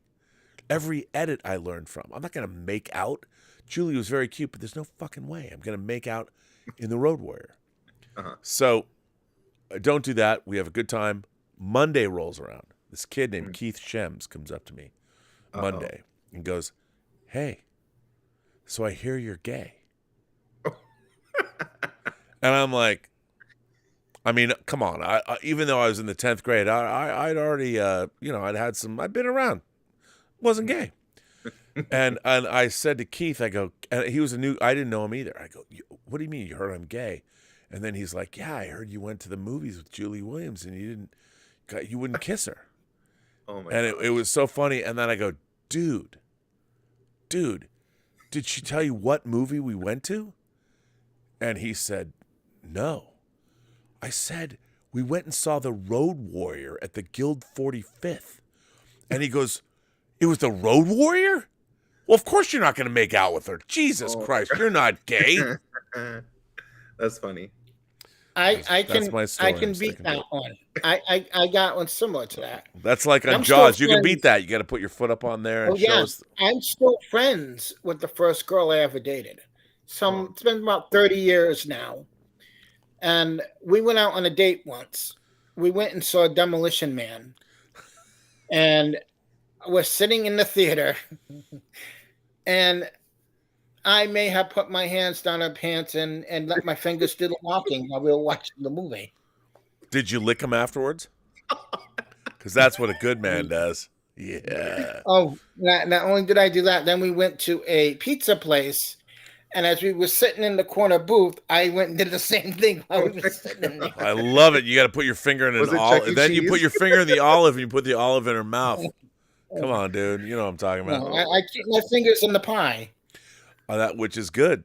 Taylor's like, please stop talking about this. Oh boy. Can we talk about my dad? Kevin Morales already asked if you've seen Neither Creeps. Ritwick has become a member. Thank you very much. We have a few people that have sent in tips.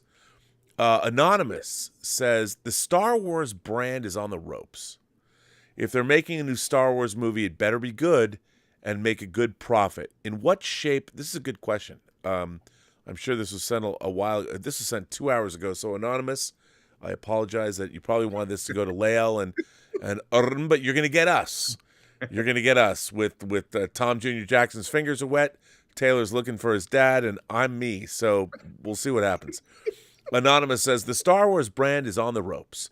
If they're making a new Star Wars movie, it better be good and make a good profit. In what shape do you think the Star Wars as an IP will be if the next movie is bad and flops financially? I never thought Star Wars would be this weak.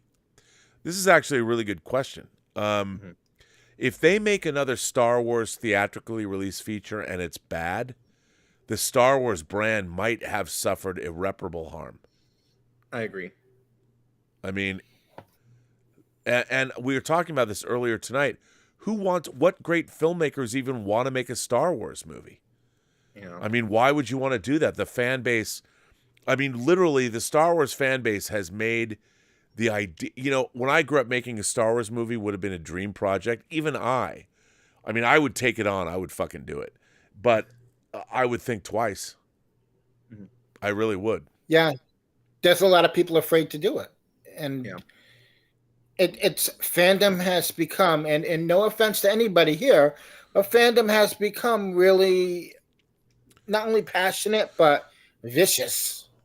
Well, yeah. Because yeah. it's not done a certain way, they're going to come after you, and I just completely understand that. It's really something else. I mean, I'm sorry. Darth Plato, our good friend Darth Plato says, "Welcome to Midnight Musings, where apparently nothing is off topic. Not when we're past midnight." Yeah, and it's April Fool's Day. And it's April Fool's Day. We're 58 minutes deep into April Fool's Day. I've always wanted to be 58 minutes deep into a lot of things. Never quite got there. Just didn't have the distance. Irene Jobson says, haha, the weirdest places I've had people's fingers in me. Well, first of all, Irene Jobson is my kind of girl. She's my buddy. You know, she's great. She's hilarious. And the thing is, men are fumbling idiots. I mean, the real question, Irene, to ask you is, when were the most memorable moments that men or women, whoever, I don't want to make any dispersions or say anything, but were there times when people had fingers in you that really knew what they were doing? That's what I would be curious about. You know, it's all about technique. Or are we just, as Hannibal Lecter said in Silence of the Lambs, sticky fumblings in the back of cars? Clarice. Oh, Rob, did you hear the rumor that's going around about Harrison Ford? That he might be returning as Jack Ryan? That the rumor is they might be making Debt of Honor? Okay, first of all, no, I haven't heard that. But the problem with that is, so for those of you who don't know the Tom Clancy canon of Jack Ryan novels, Debt of Honor was when America actually went to war with Japan again. And at the end of Debt of Honor, but it was more of an economic war. But at the end of Debt of Honor, this is pre 9/11. At the end of Debt of Honor, this Japanese terrorist group flies a jetliner into the Capitol while the president is addressing Congress, killing everyone, leaving the highest ranking member of government alive, Jack Ryan, he's sworn in as president, and we get what is a fucking great banger of a novel, Executive Orders. And I could see them doing Executive Orders. I would love to see that. But I mean, I know he's playing Thunderbolt Ross, and by the way, he's playing the reason I think this is a rumor is because he's playing President Thunderbolt Ross in Captain America: New World Order. And I could see that, but I can't imagine anyone's going to go make Debt of Honor. There's no way. And that's why Tom that Clancy ending to Debt of Honor that sounds a lot like Designated Survivor. Oh, they totally ripped it off. The Debt of Honor happened. It's pre 9/11. So when 9/11 happened, and the Twin Towers and the Pentagon, Tom Clancy had already written this story because he'd already done all the research. So they asked him about all this, and you could see before he died. I mean, I'm a huge Tom Clancy fan. I read all these books. I read even the non-Jack Ryan books like Red Storm Rising, and the John Clark books. I was a huge fan of his, and you could see, at least I could see, how pained he was after 9/11. They made him a pundit, and they were saying, "Can you believe this happened?" And he was like, "Yeah, I wrote a book about it, and that's why I'm here. And I already did this research, and this is not something that was came out of the blue. The reason I knew this could happen is because this had already been gamed out, and the fact that it was a bummer. I think it's in bad taste. Although if they did make Debt of Honor, I fucking love that book.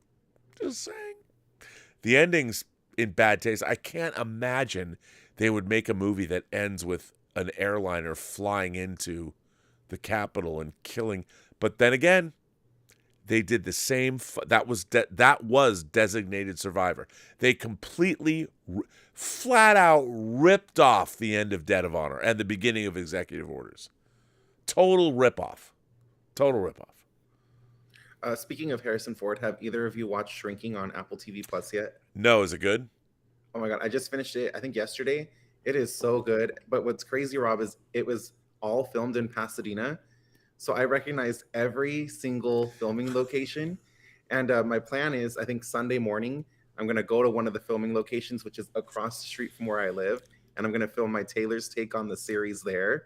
I just thought that'd be like, instead of just filming it here in front of my bookshelf, film it where they film the show. And I thought that'd be a really fun, unique way to review the show. That would be. Taylor, a lot of people do filming location videos. Oh, yeah. You should do that for Shrinking. Yeah, that'd be fun. Find out all the places that they filmed. Mm-hmm. Unless it's someone's house, don't do that. Right. But I mean, go to the places and give your review of the show as well. But say, this is where they filmed this scene, and this is where they filmed this scene. That'd be really and those fun. are popular.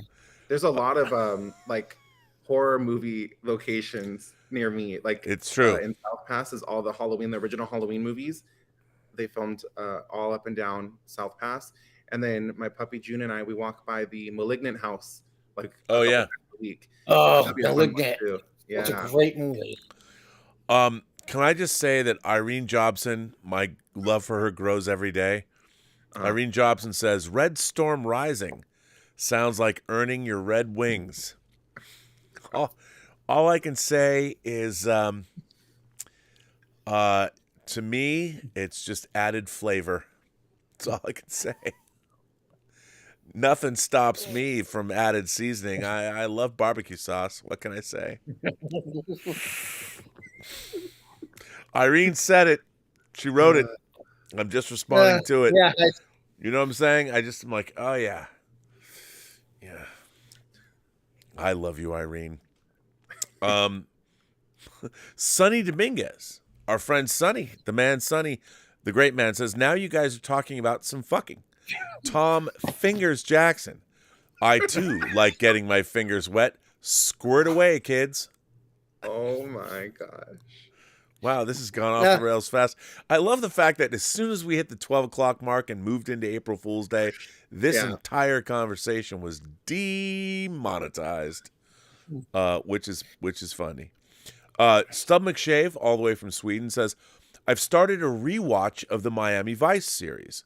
The first couple of episodes are pretty good. The soundtrack budget must have been pretty high. Have you guys seen it since it aired in the 80s? Have you guys ever watched Miami Vice? I have not. Okay, not like it was the epitome of cool when it came out. Michael Mann was a producer on it. The music budget, all the cool songs. You know, it started out with a great pilot. Every actor in the world, everybody from Julia Roberts to Bruce Willis. I mean, you'd be surprised at there are. I mean, it was insane. It was absolutely insane. I was a huge fan of Miami Vice, huge fan, and there was So, Sonny Crockett, played by Don Johnson, he had a drug-dealing alter ego named Sonny Burnett. And when I was in high school and college, it was so cool that he was Sonny Burnett. And there was a whole arc where he lost his memory, and he believed that he actually was Sonny Burnett. And he basically goes in and takes over the Miami underworld, kills motherfuckers. It was great. I love Miami Vice, but I will say it has one of the most disappointing final episodes ever. Ritwick says, once you go brown, other colors let you down. Oh, no, I got one even better because I would say the darker the meat, the sweeter the juice. It's good. I'm with you. Blue Sunrise says, one time I was doing things to my girlfriend and the lights were off and couldn't see. Then I went to the bathroom and there was blood on my hands and I freaked out for a minute. No, that's just come on. That's seasoning, man. It's a murder scene, really, but we really won't go into that. Kevin Morales. One tonight. Kevin Morales says, "I'm a captain on Red Wings Airlines." Wow, oh my God. This is so off the rails. Mark Spector's Avatar says Phil Collins' "In the Air Tonight" episode is fire. It is. I mean, and you can see one of the great things, look, Miami Vice was a very, very cool show. It was very influential, the way television was shot, the music, obviously the clothes, the fashion. It was hugely influential. Terrific show. And despite all you guys getting all puerile and all that, I'm trying to keep the conversation elevated. I mean, we're talking about Taylor telling his coming out story. Tom Jr. Jackson's talking about surviving, type 2 diabetes and how he's doing better. And now we're talking about Irene Jobson and the Red Wings. And I'm thinking, it's all good. Hey, Taylor, your father sat next to me at the movies today, I think. Oh, no, that man. was an empty, wow. an empty seat. I'm sorry. It was an empty seat. My mistake. Boy. Oh, wow. Oh, man. You know what I wanted to do? Oh, my voice just cracked. I think I just hit puberty. What did you want to do, Taylor? David. Well, so before my boyfriend met my father, I wanted to go. You didn't have a father for him to meet. I know, but I wanted to go to like a Starbucks or something and have him guess and just say, which one of these men do you think is my dad? When you met David, did you not tell him you didn't have a dad? That's how I introduced hey, I'm Taylor, no father. That's exactly. Wow. No, but they did meet in like 2021, I think. It was lit. I walked up to my dad because it was at my sister's, and I was like, "This is my boyfriend and my puppy," and he said, "Okay." Wait, you really met your dad? Oh no, I know him. David met him, but I've known him. Oh, I didn't know. Oh, okay, good. I thought then all right. We should go to Japan to find him. That should be part of the movie. Hey man, if we can get someone to subsidize that and subsidize my die-cast Japanese robot fetish, that'd be great. Let's do it. I would love it. It would be good for me. Ario Phoenix sends in a tip and says, "Hey guys, just a question. Who do you guys think should play Abby in The Last of Us 2? I think it should be Florence Pugh. Also, do you think they will make a third game? Also, Taylor, I'm gay, and seeing you always makes me feel seen." Oh, thank you. That's very kind of you to say. That's really nice. Yeah, that's really nice. And that's exactly why I'm doing what I'm doing. So thank you. I think actually Ario has I think Florence Pugh as Abby is a great idea. Yeah, that's the name that I've been hearing, and I'm good with that. That sounds really good to me. I love her. I think she's fantastic. Me too. She just did an episode of The Hot Ones. Yeah, I haven't seen it yet. I can't wait. Is it great? Is it great? Yeah, she starts sweating from her eyebrows. I love it. She wipes her eyebrows. She goes, "Oh my God, I'm literally sweating from my eyebrows." I love Florence Pugh. I think she's great. I really want to see that movie, A Good Person. I think that's what it's called. A Good Person. Yeah, and she was, she was dating Zach Braff, who's significantly older than her, and they were getting a bunch of shit, but they made that movie together. I think A Good Person looks terrific. Yeah. He wrote that movie for her. Yeah. I think it looks great. I can't wait to see it. I'm pretty By the way, excited. Florence Pugh, if you're watching, I'm single. Hello. Tell her you'll take her out for pizza. Wow. Okay. Shellcrow sends in a tip and says, in episode 6 of Picard season 3, during the standoff with Moriarty, Worf uses a traditional style phaser. All phaser weapons in New Trek have been blaster burst type weapons. This was the first instance of a beam type TNG phaser. Terry Trek must have chosen to do that. Come on, this is important. This is Star Trek lore. No, yes. I was just reading a super chat, Rob. I'm sorry. Go ahead. Keep going. It's okay. Well, you know what? That's why you guys are the best. So look, I would say that everything was thought about. And yeah, it was traditional beam weapon.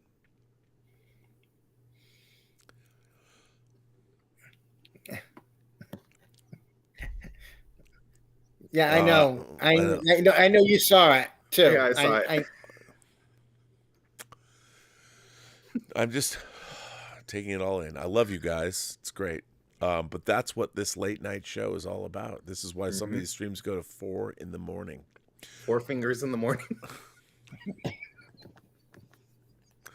Just so you know, I'm cutting this off in 45 minutes. We're not. I need to get up. I got to feed the dogs. I got to do the things. 11. 11 dogs. You've seen the videos, right? Yeah. You've seen them on Instagram. Yeah. Meet them all. They're incredible, and we've been actually potty training them and doing all kinds of things. They're like, I never thought I'd have puppies, and to be honest, we bred them to sell them into chattel slavery, but which we did to defray the cost of where we live. So, but I wish it's kind of terrible because I'm a big softie. We have these 8 puppies that I don't want to get rid of.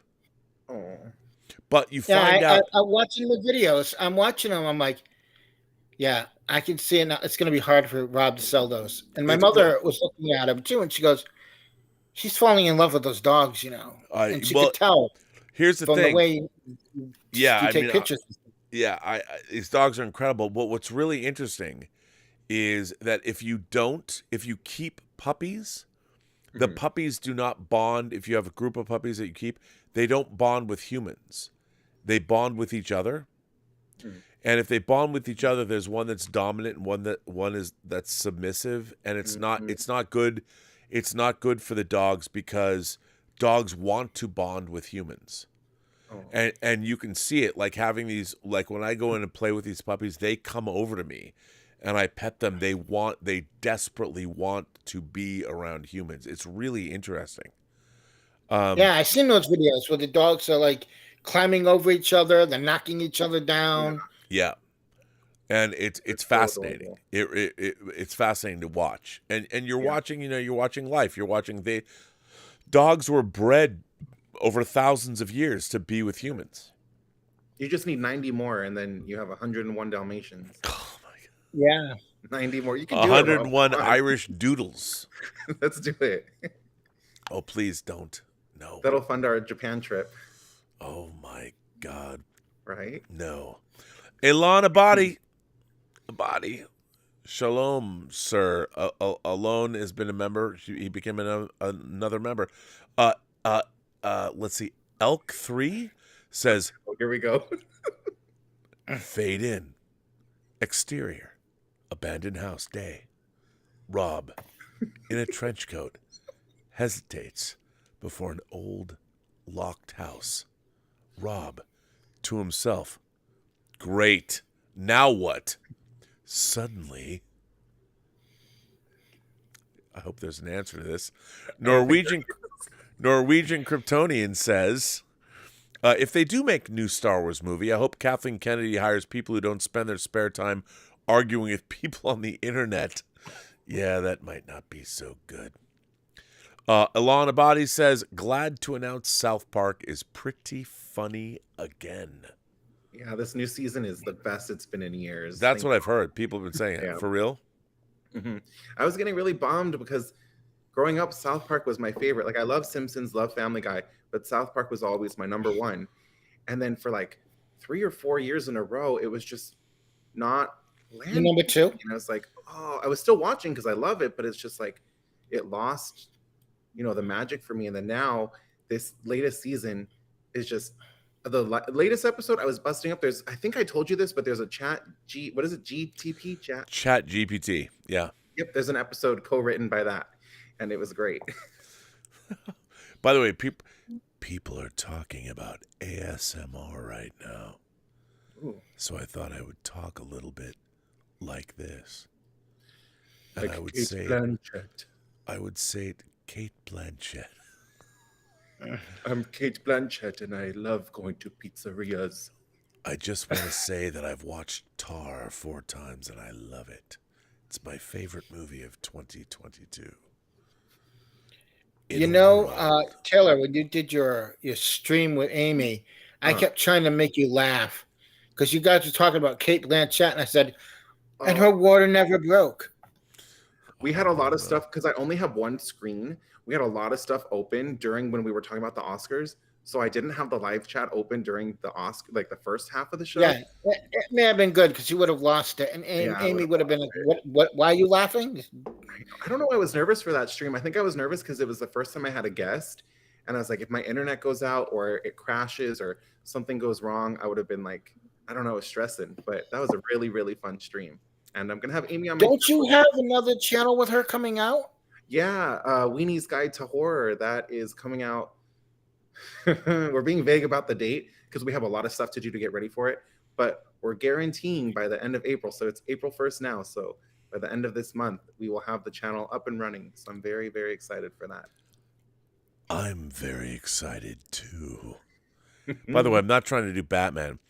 I could do it like this. Hi, everyone. My name is Rob Burnett. This is my ASMR voice.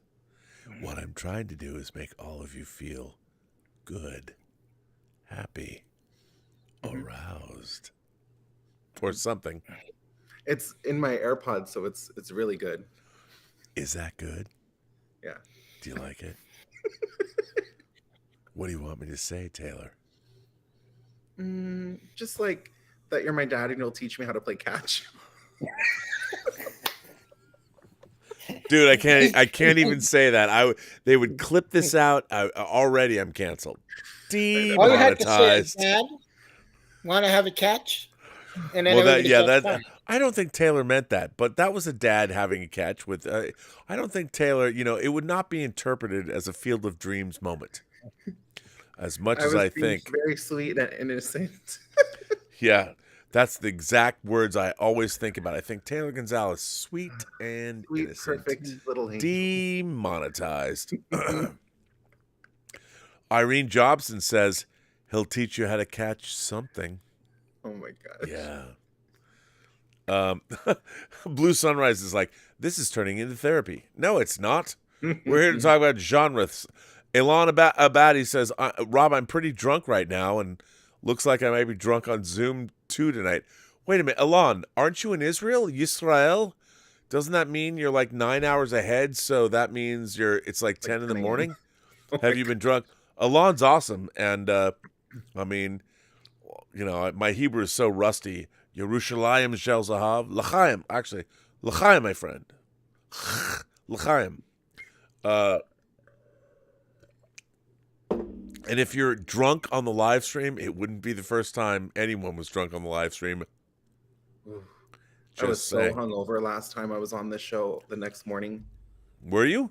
Yeah, because last time I had, what was it, like 2.5 bottles? By the way, Mario wine? Lopez says his mother is fine. Thank you. Mario Lopez lives in Portugal. By the way, can I just talk about how much I want to go to Portugal? I've been to Spain 5 times. I've never gone to Portugal. I want to go to Portugal. Portugal is so beautiful. I really, really, really want to go.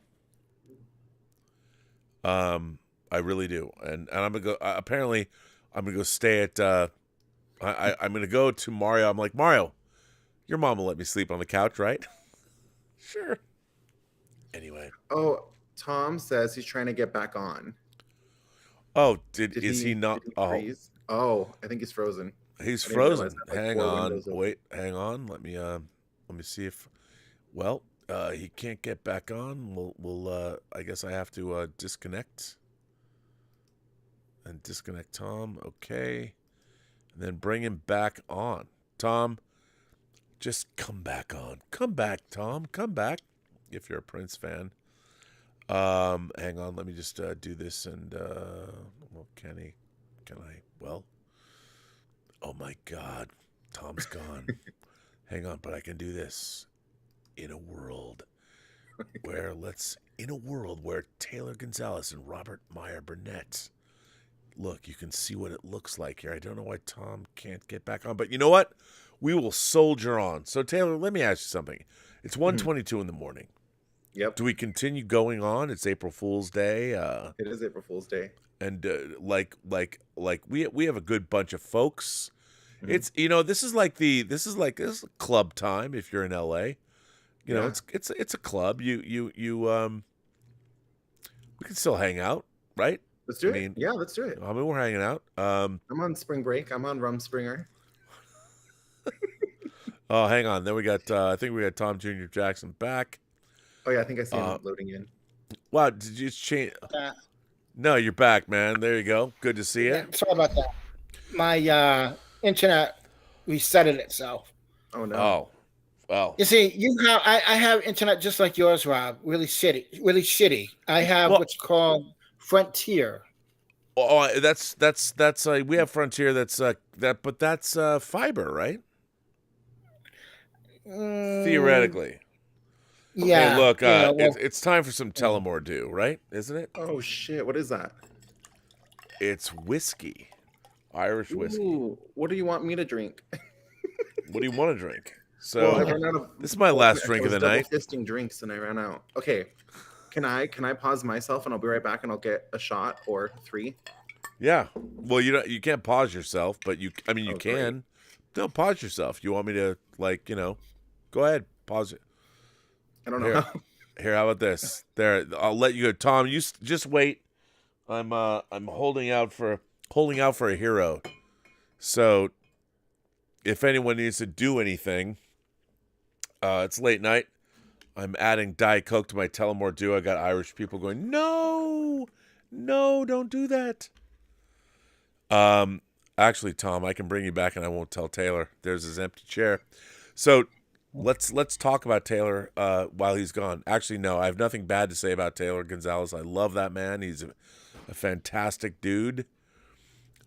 We just got let's see, T-Flam Prime says, Rob, congratulations on this new stage in your career. I'm a massive fan, and I cannot put into words how thankful I am to be able to follow your work. You inspire me and give me hope on a weekly basis. Thank you. Okay, first of all, that's amazing. Thank you so much for saying that. Tom,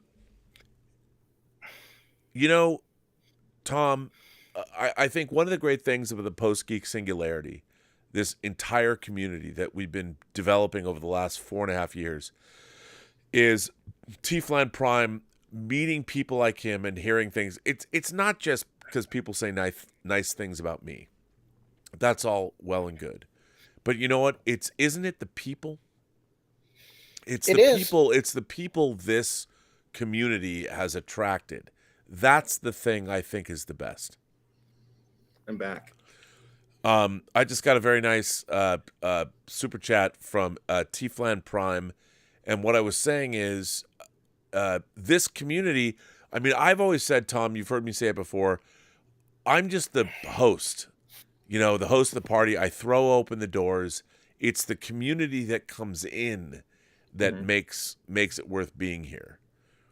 I mean, I appreciate. Yeah. Look, I mean, I'm lucky that I've been able to do a lot of things in my career, which has been a lot of fun.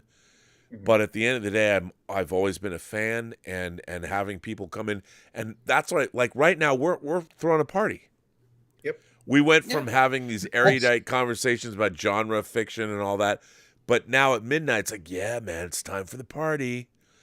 If I could, and that's sort of like how I decided to write I think that was my first letter I ever wrote, was to you, and I said you're always talking about everybody has a story to tell, and so I told you my story, and I remember that because RM and I were talking about that one day. But I remember, dude, you wrote an amazing letter.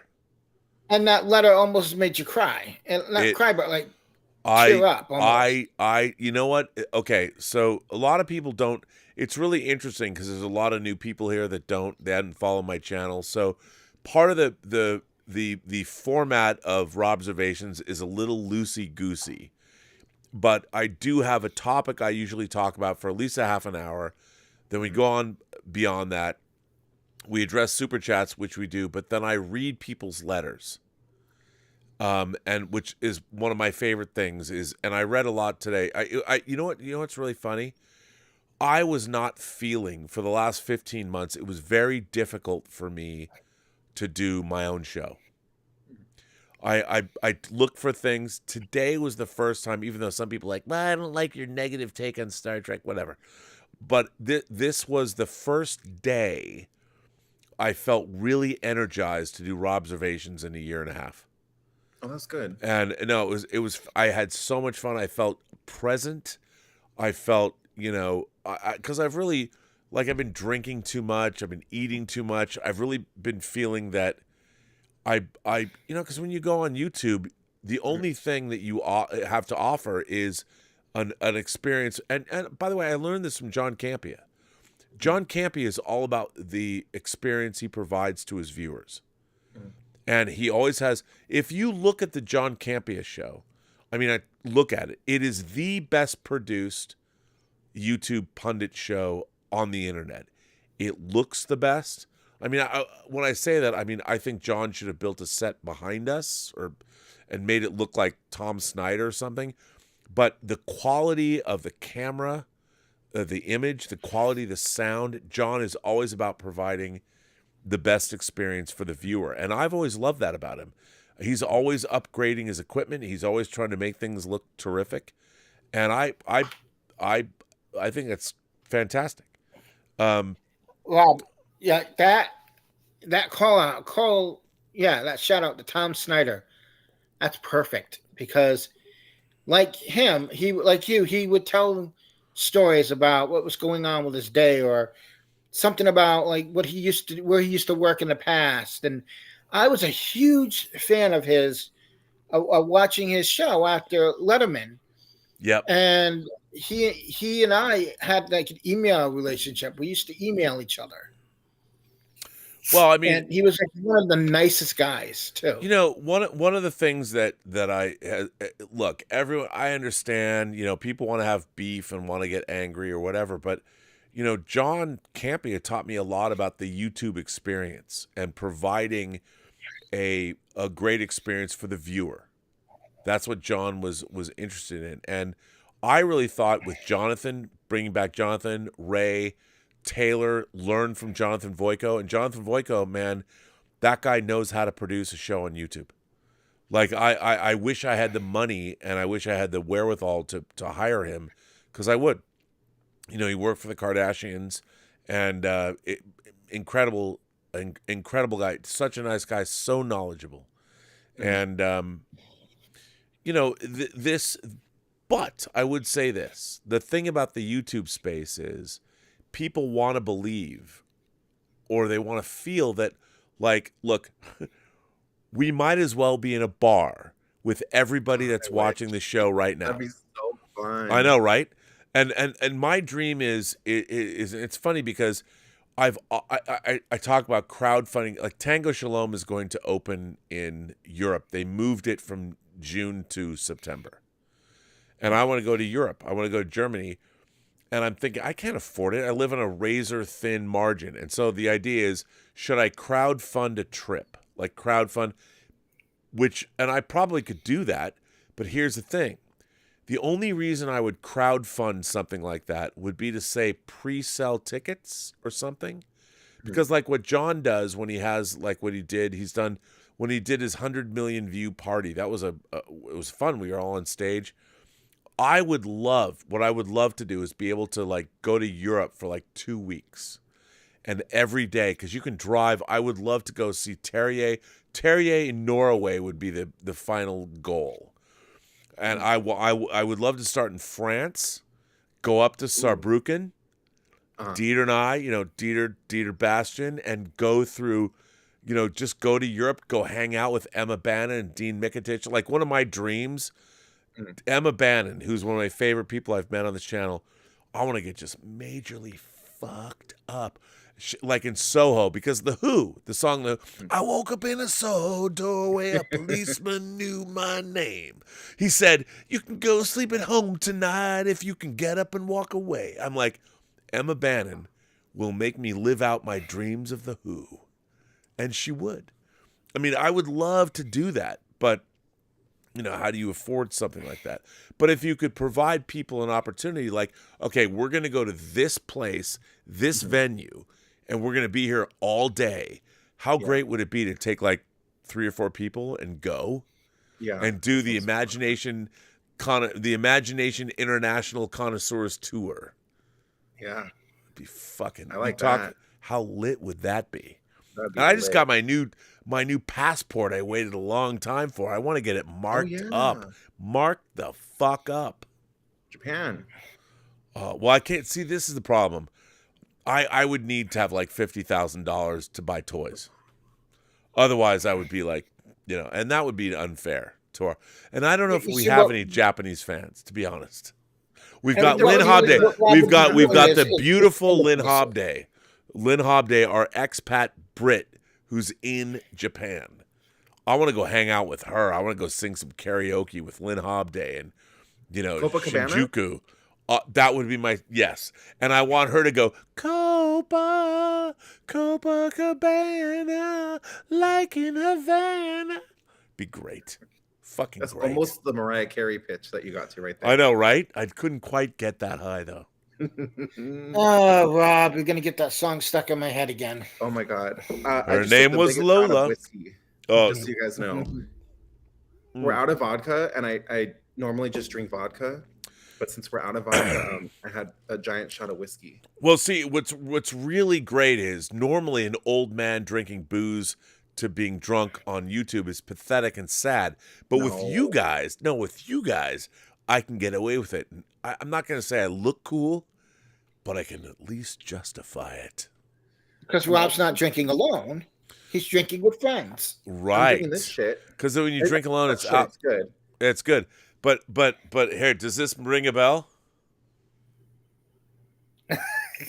Oh my God! When you fell asleep, I've sent Taylor that picture. I go, Taylor, no, this is a picture here, and I sent that one of you. It's Rob goes. That was a genuine photo.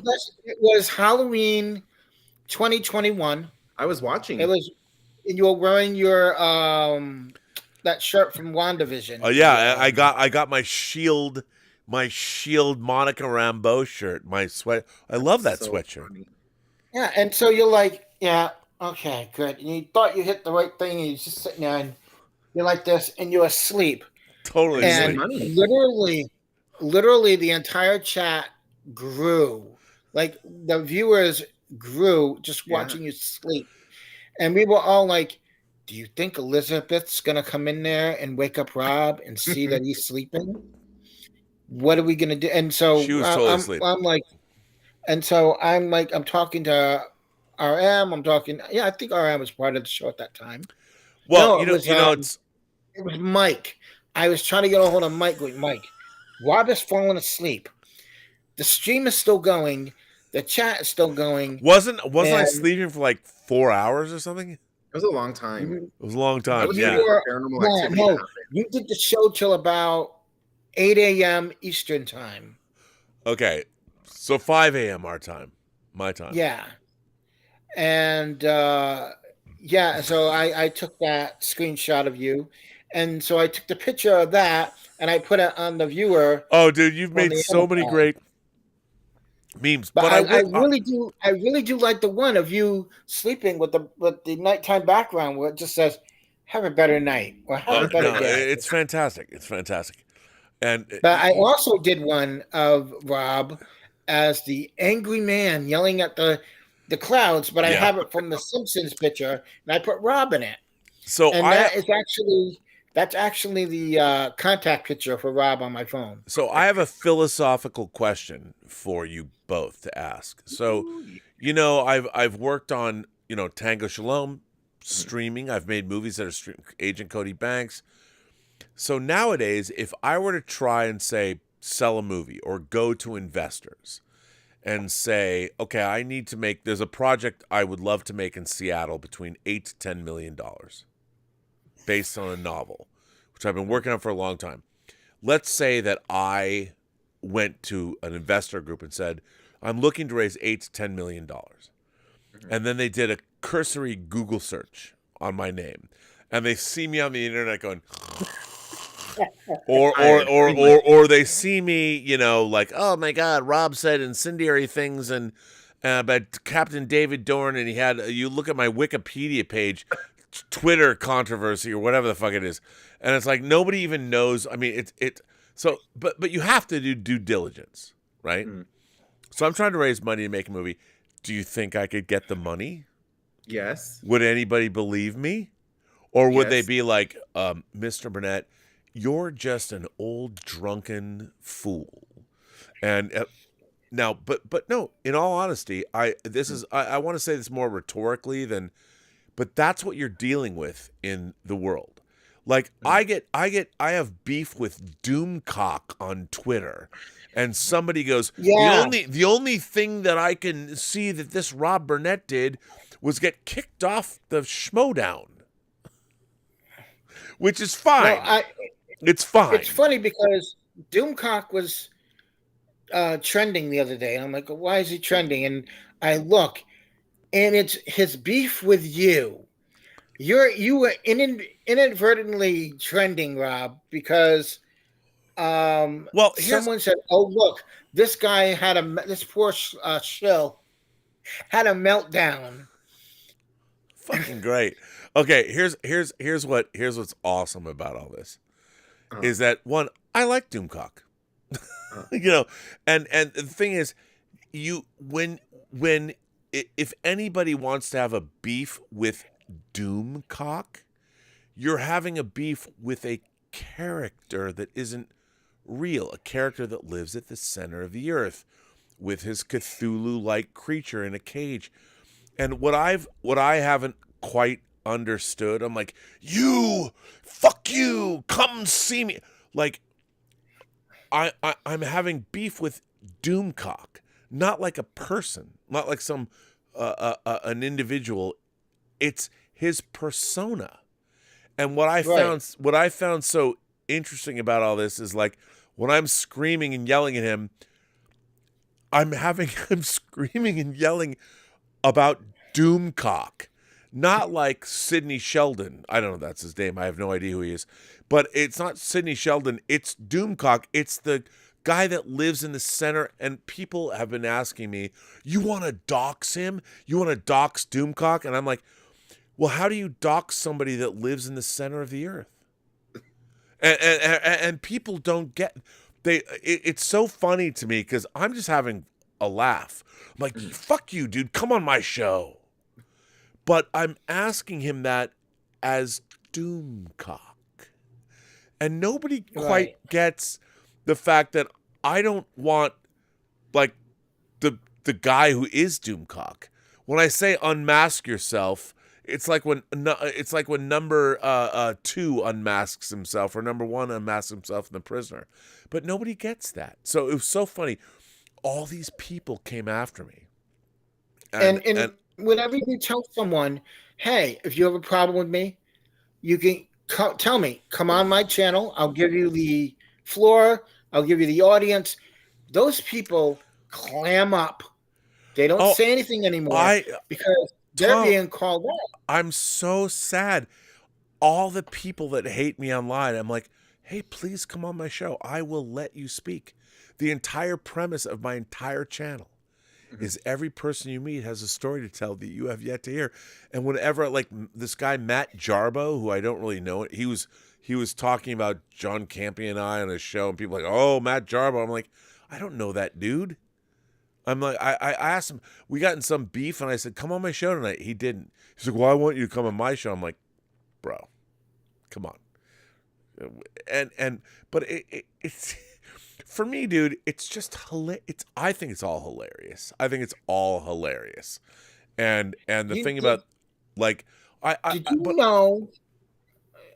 did you know that there's a channel out there called Campia Exposed? Yes. This guy took John's trailer video and re-edited it, so when John goes into the trailer, it looks like a hoarder's trailer. Yeah. I have to say say this. Look, you know what? John Campia he's been very good to me. Yeah, I've streamed with him for a long time, and you know what? He loves his wife, he loves his family, and that channel, while there was one video that he took down. Actually, I didn't ask him to, that I thought was way beyond the pale. And here's the thing. Oh yeah, I think I know what you're talking about. John actually taught me this. John Campia taught me this. He was the first person to say, look, there's going to be people that talk a bunch of shit. Don't worry about it. And you know, John's been doing this for a long time. John's been good to me. John created a career for me. John hired Taylor. You know, when I met Taylor on a different project, and then Taylor was off the project, and I was really upset because the first time I met Taylor, we got lit. We got so lit. And then when we met Taylor then sent me his writing, and I read your writing, and I'm like, wow, this guy's really talented. He's really funny. He has a true, you know, when you meet people, sometimes you're wondering, are they funny or not? What? Taylor was a true talent. He had a really great way of looking at the world.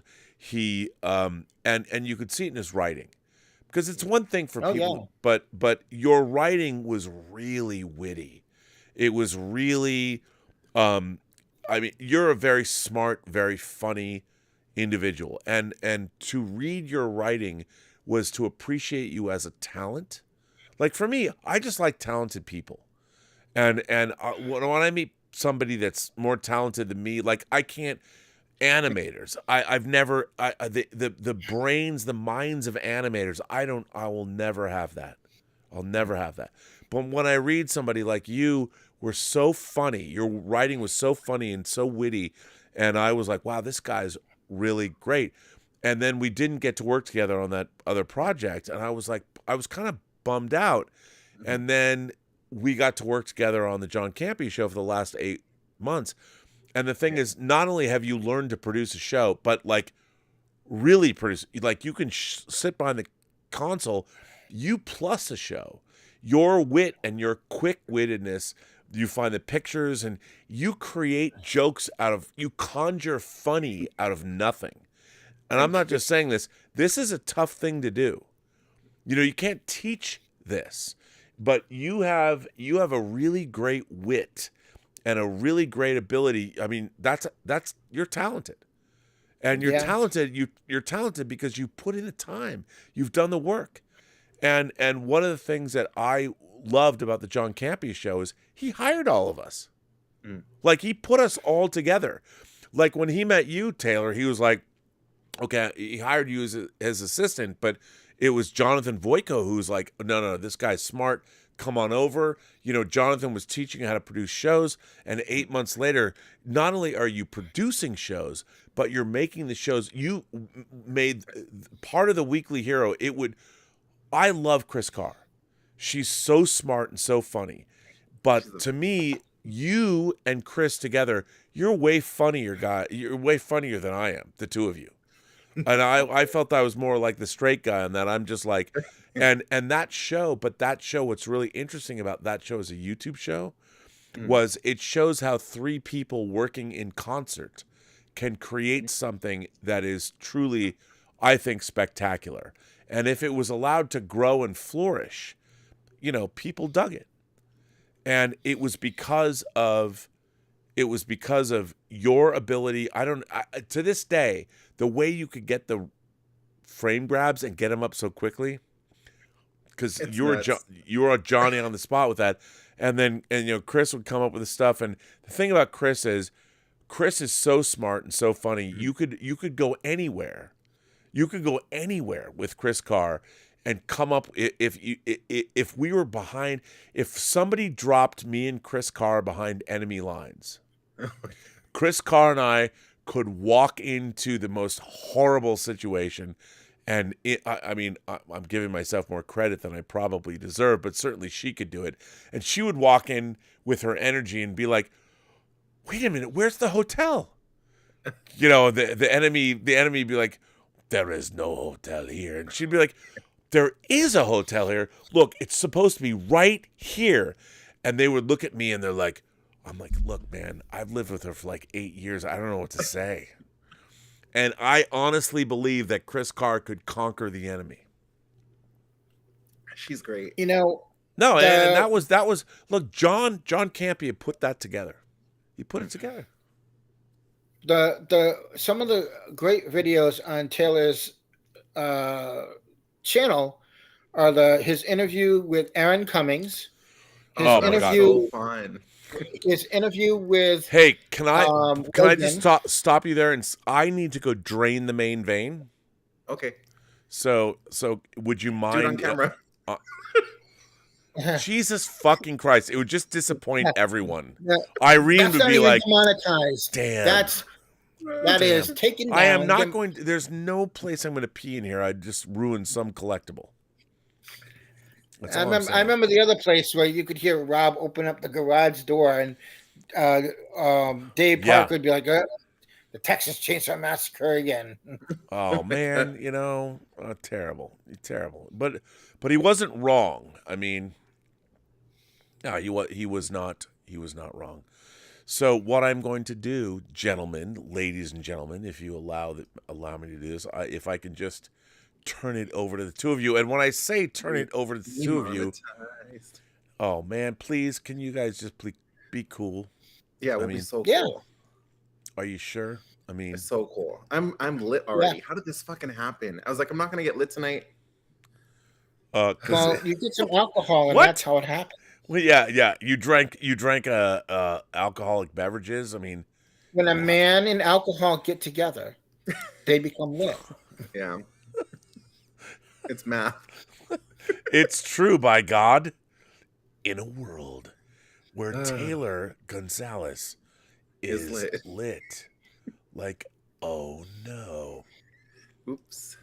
All right, so I'm going to be right back. Okay, Tom, you were talking about... Don't fuck me up here, okay? Yeah, no, we won't. I love that it's a picture of him. It should be him as Biggs.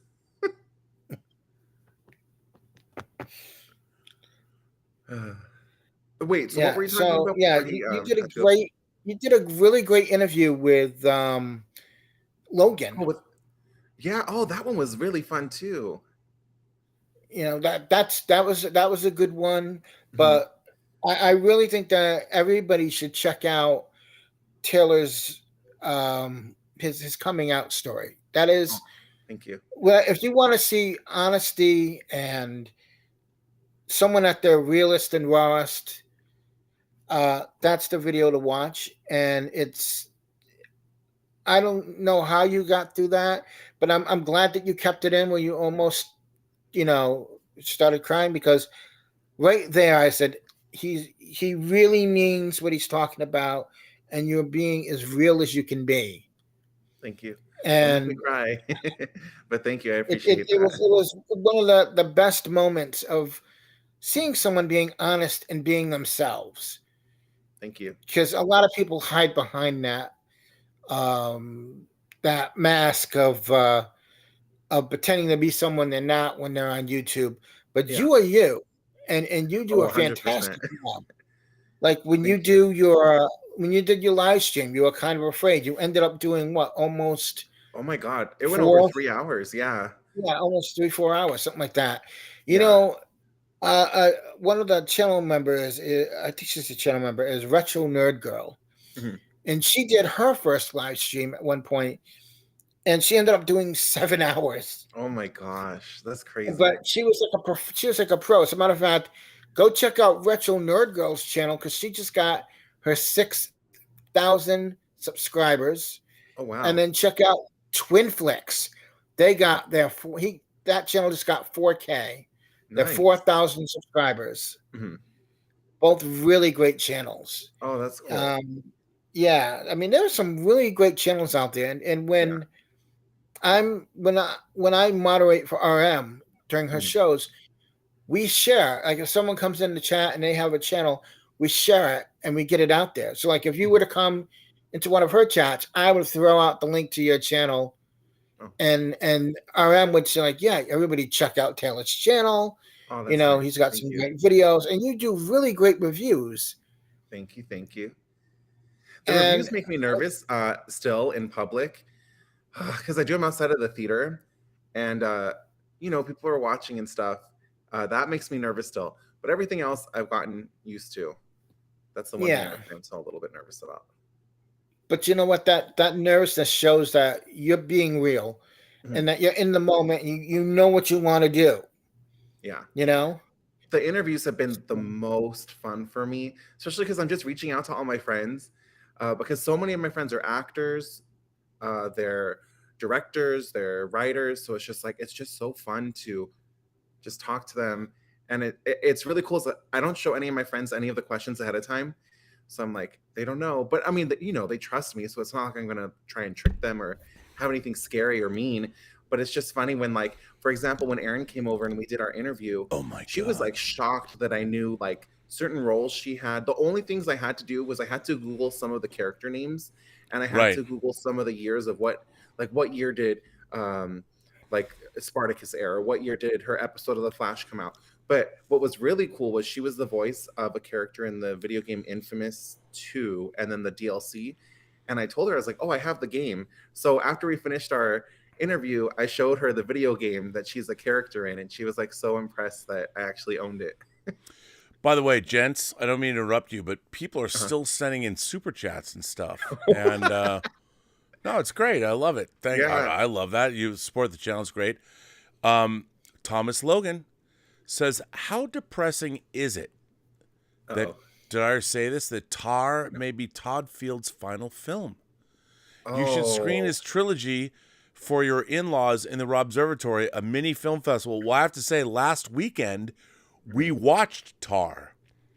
And it first of all, Tar is my favorite film of 2022. I love it so much. But we watched it, and man, did that start a discussion. One of the things that I've been really loving is that, because we live close to my in-laws, Elizabeth's mother, who I adore, and Murray, her husband, is amazing. So Murray was a doctor, a rehabilitation doctor. They've named Loma Linda University a whole wing after him. And he's in his 80s. He was never particularly interested in film because he was a doctor dealing with life and death, but now he is. And he comes over, and I give a presentation when we watch movies, and I've shown them things like The Man Who Would Be King by John Huston and Michael Caine and Sean Connery. I showed them Being There with Peter Sellers. And last week we watched Tar because they were interested in it, and it was a very divisive conversation. And tomorrow night, or actually tonight, they're coming over. They come over every Saturday, and we make dinner. We have dinner with them. We eat, and then we watch a movie, and then I show them special features, and we talk about the film. It's amazing. It's so much fun. And really cool. So Todd Field has made 3 movies. He made In the Bedroom. He made Little Children, which I love, based on a book by Tom Perrotta, who wrote The Leftovers. But Little Children and Tar. And when you say that was his last film, I mean, do you say that because you know something?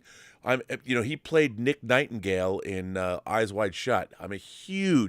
I've loved all of his movies, and I fucking love Tar.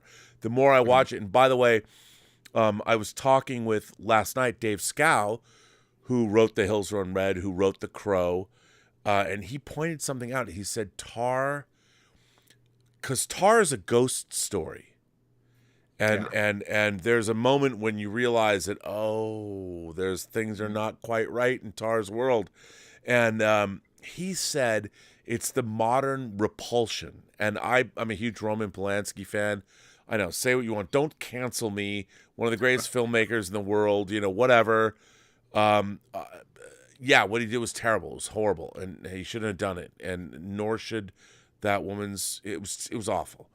But that doesn't mean he's not one of the greatest filmmakers in the world. And I hate that I have to qualify this, but Polanski made Repulsion before he had any shenanigans. And Repulsion, I think, is one of the great horror films of all time. Catherine Deneuve, black and white, it's amazing. We should watch it on 50 Screams of Tay. Oh my God. Right? That you got to do that. Can you do that again? Can you do it again? 50 Screams of Tay. I'll do it. Hey, Rob. Welcome to 50 Screams of Tay. Bum, bum. Hey, Rob. Dude, is that not a show or what? It is. It totally is. That is. Because here's the thing. I respect the hell out of you because I've read your writing.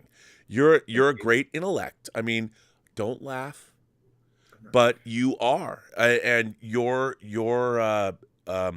you can tell a lot from people from how they write.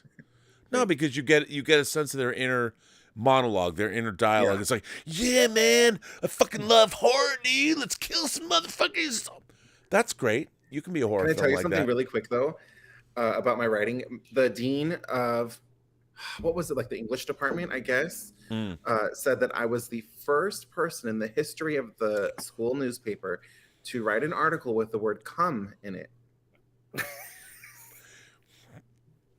And that was before I won my 2 scholarships. Can I just say that this is why I love you?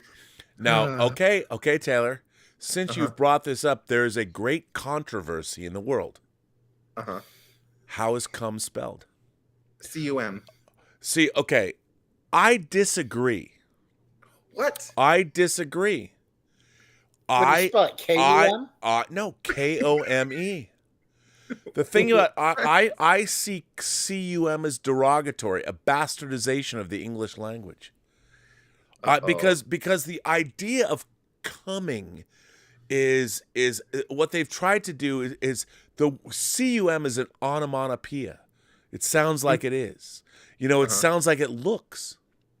Whereas the word come, using the word come in the proper context, you've gone somewhere. It got you to where you wanted to go. To come is to achieve. It's to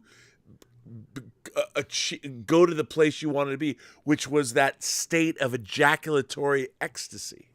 Are you able to put up a poll in the live chat for the people who are here still? It says Yes. that there's 340 Yes, people here. I am. Yes, Everyone I in the live am. chat, how do you spell come? Okay, here. C-U-M, or what did you say? C-O-M-E. To come is to come to a place. To come is C-U-M to me is derogatory. And I think only because I find it a bastardization of the English language. Now, I've never done this before. I've never put up a poll before, and I have to figure out how to do this. Last time RM did it for you. You guys, I'm Rob's first poll. I'm so proud. Actually, you're not. I mean, oh, wait. You mean online. Right. Right. Hang on. Irene Jobs is probably... Better choose my way, please. Rob, Jamie Well sent in a $5 super chat and asks you, I'm 28. My list of shows spans from 1951 till now. 726 total, 86 completed. Can I finish in the next 50 years? Maybe. Just maybe. Live long and prosper. Maybe. Wow. Oh wow, this is great. This is well, you know what? Here's what I would say. Here's what I would say to everybody. You know, to love media, to love storytelling. Storytelling is about the human experience, and the best stories tell the truth. There is nothing better, no matter how much drama you watch, no matter how many shows or movies, it is not replaced by going out and traveling around the world and meeting real people who will tell you their tales. I mean, I was really excited. My passport had been expired for a number of years. I hated not having and I went in because John's, one of the great things about our studio, it was very close to both the DMV and the post office. And the post office. And the taco place. You know, if God didn't want you to eat it, he wouldn't have made it look like a taco. But so, and that was right down the street, Horsetown, USA. There's a bunch of metaphors that I don't even know where I'm going with it. But no, so I finally got my passport, and the new passports, the newfangled RSDF chips, it's pretty amazing.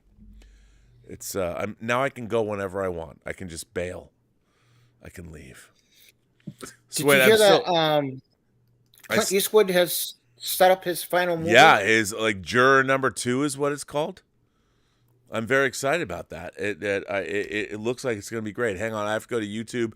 So I got to put up a poll. Yes. So create post, which I'm going to do, and you can do that. And image poll. Option 1. Should... Wait, are you doing it on your community tab or in the live chat? Oh, can you do it in the live chat? Yeah. Yeah, you can do it in the live chat. How do I do it in the live chat? I don't know. Can you do it? I can't. I Tom, you can't might be able to because if you're a moderator. Wait, aren't you a... No, I can't. Wait a minute. I'm in. Well, hang on. I'm in. So I'm looking at the live chat. I don't even know what I do. Oh wait, hang on a second. Add reaction. Hi chat. Engage with your audience. Oh, start a Q&A. Start a poll. All right, here we go. Okay. How should the word, what should we say? How should the, I guess word. But then you're going to spell it in the. Well, okay, that's, yeah, I don't want to do that. I don't. So, okay, here's what I have to do. When discussing the human climax. Okay, The baby how is it juice. spelled? Climax. How should we spell it? Right. Spell it.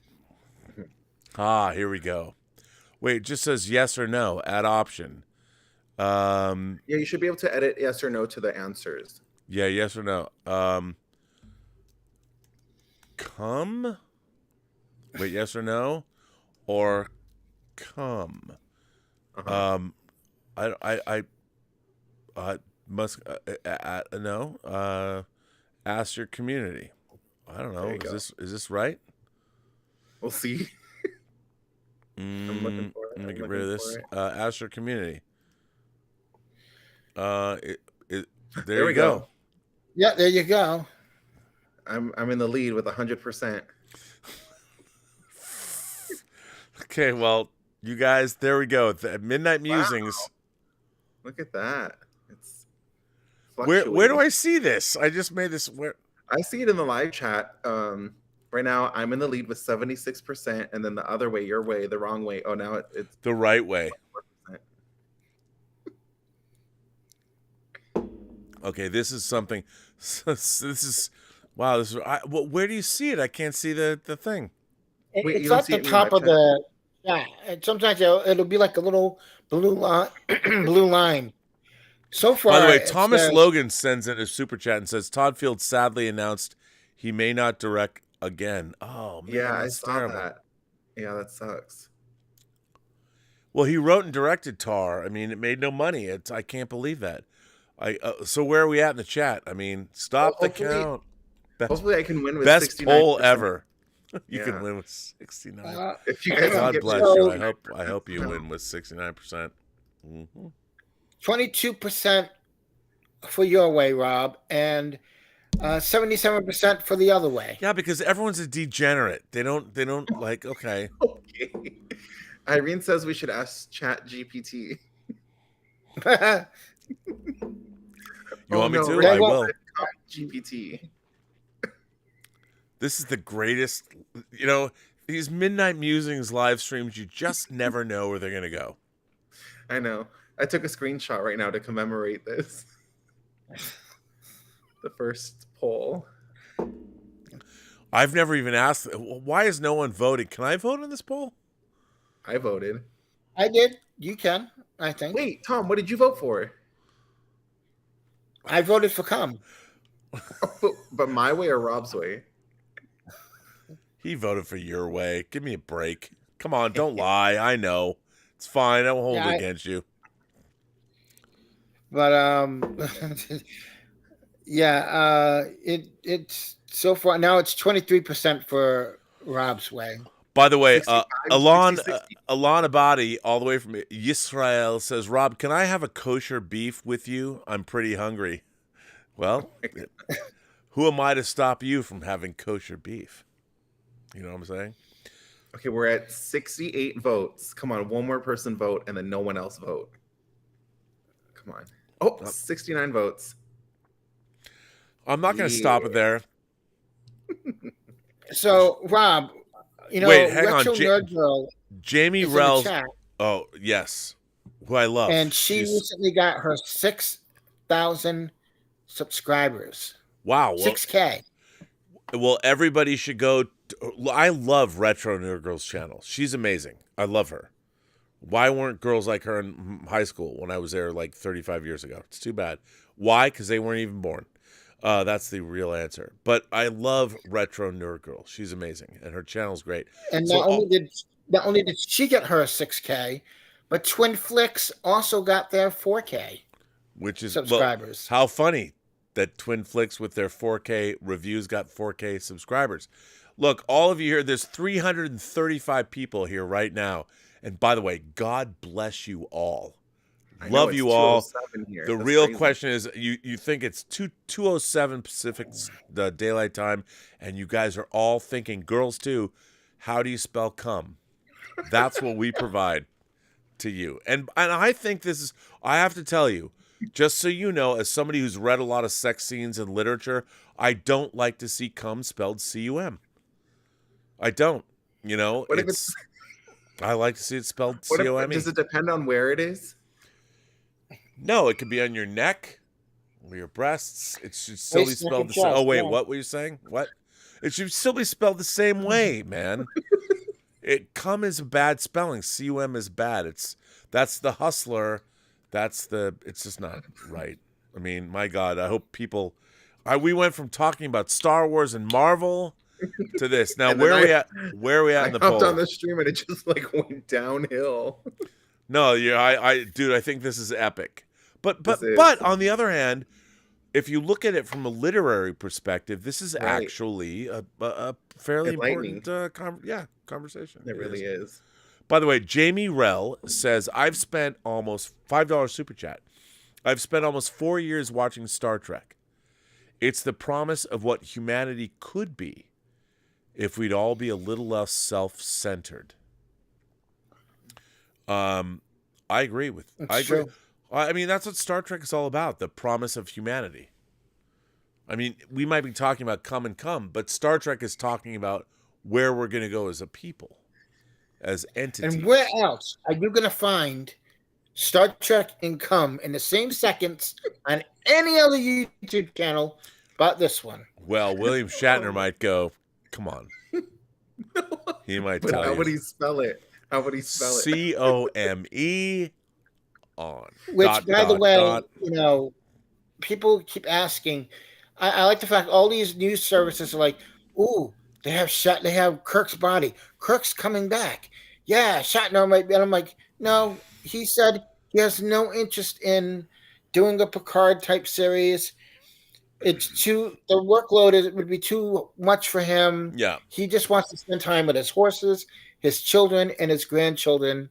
I think that trip to space really put him into it put him in perspective with the zap on his head. I mean, he's 92 years old.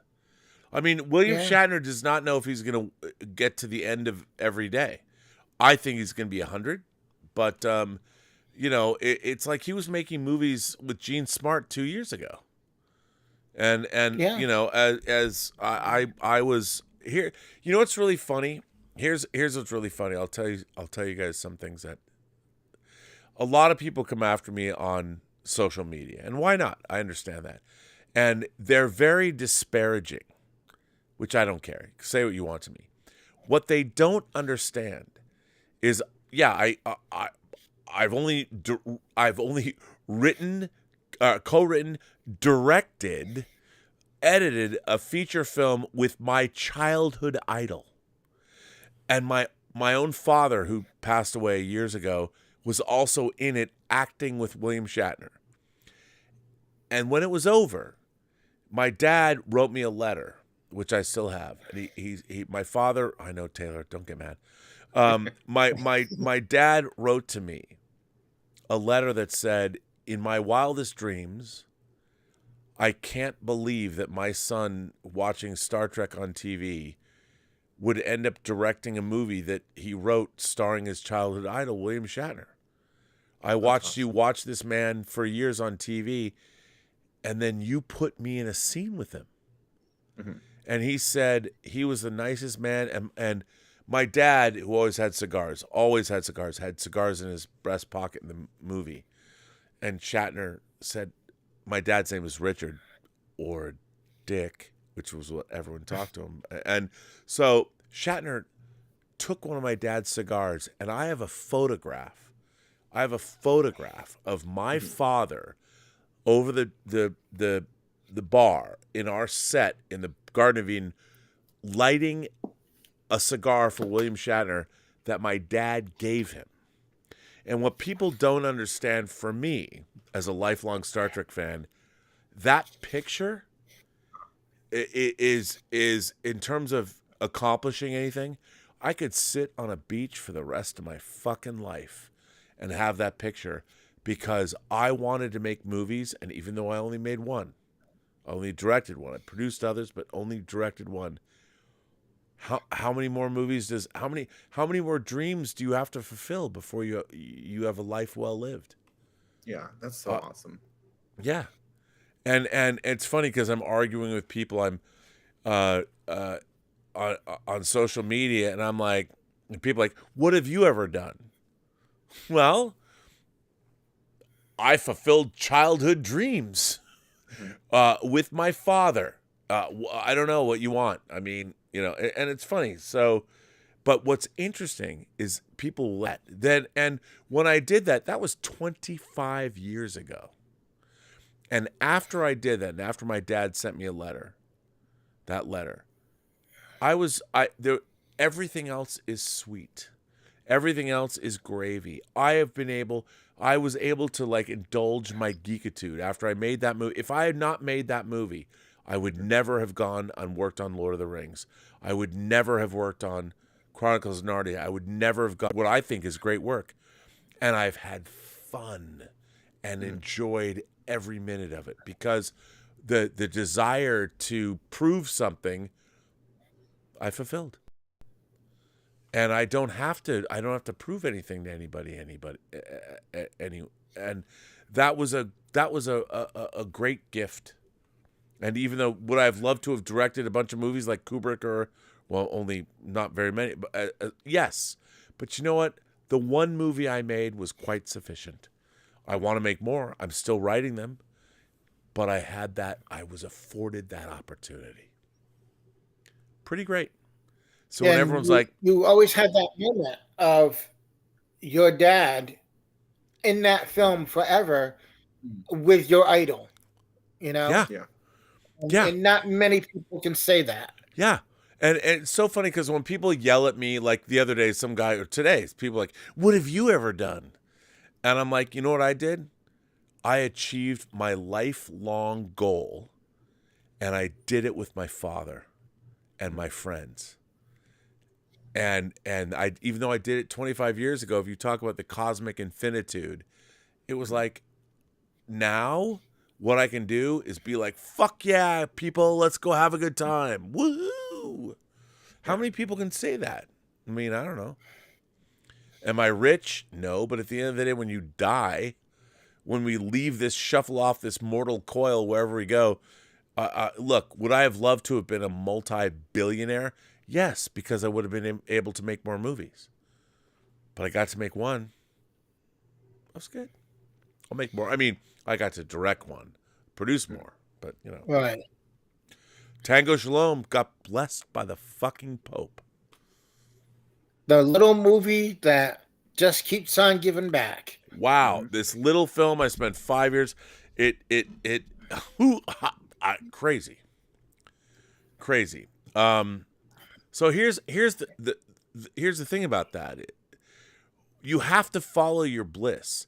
You never know what, like, my whole thing is, my world philosophy, my philosophy of life is, if you have an opportunity to go somewhere and do something, or stay home, always go out and do something, because you never know where it's going to take you.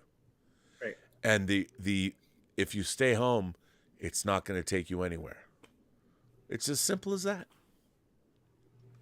Okay, sorry guys, I have to get going. All right, man. Well, let's call it, man. Let's just end this stream. All right, thanks guys. This was a lot of fun. It was so nice meeting you. Taylor, where can people find you? Oh, you could find me on Instagram, on Twitter, and on my YouTube channel, 50 Shades of Tay. Actually, for people who don't know, Rob and I have a 5-part series of Would You Rather on my YouTube channel. And there's going to be a part 6, 7, 8. We're going to keep doing them as long as you guys keep watching them. It's youtube.com/@50 Shades of Tay. with 3 Ys and 0 dads. Yeah. I heard. And by the way, I we heard are. you were doing it up to 69. And by the way, we are going to do 50 Screams of Tay. Yeah. We're going to do that show. It's going to be great. And Tom Jr. Jackson, we are all goof people. I want to thank both of you for coming on this show. Thank you. Hey Rob, Thanks, when's Tom. Finding About Movies coming back? You and Elizabeth, in the next couple weeks, I swear to God, I've been saying that for 2 years, but it's going to come back. That's why I bought these microphones, these very expensive microphones. I have 2 of them, and it's going to happen. But, so all of you, I want to thank everybody for supporting this channel. And I'm going to stay here for a little while longer. I'm going to let you both go. All right, thank you. Taylor, thank you. Tom Jr. Thank you, Jackson, Rob. thank you. There's a member call tomorrow at 11 o'clock. If you're a member, check it out.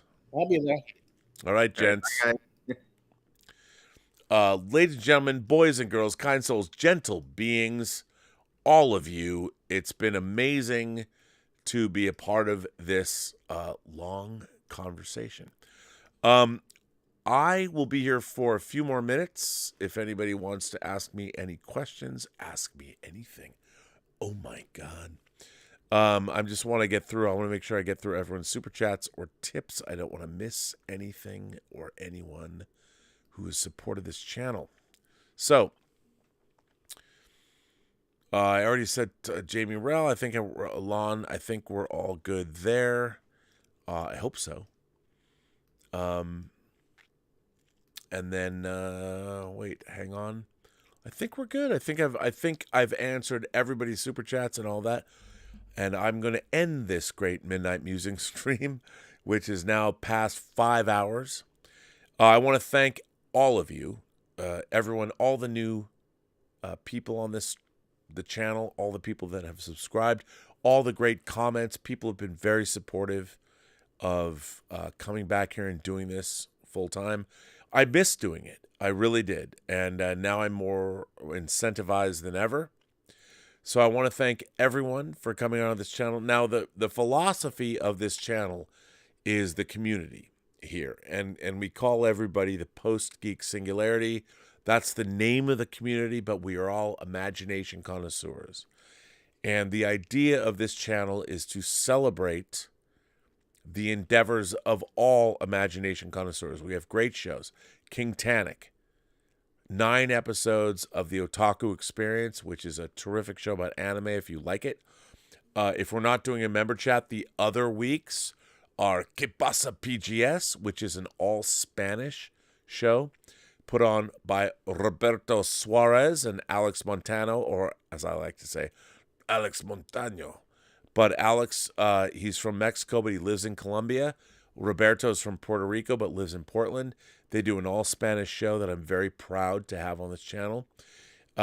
We also have Mmmm doing all of her shows, the ladies of the PGS, and we're going to have more shows like Architects of Imagination, which is a video game show delving into the making of video games. We're going to move over Designing Hollywood here. There's going to be Robservations every day. We have these Midnight Musings at night. There's going to be all kinds of things, my 10 and 20. And I just want to say thank you to everybody who's come over this channel and shown me such wonderful support. I really appreciate it. It means a great deal to me. And hopefully this support of yours will get you something back in return, where we're going to provide. Look, my dream is to have 12 hours of original programming a day. Obviously, it can't all be me. But the Burnettwork is called the Burnettwork for a reason. It's me, of course, but it's all these other creators. And we are going to start a second channel called Imagination Connoisseurs Unlimited. But it's just great. And the overwhelming support everybody has shown me over the last couple of days has been really humbling. And thank you. And I want to thank everybody that supports the channel via super chats and tips. For me, they've become more important than ever because my livelihood has changed and all that. And so has the 3 women I'm in charge of and responsible for. So it's all good. And if you become a member of the channel, just remember it's $2.22 right now, but at 11 a.m. So we're looking at, what is that? 8 hours. 8 hours. 8 hours. 8 hours. We are going to have our member chat. It's great. There's so much fun. And I will see you tomorrow. And remember, every person you meet has a story to tell that you have yet to hear. And all you have to do is listen.